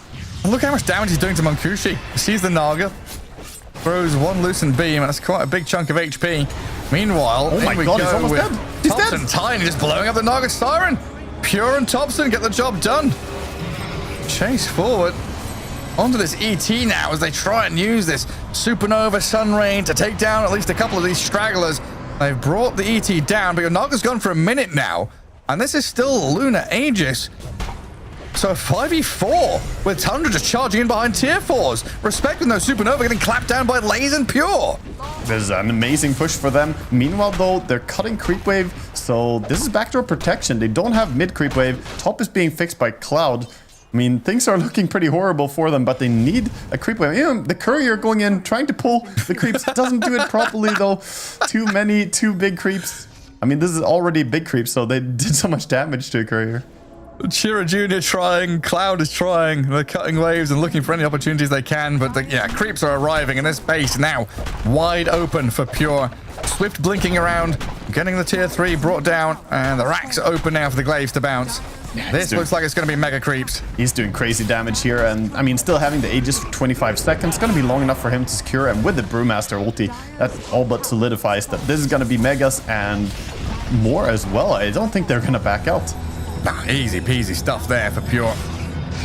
Maybe they do play safe. Get a hit onto the tier 4. Chira Jr.'s in with a coil. Half HP Tiny, tons of damage coming his way, but he's got the BKB.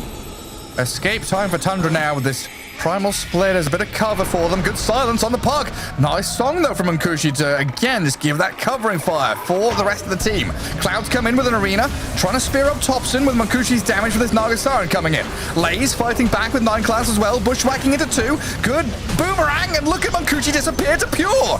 Luna comes in, blinks forward. Pure's too strong. This Luna dominates them, and 1-win get wiped off the face of the map. That's a lot of damage. They have buybacks on the Murta. Mars already using his. Again, they're trying to cut waves, but there are too many creeps coming in from mid and bottom. No way you can cut them. It's 5,500 damage in that one fight from Pure's Luna. Now a ton of damage ready on the tier 4s. Could double ulti blink in. Oh, yeah. Might want to use it for the BKB as well. On cooldown, there's the first Eclipse. Refresh BKB. Another Eclipse at the ready finger on the trigger, and Pure's going to pull it. Down you go. Beams Mars are going. is gone. The beams are flowing onto this puck, and GG called because they've lost all of their chances. Everyone down. 1-win. Tapping out of game 1 as Tundra take the victory. That's a good start. That's exactly what Tundra wanted here. They need these wins, so getting a good start in this BO2. Of course, they want both the wins, though. Having only the first win secured is not going to be sufficient for them. You can see on their faces they're still serious mode. They're not done here. Absolutely fantastic start for them. I mean, that was a great performance overall there. See some of the scoreboard here. We can see the damage that this Luna did. Still just almost tripling the damage of the Naga. I mean, I think Kushi did a great job trying to activate early, but Naga Siren, I don't know, man. I don't know if it's the players doing it like making a mistake, or if it's just the hero feeling like it doesn't take over games the way we've seen before. It feels like these like small deviations in item builds matter so much, right? Like in this game, maybe if we saw the Eternal Shroud, she would have been tanky enough to withstand a lot of this brunt of damage in these team fights, but needed the Bloodthorn and of course needed the Manta style, wanted to go for that Scythe of Ice later on. This Heart of Tarask felt like a necessity. It feels like no matter how much farm you get on Naga, you feel like half an item or an item behind of your counterpart. This Luna was just, stepping up so strong. Yeah, Luna was definitely a monster. Well, game 1 victory for Tundra. And again, just thinking about their group stage standings. 1 win, just playing for experience and pride a little bit here. But Tundra, they need these Ws, need to start racking them up because they are down in the bottom 4 currently. Could tie themselves up with Team Spirit in that 4th slot because it looks like Aurora, Shopify, and Extreme at that 8 and 4 position are in a great spot to get themselves through to that second group stage. So yeah, an important second game coming up here for Tundra up against 1win. As we can watch these highlights back and pass you over to a break. We'll come back with game number 2 shortly.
Dire's middle tower is under attack.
Welcome back, folks, to the final game of the day. It's Tundra taking on One Win, where Tundra need one win in this best of two to get themselves the chance to stay in Dream League. Wagger joining me again as we get ourselves into this one. As One Win, they've been putting up some serious fights here in these last ditch series. Yeah, they've been doing their absolute best. I want to say that, Tundra did outplay them pretty well here, though, in game number 1. We saw some really nice moves and nice combos in general. Chia Jr. didn't really get to have the game that he wanted on his puck, didn't really get to that point of oppressing all the opponents. And again, this Naga, dude, how many Naga games have we seen that just don't really pan out the way you want? Even though you have a good start, even though you're getting really farmed. This time they countered it with a Brewmaster on the side of Tundra, which is, a great hero to have for that Dispel. But yeah, I just haven't seen that much success from this hero. Yeah, and it's like you can kind of see it coming, you can feel it coming. It's like, okay, Naga's farming, top of net worth or second in net worth. She's going to get to this point. You're just gonna, anticipation is building and building. Then she joins the first team fight. Yeah, she did something, and then second team fight, nothing. Third team fight, nothing. Fourth, it's just like, well, yeah, this Naga is not going to scale the same as a Luna. She needed to be involved and really getting heavily active in every single one of these team fights, which Cloud's Mars and Shiro Jr.'s puck tried to do. It just never felt like it was enough against this draft from Tundra with Tops and Tiny, and I think Whitemon's ET. This ET early pick is causing a few problems, especially for some of these Illusion Agi carries in particular. Yep. Yeah, for sure. And, they decided to pick it into it, though. They said, okay, you have Elder Titan. We're going to pick an Agi carry that loses all of its armor when we get close. And we saw it multiple times. Even the magical damage when he put his spirit on top of the Naga and then a Lucent Beam came out. Is like, that Lucent Beam did like 900 damage with the Kanda. That really, really hurt. So yeah, Tundra, they had a good approach to the draft, I think. Even though One Win had some good combos going as well, it just didn't really work out for them. Yeah, and then the stand-in, right? Lays on his Brewmaster. He honestly felt like the biggest piece of the puzzle there for them. He had a great lane, using his Primal Split like off cooldown to push towers, get kills, cause havoc in these team fights. Looked pretty spectacular as a stand-in here for Tundra. As we do get ourselves into game 2, draft is ready for us, and we'll find out how things unfold for these two teams. Yeah, I mean, what a great showing by him. He really played a solid game there on his brew. He showed his expertise on the hero, and he had fantastic impact. Getting that early Radiance, getting the early travels, he was able to do what he wanted there. And we see One Win here. Rehydrate, get ready for the game. Well, I was asking him last night what's in the. He's got a nice blue mug. I was wondering if it's some green tea or what it is. No, he's got the water, a bottle of water there. Hydrate himself. Yeah, good rule is to not drink plastic bottle vodka. That's a bad idea before a game. Do you not like microplastics in your? No, it's not so much about that. It's just it says something about the commitment you have at that point. Okay, fair enough. But yeah, One Win gonna go into this one, and they're gonna do what we've seen everyone else do and ban out that Monkey King. I think the combination of 9 class plus Thompson just make it impossible to let that one slip the first phase. So it's gonna get removed. Other than that, pretty standard heroes being banned out. Aside from Tundra getting rid of the, SD, Wind, and Naga. Bit surprising bans from them, leaving a lot of things, which allows them to get their hand on a DK here. Yeah, that's the first DK I've seen in freaking ages. I've been watching it on other streams, but yeah, leaving in the Mars, the Magnus, the Dragon Knight, Mirana's still out there as well. A lot of these high priority first phase picks. Yeah, like you say, kind of weaseling themselves into the draft because of these interesting bans from Tundra. Yeah, we'll see what the approach is going to be here by One Win. I mean, DK is still a formidable threat in the early game, being so tanky, in the mid game being just annoying with the Manta style, and then late game, the Aghanims, dragons, flying around becomes truly irritating. One way is to turn it back on you. You have Reflection, of course, quite useful against the Dragon Knight, and even a pretty decent target to sunder up. That is a very early TB pick, though, isn't it? It is super honest. Yeah, this is, we talk about, being filthy or being honest. I don't approve of honest drafts. I like cheeky. I like, filthy. I like hiding stuff, late game or late pick Huskars and stuff. This TB is just asking to get countered by a million magic damage. Unless it's this position 4 Terrorblade that everyone's been talking about and I haven't seen yet. I mean, they would be doing it into the guy who's basically pushing it the most. 9 class is a very fun support to watch. He has been pioneering that build. So 1 win, they might be, you know, trying to do it here and saying that this TB, it could be carry, could be flex. If you commit too much with countering it, it's just going to be a pos 4. If you don't counter it, then, you know, we got to pick it early and you didn't. What a freaking world we live in, honestly. This TV could be 1, could be 4. Yeah. Man. Dota is a lot about figuring out, but this is where you gotta box it in, you know? You gotta think about, okay, TB pos 4, what do you know about it what is it good against and what do you want to utilize? So maybe don't pick stuff like Anti-Mage carry or Luna carry, who will get very, very bullied by the reflection spam. So maybe you want to, you know, set yourself up with a strong magic damage presence on bottom lane to be able to, or on your safe lane, to be able to pressure the pos 4 TB. To box it into that carry role, because that's what we discussed earlier, you know, like locking the Kunkka in that case towards mid lane and not off lane. Well, we'll see where they go for now. TB, first pick up for them. 1 win. Now have to start showing a couple of heroes.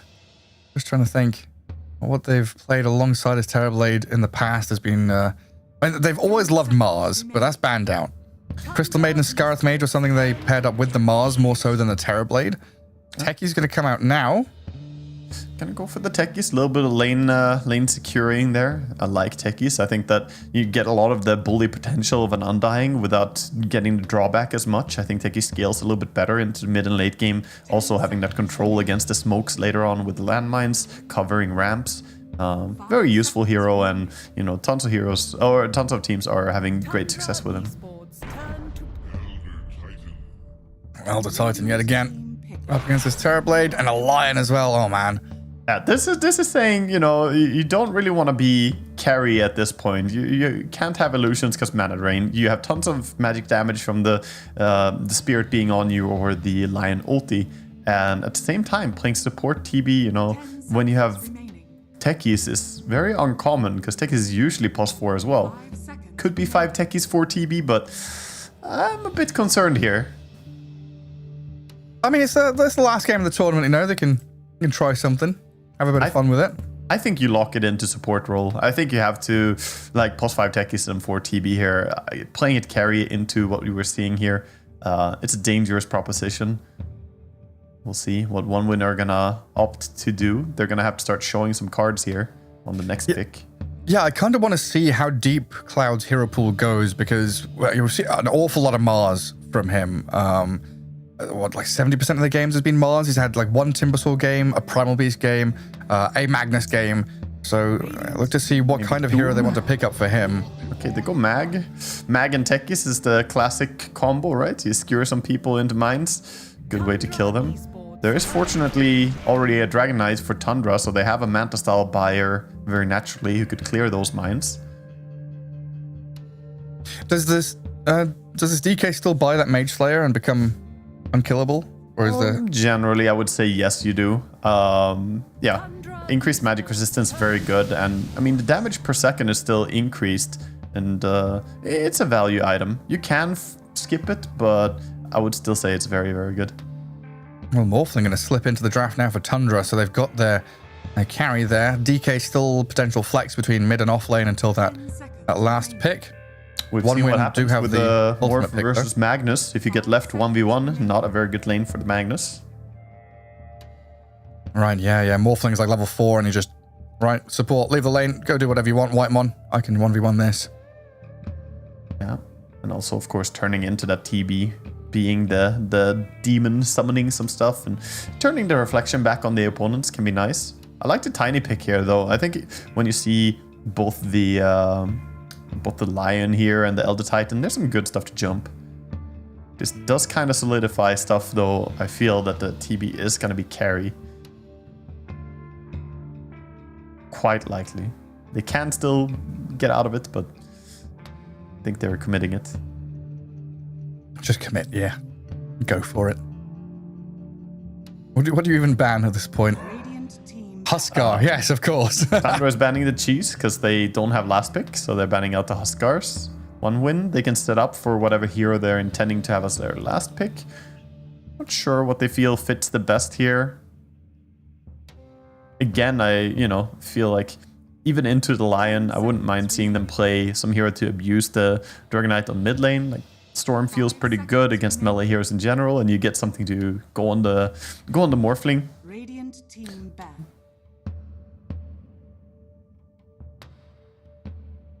Banning out the Centaur, of course. We still have the offlaner needed for Tundra, as we are expecting this DK to go mid.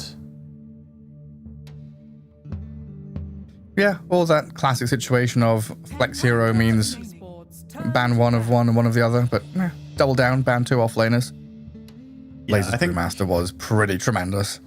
Yeah, I think it deserves it, the respect after last game. He did play really, really good. And it's also a hero they don't deal greatly with. Like, they can chain stun, but it almost relies on the RP, which is a lot of resources used to burst the Brewmaster if you want to do it. Is it Viper banning time? Yeah, I think Viper or maybe one of the heroes that could, kill Morphling. The thing about Viper is he doesn't threaten Morphling. Necro banning time. We'll see what Tundra don't want to deal with the most here. Necro with Dagon. Zapping people. Templar heroes. Okay. And a Rubik for Tundra. So a Thompson Rubik mid? Quite likely, yeah. I mean, this should be Thompson, I feel. Dagon Rubik build? Was it Whisper that was playing in offlane the other day? Right, yeah. The offlane Dagon 5 rush Rubik, I think. That was some interesting stuff. Yeah. Worked out really well. 5 seconds remaining. I wouldn't be surprised to see Thompson go Phylactery Dagon, something like that. I mean, rushed Phylactery on mid Rubik does hurt a lot. That Fate Bolt is very painful at that point. And you can always, hit people far away with the spell steal. We'll see what they want to pick into this. Yeah, so DK Lion lane, ET Morph lane, Rubik mid. Yeah, and they get the Rubik versus Magnus, Can always be useful to have. Oh, Anti-Mage comes out. Nice, they're doing it. So it's support TB. I was very nervous that it was going to be a carry TB there for a while, but they picked the Anti-Mage, which is nice into the Morphling. It's a good matchup if you are familiar with how to play it. It is, of course, dangerous if the Morphling turns into an AM as well, because then it gets Blink. But this is a pretty nice AM game. Yeah, I mean, we could also try and steal it. We could have 3 blinking heroes. Yeah, that's true. Waveforming, blinking, jumping all over the place. I mean, things can be challenging when you're dealing with like a Blink DK, that Dragon Tail, the Blink Hex from Lion, these instant initiation tools with telekinesis as well. You've got to be very quick on the counterspell for Munkushi's Anti-Mage here. You do, but counterspell is at least very good here, and like there are heroes who care greatly about being mana burned and will not be buying a BKB very likely. Like you have the Rubik mid, he is a great target for the AM Ghost when it goes into mid game, and of course going on the Morphling is also a very, very good target for him. I like this, and you have Empower from the Magnus, so you can ramp up that farm speed a little bit more. Yeah, empowered AM, empowered Tiny, big cause, and then empowered Terrorblade from the position 4. Just get him scaling as well. We'll see how much the TB is going to do to the Morphling as well in laning stage, because Reflection against Morph, who wants to go high agi, that could hurt quite a bit. We finally get it. I asked for it on the first day of casting Dream League here, and we get it on our final day, final game. We get to watch a +4 TB here. Waiting until the bitter end. Oh, here we go. 1 win up against Tundra. 1 win on that Radiant side, all smoked up and heading out across the map. Yeah, of course. Tundra. Put themselves out there too. This is pretty new tech, this +4 TB. It's been meta in the past in different times, but it's back because of the reflection buffs and the strength buff. So people might get confused when they see this. This is coming to your pubs, friends. It might already be there. Definitely. Like, I can't remember why Yapzor he picked it a couple of times when he was still on Team Secret years ago. It might have just been a flex pick into a weird situation, but this is like legit. This is a flex pick for real. It was fairly legit back then too, you know. I played with this weird guy, 2B, always plays the weird stuff. He was on the POS 4 TB back then before Yapzor did it, and then he was so happy. You should have heard him. I talked to him, he's like, yes, Yapzor is doing my thing. When 2B has like one of those like galaxy brains. He's just like so next level. He's like 4 years ahead of the meta. Well, you see, the thing about him is he only wants to play stuff if it looks cool, and all the carry heroes look cool, but he's a support player, so that's the dilemma he has. That's how you end up with 1,600 games on AM POS 4. Ganking Ember Spirit. Chira Jr. Tree grab up first, gonna walk into Lays and Thompson down at the bottom rune. 2 for 2, but Lays with the Dragon Tail holding back Sweden strong. Under this reflection, a lot of damage coming the way of the DK, but he's back to high ground and survives. I mean, Lays, this is not a comfortable position. Do you just run base? Do you run lane? I don't know. He's going to the lane, but not having point in Dragon Blood, of course, because of his stun, and having to tango up here. This is a lot of HP to regenerate. Time to ferries themselves. Little couriers, little donkeys. Their knees are buckling under the salvos being brought into that bottom lane. They're coming with the ointment for him. More respect. All the trees have been cut down over here, so nowhere for this tankies to hide.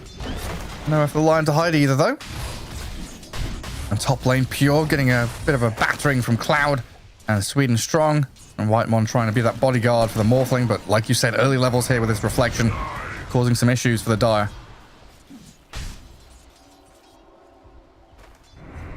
As I am back.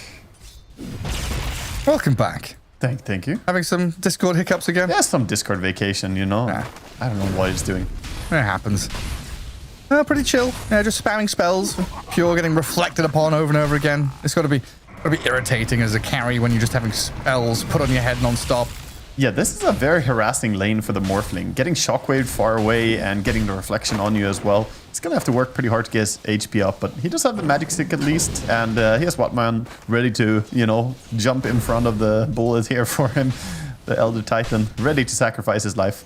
Yeah, get down, Mr. Morphling. I'll get in there for you. Down at bottom. Looks like the wave somewhat being dragged back here by Tundra. Try to make this lane as long as possible. Get away from that AM mid. tower. He got tossed on the tower. Oh, is he dying? He's low HP and Tree Grab is coming off cooldown. He has bottle, but it's too far away. It's around the corner. Oh, hey, dodges. Oh no! He lost vision, so he didn't click it on him. That was pretty close, but Chira Jr. going to be kicking himself over that one. Could have been first blood on Thompson. Oh, that would have been such a moment right there. Thompson almost getting completely outplayed there, but finally does survive. Drops his shoulder. Gets away from it. Lane. First blood blood. on respect. First blood's there. 9 class picks it up. Anti-Mage trying to get the trade with a few clicks into this Lion. He's munching through a lot of regen here, but still going to die as Mankushi blinks away. Yeah. Top lane as well trading, but less kill potential there as Morphling just keeps morphing up. But he's taking a beating from this TB. I'm telling you, it's doing quite a bit of work against him here. Yeah, because he can't trade with a TB either. TB with 10 armor just doesn't take any damage from these right clicks, which Morphling is so reliant on. You need those natural order points on your Elder Titan to come in so you can actually hit them. But of course, you need Stomp as well, so not gonna be happening. Oh, he's holding a point for now. Whitemon, we'll see. Lotus Pool there. Grabbed up by OneWin on the left side. And mid, he just yeets his tree on that courier. I still think it's stupid you can do that, but courier gets sniped by the Tiny. It was way under the tower, but dead anyway. Man, my toes are curling. I'm like, I'm stressing out watching Pure play this top lane, honestly. Yeah, even just the blood grenade available on the Terrorblade, I feel like it could come any moment when he goes down fully to max Agi. They'll press forward now to get a bit of damage onto Cloud. Trying to alleviate some of this pressure that's been coming their way. Now Whitemon getting turned on though by Sweden Strong and Cloud's Magnus. Mag's last hit stats aren't that good. The way this lane's been going, it's felt like OneWin have been really pressuring hard, but Morphling's farming decently. Yeah, Pure is doing a fantastic job, still staying relevant and just going up and hitting creeps. Like he's going back and healing up every now and then, but his presence for CSing has been very high. This is where I wonder if Sweden Strong needs to pop a meta just to try and dominate the CS a little bit. He's doing a good job harassing, but Morphe's still finding these last hits, and meta is available. So gotta wonder if he finds a moment to use it. Bottom lane, blood grenade thrown on DK. Oh, Lays. Double Pops his stun, magic though. stick. Gets away thanks to 9 class and all these stuns. Yeah, beautiful double stun right in between the two of them. And 9 class going for the no mana drain build here with 2 points Earth Spike, scaling up Hex. That's what you were talking about early on, right? With these mana drain nerfs and stuff like that. Maybe we see more of these Earth Spike builds. Oh, mid, Thompson. Ooh, barely. Doesn't get tossed back in top lane. Meanwhile, action on every lane. Yeah, meta is up, Cloud is dead, Whitemon traded, Pure now with a waveform forward, trying to get Sweden Strong with another hit, he gets the job done. Really, really important there for Pure to stay alive and be involved in both of those kills. Oh, that's fantastic for him. And he gets full power treads completed up as well now, and a raindrop, so he's going to be quite happy. Don't die to the shockwave. He morphs up. Jesus, he's cutting it close. Bottom lane in the meantime, Anti-Mage getting perma-disabled here with the hexes and stuns, but he jumps back in with respect. Help, body blocks there on the DK as well. On Gets point by Munkushi Tex. out. Very nicely done by respect. Yeah, keeping his carry safe there. Mid. He doesn't have any regeneration though. Shira Jr.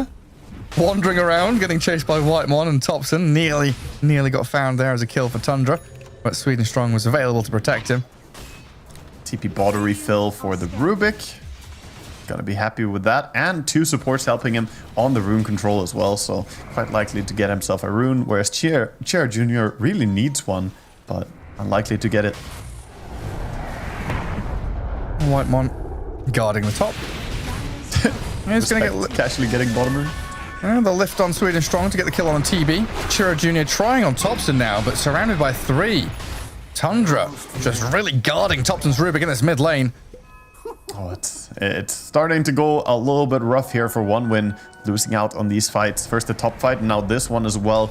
Good start to the fight by Whitemon, initiating here on the TB, and you see the damage that they have between the two of them.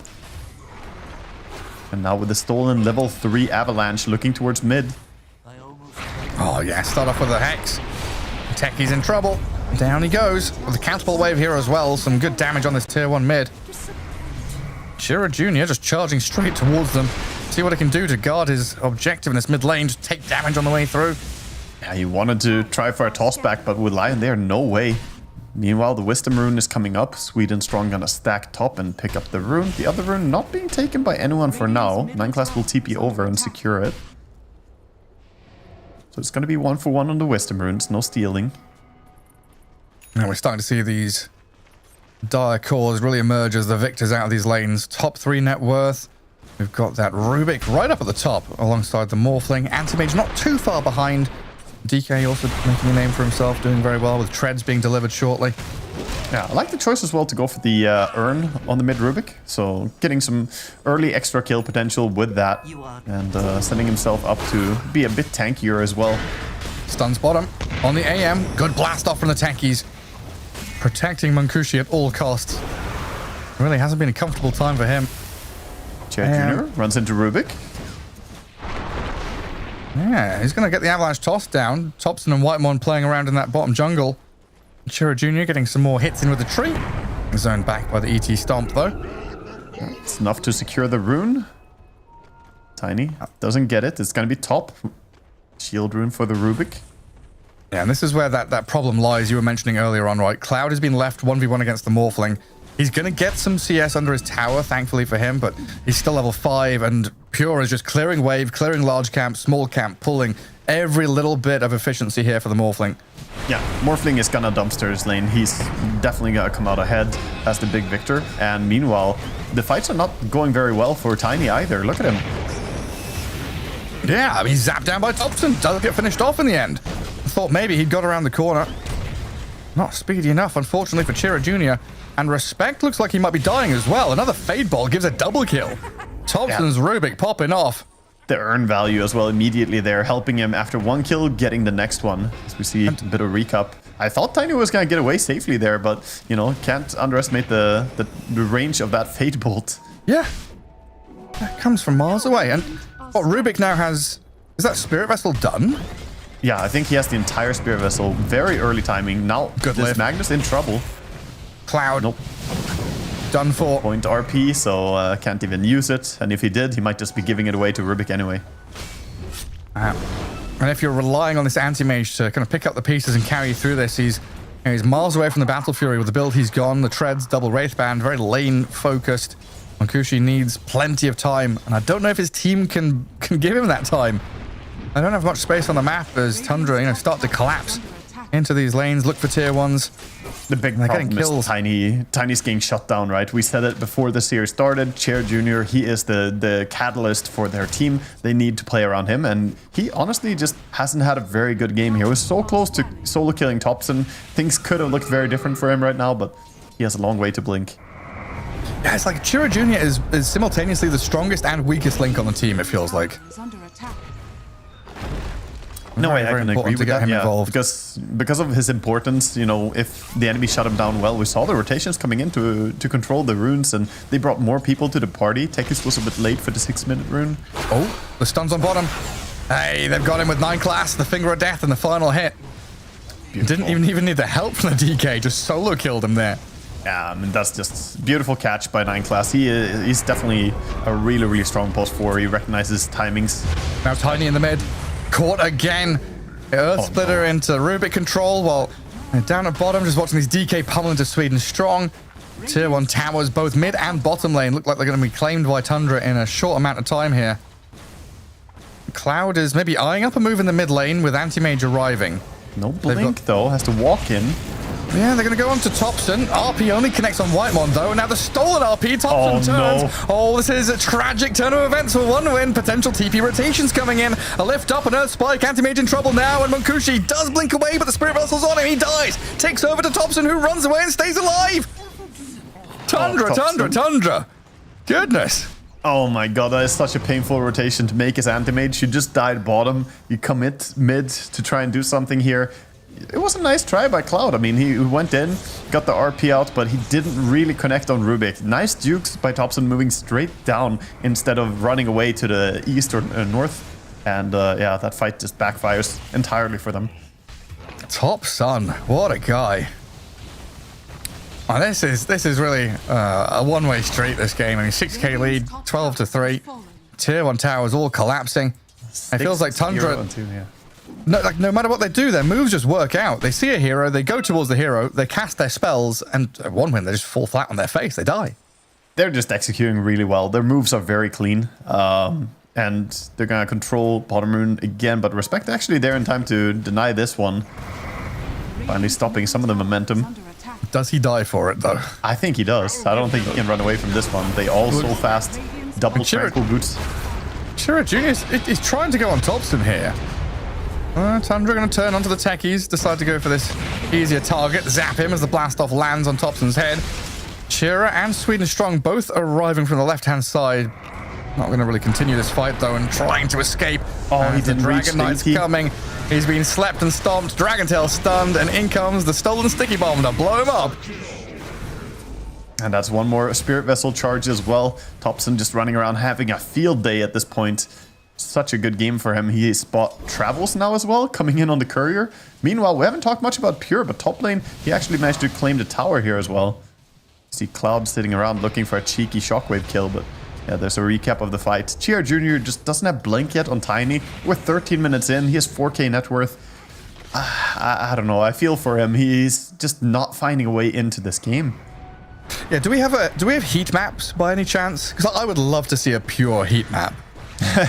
He hasn't left top lane in 13 minutes. I can show it for you. It's the tiniest little area. Yeah, just round and round in circles. Small camp, large camp, creep wave. Small camp, large camp, creep wave. Then go up to the top, medium camp. Oh yeah, a bit of spice. Something a bit different there. Leave it to Pure to just sit there and enjoy himself.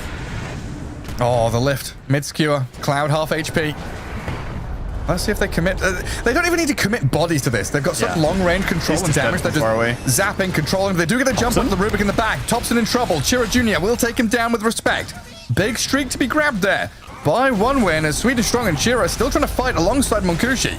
One minute brought the numbers. Pure tried to join this fight. His heat map is changing, but he didn't really get too involved. A little late to the party there. Yeah, he does get away at least as he was chased by the Tiny here, but Tiny didn't really have the range to reach him and get him back into the mix. But that was a big takedown.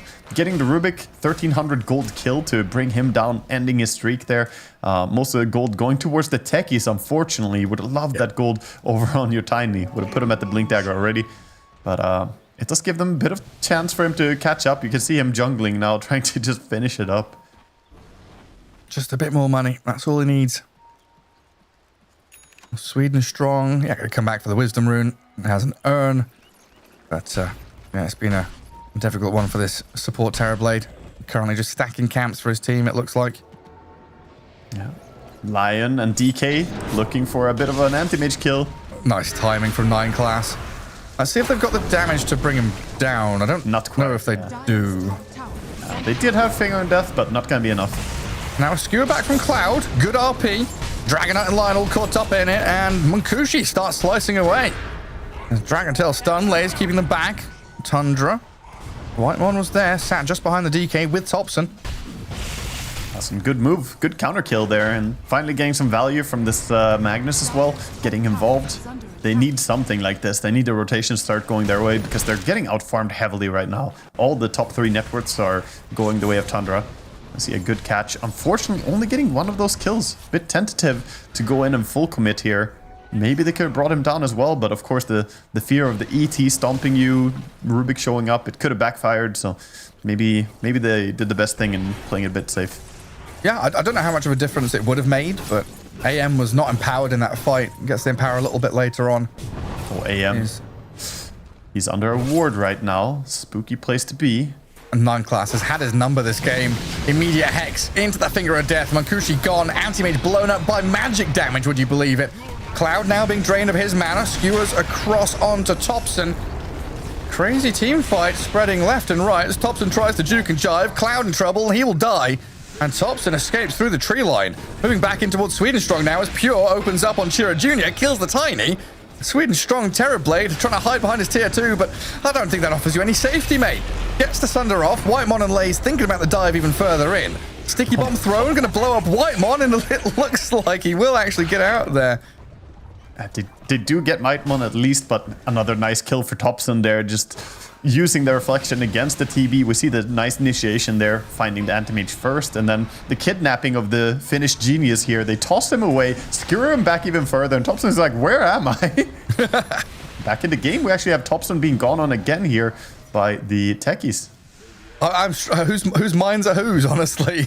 He's stolen these proxy mines, techies, and him, and placing them all over the place. Yeah, it's been a good time.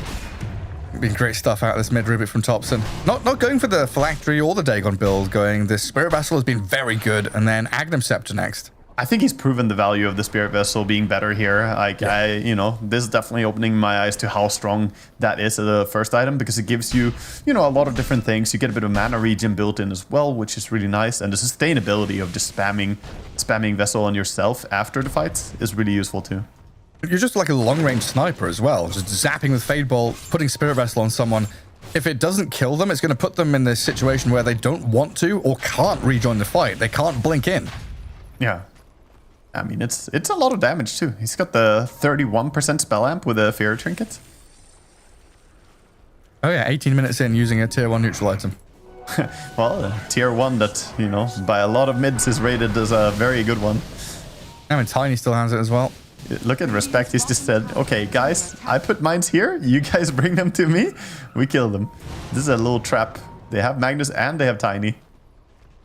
And try something. I think Whitemon's pinging them out, though. Oh, they're going to skewer him. Boss into skewer. Boom. Wow, that is some serious kidnapping level. What is this? Human trafficking. Bringing the ET and blowing him up. That's not very friendly. They're gonna try again. They're setting up round. The thing is, they've shown the destination now. You can just avoid it by not going there. Yeah. It takes a while for techies to build these little traps since he doesn't have the talent yet for CDR. Could make good use of that one though. I'll just cut the waves, clear it out. Not going to show themselves on that mid lane again. Tundra. I'm pinging down bottom lane now. Oh yeah, there's a Morphling in this game, huh? Pure is he's 3-0-2. Sure is. He's pretty farmed. Yes, he's looking quite big. He's building towards that butterfly next. Already has the Manta Falcon Blade. AM meanwhile finishing up his Manta styles. Well, 780 gold to go. Looks like they're gonna lose their bottom tier 2 because they're all setting up around the tier 1 top. So tier 1 for a tier 2 trade looking to happen here. Yeah, and Pure has had such a free game. He's like skipped Morbid Mask, Vlad's, everything, right? Just Manta, Falcon Blade added in there. Raindrops for a bit of mana regen and Butterfly.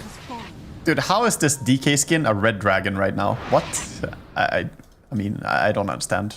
I guess there are some red parts on the wings. This looks like a nice dragon, dude. He looks blue. It's like a silver, a chromatic dragon. I don't know. Mid, Tiny showing for a second, but they're not gonna jump him, realizing there's a lot of 1-win heroes nearby. They do win out on the rune, so he gets the DD rune bottom on Rubik. His spell amp could be cranked up all the way to 46% right now, if he pops that. That's a lot of spell amp. What's AM spell resistant, magic resistance? 62. Yeah, I mean, he does lower it a lot, but the other people don't. TB would take a serious amount of damage. And they're gonna go straight towards the Roche, it looks like, with this. Into the pit. I mean, Pure would love to have an Aegis just to walk up high ground, honestly. I mean, you would love to have an Aegis when you're Morphling in general. Feels so good. Can max Agi and not worry too much. What? Okay, well, I don't know. There's drag Roshan out the pit for some reason, then walk back in. Not sure. I mean, not sure what they're doing. I guess they didn't want to stand 3 heroes next to Roche to get the slam, but I'm not sure why they want to reposition him like that. And meanwhile, look at 9 class. Yeah. 9 class is just on a solo RPG mission. Gets a ward down, looking for anti-mage. They're all sat in mid though, and Whitemon has scouted them, and there's a lot of mines over there. Yeah, Whitemon is like, Techies has been sitting here for like the last 3 minutes, guys. Pinging it out, and yeah, they know. Who can we send? Do we have, yeah, we have Morphling Mantas, so I guess those illusions could be sent over there right now. Avalanche, toss back into Cloud. Hey, Lay's blown up by the mines. Another go on that minefield. So cheesy. They do blow up Chira Jr. with a finger of death and a few punches in the back lines, but yeah, this is some pretty dank stuff from 1-win. Anti-Mage to come in with an RP, a lot of damage. Oh my god, they've blown them up! Woo! Monkushi! What a fight! Boy clears them out. Morphling now might be in a bit of trouble as well. Sweden Strong chasing with Monkushi forward onto 9 class instead. Leave Pure, the Morphling alone. They'll go for 4 kills for the price of 1. Holy moly, what a turnaround there. They start by taking out the offlaner, and then after that get a really fantastic fight. Triple kill for AM. He is way back in the game now after that. That went from like meme to serious very quickly. Yeah, the RP was beautiful there.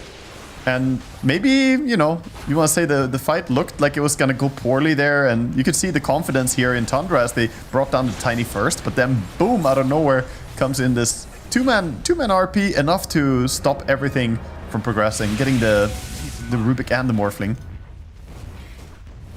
That lead that Tundra had, that Aegis, it's all gone. We're now in a dead even game with, you know, anti-mage against Morphling. Monkushi, top of the net worth, and suddenly feeling incredibly comfortable. Yeah, and it's a good matchup. It really, like, this is a good AM game. We called it during the draft that this is, you know, looking like a very nice bait and switch with the TB for AM. So if he gets a little bit ahead here, if he, you know, builds more on this lead that he already acquired, then he could really take over the game. He's going for the Aghanim Scepter, building towards the Disperser afterwards. Looks to be his build. And Tundra, I mean, they look a little bit shook after that. They're all back to kind of hitting creeps. They lost the tempo that they were playing with before. Yeah, they just got blown up by this landmine twice in the same location. Respect with the call of just, hey, we've got combos, let's use this. You know, it's like Team Spirit-esque, right? Tiny Magnus, tossing people around, dragging them, displacing them, putting them into this minefield and out of their comfort zone. 1-win showing some skills and some really nice team cohesion. Okay, so 1-win just saw that Torment was taken. Now they smoke towards the bottom area, expecting maybe Morphling would come down here and farm. He is staying and farming his ancient area, though. Question is if they're gonna go and invade it. Whitemon ready to tank a gank. 9 class might go down here. Steps up into the harpoon. Monkushi looking at Whitemon now as the secondary target. 2 quick kills. 1 win now in the driving seat of this game, dictating the pace and what's going on as they jump towards Pure. Anti-Mage sends forward his little Blink Fragment illusion. Yeah, he's gonna say, okay, thank you, morph into that Blink Fragment, and now he has Blink for himself and morph for a while. But yeah, that's another fight going their way. Good initiation there, catching the supports. Both supports removed, and now they're looking towards mid tower, looking towards something. Actually, it looks like AM is just gonna push bottom, so maybe mid tower will stand for now. But this gives time for techies to invade and plant more of these aggressive positionings where they can just skewer people into it. It's cheesy, but it works, Gareth. They're making it work. Well, Oh no, Thompson. A jump. Oh, that was... Okay, he walked out of fog. I was wondering what happened. He had a harpoon, so he wanted to click harpoon and then skewer him, but he was around the corner. The harpoon didn't connect. I thought he just misclicked his blink there at first, but he wanted to harpoon. Yeah, wanted to try and grab him with it. Yeah, that's honestly why I thought, like, you know, the way this game's going, that team fight, how it started, we'd seen, you know, step A and then step B of this minefield with the toss and the skewer. It's kind of a bit memey, a bit funny, but no, this is dead serious. You know, 1 win. They're pulling out all the stops here. It looks a little bit dank, but if it works, it works. Yeah. Get the kills where you need, and then you turn it into this big, you know, RP fight with an empowered anti-mage. Okay, soon they have double Manta style. They should already be using the Morphling illusions to clear out some of these mine setups because it's really, you know, easy to get rid of some of them. But now they have it on Dragon Knight as well. He might be, you know, feeling more free to actually do it, whereas Morphling wants to push creep waves with his illus. Because this is sort of a key thing that one would have been using to get to a position they're in. See a smoke up now. Tundra snapping onto Chira's Tiny, half HP getting blown up quickly, but the Thunder save. Sweden strong with the save on Tiny, and in comes Cloud with a big RP. Monkushi following through with a Manifold, and they clap them down. Lays, he's gonna get taken down. Morphling Dragon Knight, Rubik gone. The Lion is digging his own grave as he tries to run away. Elder Titan also in trouble. 9 class getting bombed in the tree line. The mines get him. Elder Titan, the only one left standing. Oh my god. Another good fight for them. They do lose their mid and their offlaner, but they have the anti-mage surviving. AM did all the damage there after the RP came out. Beautiful RP, just serves them up for Monkushi to come in and deal the damage. Also, a lot of disables were already on cooldown, so they couldn't really control the AM when he went in. Whitemon did find himself a triple kill in that fight as well, so he is progressing a bit in gold. Got the Yule Scepter 4 staff, building towards that Aghanim's next. I think he really needs to like pick up and start doing the punches here in the fights for them. Yeah, he needs to get to that cleave talent. Yeah. My goodness, I've not seen an AM game like this in quite some time. Empowered with these big RPs. Cloud has been popping off. He's had what, 3, 4 big RPs in a row in these fights now, allowing Monkushi to have that freedom to come and hit. I think he's doing fantastic considering the start he had, and the farm was pretty low. Laning against Morphing is rough, but he has worked his way back into the game, combining with Tiny and Techies. So yeah, they're, you know, playing well together and utilizing that TB as well for his illusions. They're always farming lanes or pushing out or scouting with them. The +4 TB showing its sort of versatility in this game. Yeah, and again, thinking about the situation we're in, where Tundra, they need to be getting wins here. They want to be tied up 8-4 with top boys. As Chira Jr. just comes in, destroys 9 class. High ground vision there, giving them that little bit. They do immediately ping out correctly where the ward is, though. So, you know, that did give away that information that there's a ward there. But now you lost your support, and Monkushi is just pushing towards this mid-tier too. Go straight up towards it, yeah. Oh yeah, we still have all those other games being played, so everything's up in the air, but Tundra want this win badly. Like, this is a very important game for them, and they are... Jump? Cloud?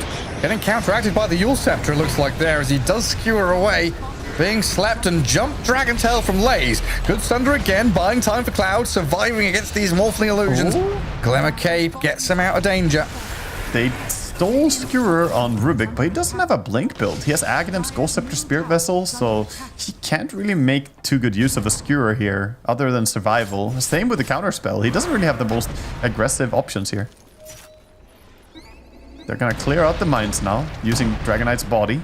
Just walks up there. One win falling back.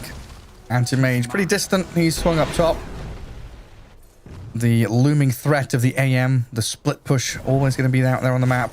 Yeah, I mean, he's getting huge, and if you're a Morphling in this game, you don't feel confident. He's going for a BKB next here because he desperately needs one, but that means you don't have a Lincoln Sphere, and without Lincoln Sphere, it becomes very difficult against the AM. Even if you did have it, with the new Disperser build as well that he's going for, it wouldn't protect you at the point when the Abyssal Blade comes out. So I don't usually check like net worth win probability graph until we're like 30 minutes in. So I'm doing my normal 30-minute checkup. Hang on, we have to come back to this because Pure is just getting blasted. Okay. He walked under a ward. Disappears. But yeah, apparently there's 100% win probability for Tundra. Yeah, I guess it's bugged lately. Yeah. The win probability gets bugged a lot of the time. I'm not as much of a believer as Mr. Gaben is here, but, you know, maybe he knows something I don't. Maybe he sees the combo coming. But with Morphling dead, this push is what's coming right now. They're just beelining straight towards the enemy base, and this is a hard one to defend with 40 seconds no buyback. Yeah, I mean, this looks like a lane of barracks. And there's a glyph here for Tundra. They'll use it as quickly as possible. It just doesn't feel like you're going to be stopping Munkushi at this point. Yeah, truly difficult. All the backup he's got. Ogre Seal Totem, Harpoon, Blink, Skewer on Magnus. All that mobility. Tons of mobility. Second glyph. He needs the Hurricane Pike too. That's the real meta.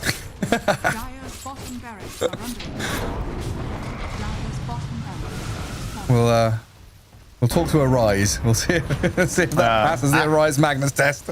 Actually, there's a level 30 Magnus spammer that showed me a clip of him doing stuff with Hurricane Pike that made me question, you know, who's actually the best Magnus even.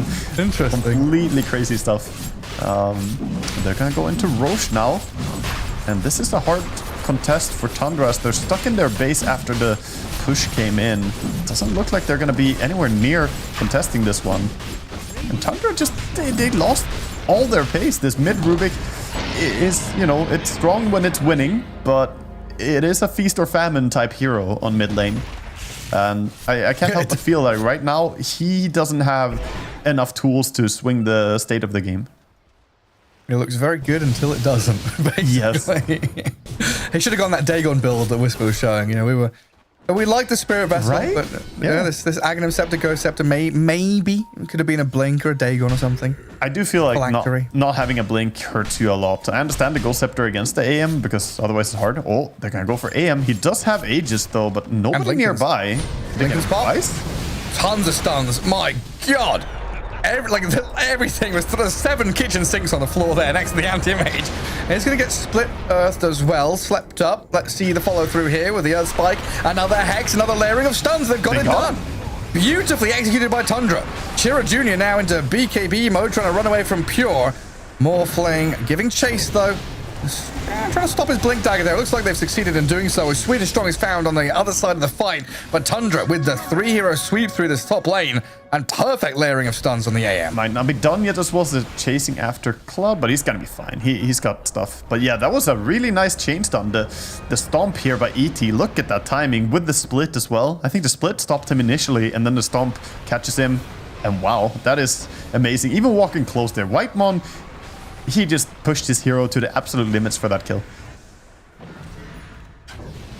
And now the pendulum swings the other way. Tormentor being stolen by Tundra. Yeah, high ground, not being attempted, but being pressured.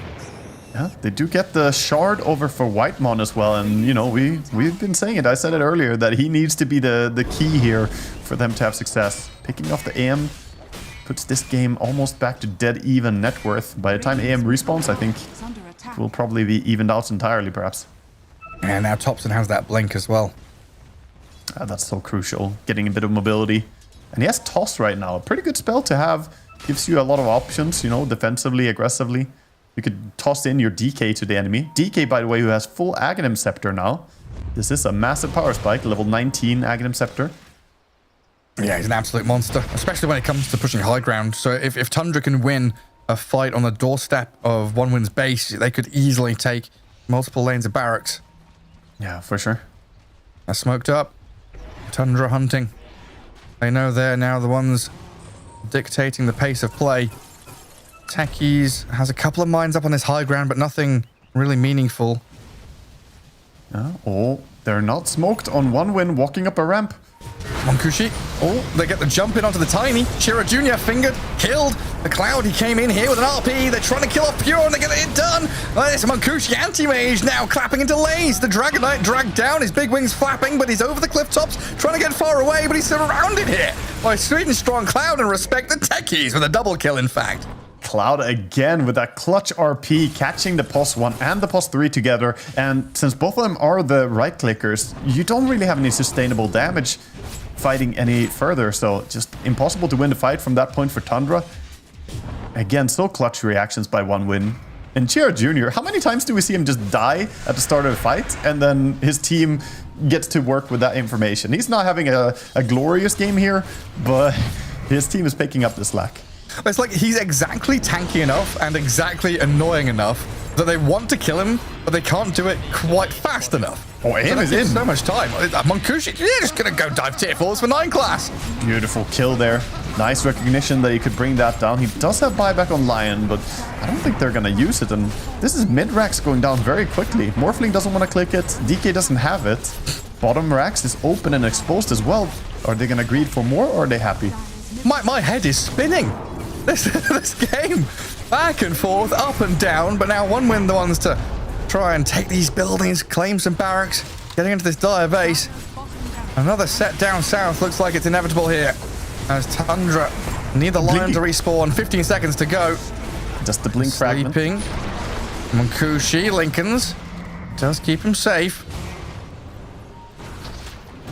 Oh, Cloud jumps in with a harpoon, skewer back on Whitemon. They've grabbed the ET. Self-Yules, but this is Whitemon dead. Is it though? No yeah, buyback. He does in the end. Nobody wants to get close to this. He almost ran back to safety, but he doesn't have buyback now. Dead for 60, so it's just chain deaths here for them. Mid, they put down the minefield as well. Yeah, I mean, if there was a move from Chiro Jr. there, I think Pure could have died in the minefield with an avalanche toss. Oh yeah, that's a lot of damage. Skewer and avalanche. If you toss someone to the side in the minefield, that does a lot of like rupture damage. Yeah. Grabbing the end for Pure. Very difficult to defend this. They built some landmines for themselves here, but I don't think AM cares. Another AM illusion just sent into the back. Catapult's going to work, and Monkushi steps up. Knows his place. Cloud grabbing Tops. Avalanche. Rubik RP'd. They've got Thompson all caught up with a blast off over the top. Thompson about to die. The minefield sign is down. Pure steps in. Kills off respect. Thompson Blaze and Pure holding the high ground here as best they can. But Monkushi chasing forward for the Morphling. Does have Mana Void in 7 seconds, but it's not fast enough off cooldown. Instead, Cloud is going to go for the DK with a skewer back in towards Chiro Jr. Another toss displacing Dragon Knight out of the base and killing him. And that medic in the backline, TB sundering his teammates, keeping them healthy. There's a buyback here from Dragon Knight. And they're gonna back out. Discipline, discipline. One win, they want to take this game. And Tundra, they feel so bad if they lose this one because they're not in a very safe spot in the groups. I think losing this is quite likely putting them, I don't know the exact status, but... like a tiebreaker situation? Tiebreaker or maybe even out, I think. Oh. Nearly catch Pure. It depends on the other results. I think they can still potentially tie with Spirit depending on what the other games are doing, but this is a game that Tundra may need to win. Definitely an important one. DD rune now, a big rune here. They have Bottle passed over to the Anti-Mage. He's gonna save it until they have all the resources they want with the RP. Gonna wait to see if they get a good chance to go in and seal the deal in this game. 15,000 gold lead right now. This Anti-Mage, absolutely monstrous. Having a Lincoln Sphere as well, great against a lot of these spells on the Dire team. And Rubik, not having a spell feels so bad in the start of a fight. You know, you rely on the spell steal with Aghanims. You have 2 spell slots, but he has nothing in them right now. Desperately wants to see the techies or the tiny someone. They're going out. They don't want to go quietly into the dark. They're going to go out swinging, wrapping around. This could be good for Tundra. Could be a big move, yeah. come in contact with the TB first. Avalanche is there to protect him, though. Sweden Strong nearly dead as Lays went forward, but in the back is Cloud looking to RP Thompson. Gets the catch on the Rubik. Thompson dead, down and out. Lays in trouble as well as this Dragon Knight's being pummeled. Cloud with Chira Jr. doing so much damage here, tossing the TB onto him. AM still looking strong, not losing any HP in this fight at all. Morphling's gone. Lion, DK, Rubik all dead, and GG's called. A 1-1 draw. 1 win tied up again. Beautiful stuff from 1win. I mean, it was a hell of a game. There was some memes going on in there, some interesting combos, but you could see these players really know how to play together and combo their abilities, though. You know, say what you want about the Magnus, Tiny, Techies combo being cheesy and Dota 1 stuff, kind of. But even so, this is just pretty fantastic by them. The way that they utilize their heroes to bring themselves back. And Tundra, we'll see where that puts them. You know, we'll have to have an update look at the scoreboard after this and see how the other series are going. But well played by 1win. Yeah, because that puts Tundra at what, 7-7, and we'll see exactly what happens there with some of these other results. But I think that means Tundra are out. We'll come back and figure things out, though. As like I say, we'll take a look at the group stage scoreboard. They're guaranteed out, actually, everything aren't they? Yeah, they are, Extreme right? have 8, Team Spirit 1, so Team Spirit are 8 and 6. Yeah, Tundra is out. They're eliminated. They needed a 2-0 in this series to have a chance to tie, but yeah, no, there's no way that they advance here. Yeah, looks like it. Sad stuff for Tundra. In a series like that, in a game like that, where, you know, they were so close, they could taste victory with Pure's Morphling just free farming completely. But these clutch moves with the toss skewers into that minefield in the mid lane, what, 2 times in a row? Cloud's big RPs, really clutch gameplay from 1win here in game they had number 2. a lot of amazing moments with Cloud on his Magnus. And man, they just get him with the death grip, you know. Today was really the day of teams saying, oh, you're still in the tournament? Well, we're gonna screw you over. Let's fight our absolute hardest here and try and pull you down with us. And they succeed. They take them down with them. Davy Jones comes out of his locker, grabs you by the ankle and drags you 50 fathoms under the surface. Down you go. And 1win. I mean, we really honestly enjoyed watching 1win, their progression through this tournament. A couple of cheeky victories here and there. I'm absolutely a fan. You know, if they fine-tune some of the drafting, especially like you've been saying, Chira Jr.'s mid lane, if they can fine-tune the drafting and give him some priority matchups and picks there, this could be a team to watch out for in the coming year.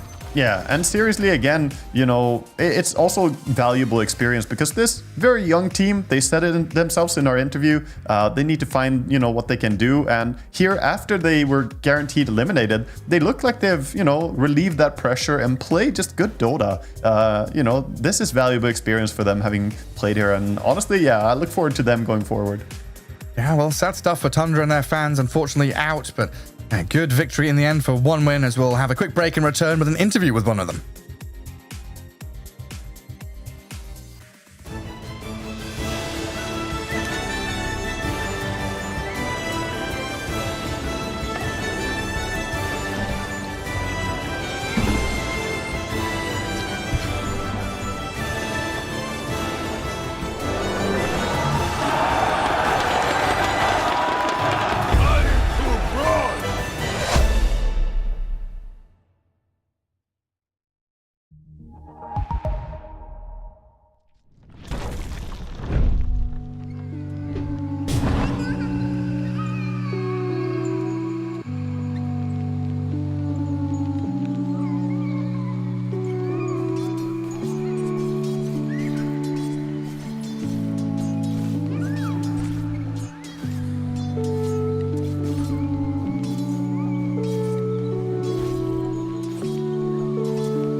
Welcome back, folks. We can watch back some of the highlights from the series. Tundra up against OneWin, a 1-1 draw again to round out our group stage here on the Earth stream. And Waga, I mean, it went 1-1, but Tundra, it felt like they were the better team until OneWin pulled out these really well-executed team fights in Game 2. Yeah, I mean, the start for this game as well was really good in Game 2. But yeah, of course, here we see back to some Game 1 moments where, you know, Tundra, they built a nasty Luna. Pure just became a monster.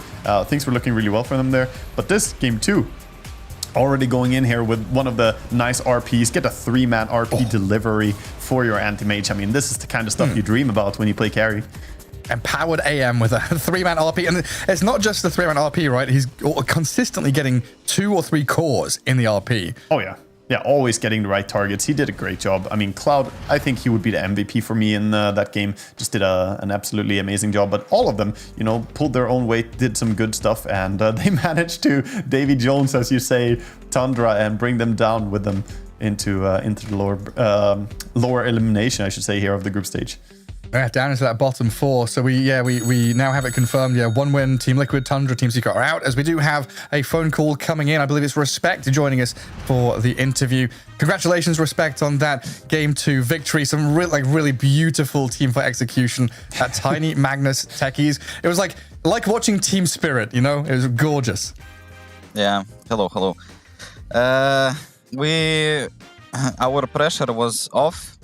Because we knew we already disqualified. I mean, you know what I mean. And we just first picked TB to try it for 4th position. We saw it in Pops, and Sweden Strong played some of the games. And we just went to play this game with no pressure at all. I think you really tricked them with that +4 TB as well, because look at their heroes. Yeah. Reflection against their heroes is very good, especially against Decay. We picked it out already after Decay, instantly. And our weak side is the lanes. In both of the games, we lost lanes hard. And it was very hard in the both games to play after it. But we managed to come back the second series. But anyway, we already lost the tournament in the last place. But nobody feels sad about it. We expected something like this would happen. That's good to hear, because you guys have been really fun to watch. We got to cast quite a few of your games, and it's just been a pleasure watching you guys the way you play, because if we go back to Game 2 you just played, like you said, the lanes, top lane was a loss, mid lane was a loss, so you're falling behind, but you work your way back into the game somehow while also letting AM farm. A lot of that comes to you on, you know, finding positions where you want to take the fights. Who has the strongest voice for leading early team fights and where you want to fight? Who's the most vocal in your team? Probably early game is Sweden Strong, and late to the game it's Monkushi, mostly. Okay, cool. So on the topic of Monkushi, he plays a lot of Naga Siren, and I think for me as a hero, I struggle with understanding how strong she is at what parts of the game. What do you think is a big reason where Naga Siren can fail?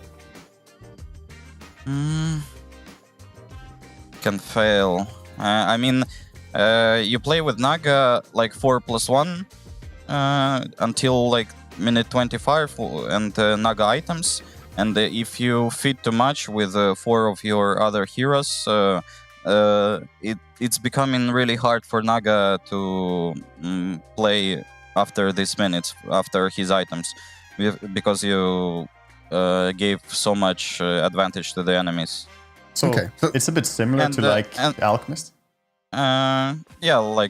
But Alchemist can join fights more early than Naga, so it's not similar, but I would say maybe, and of course heroes like Lashrock, we played yesterday against Team Spirit, and Lashrock against Naga is full counter.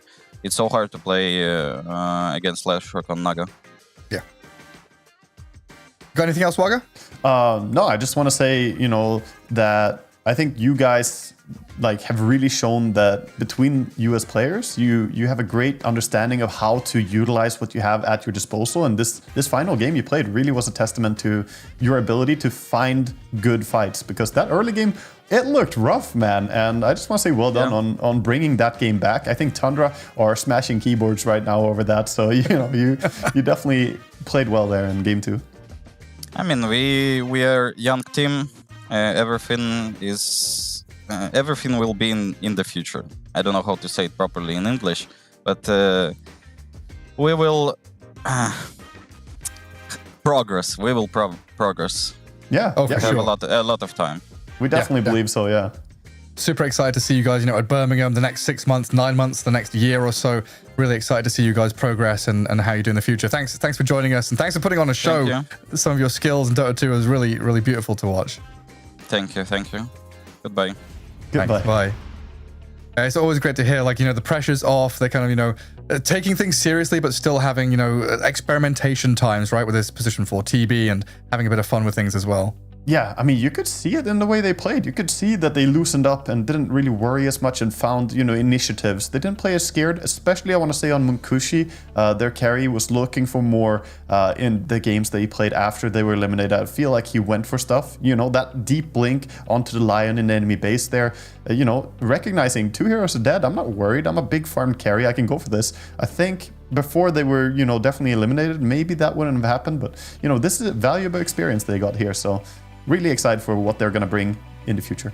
Absolutely. I'll see if we can take a look at the group standings and stuff to wrap up the day here, as we do end up this Earth stream with that 1-1 draw. And there we see some of the guaranteed slots already taken. BetBoom and Falcons through, Azure Ray, Heroic, G2IG out of Group A, with some matches still going on.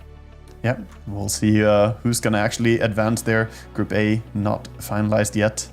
Still fighting. Well, I guess they're all tiebreakers, right? They're all done. So all the games are done, right? So those 3 in the middle, they're tiebreakers for tomorrow, and then Group B is all completed. Oh, yeah. Yeah, I think so. Yeah, all the games are played, so it's a 3-way tie with 1 team going out. So it's, you know, two teams advancing. I think that point, are the tiebreakers done and just the 2 teams play, and then the loser goes on to play the next team, and if they lose again, they're out? Not sure. Usually how it's done. Yeah, might be that little round robin. We'll see how it all goes, because it's across that dividing line, right?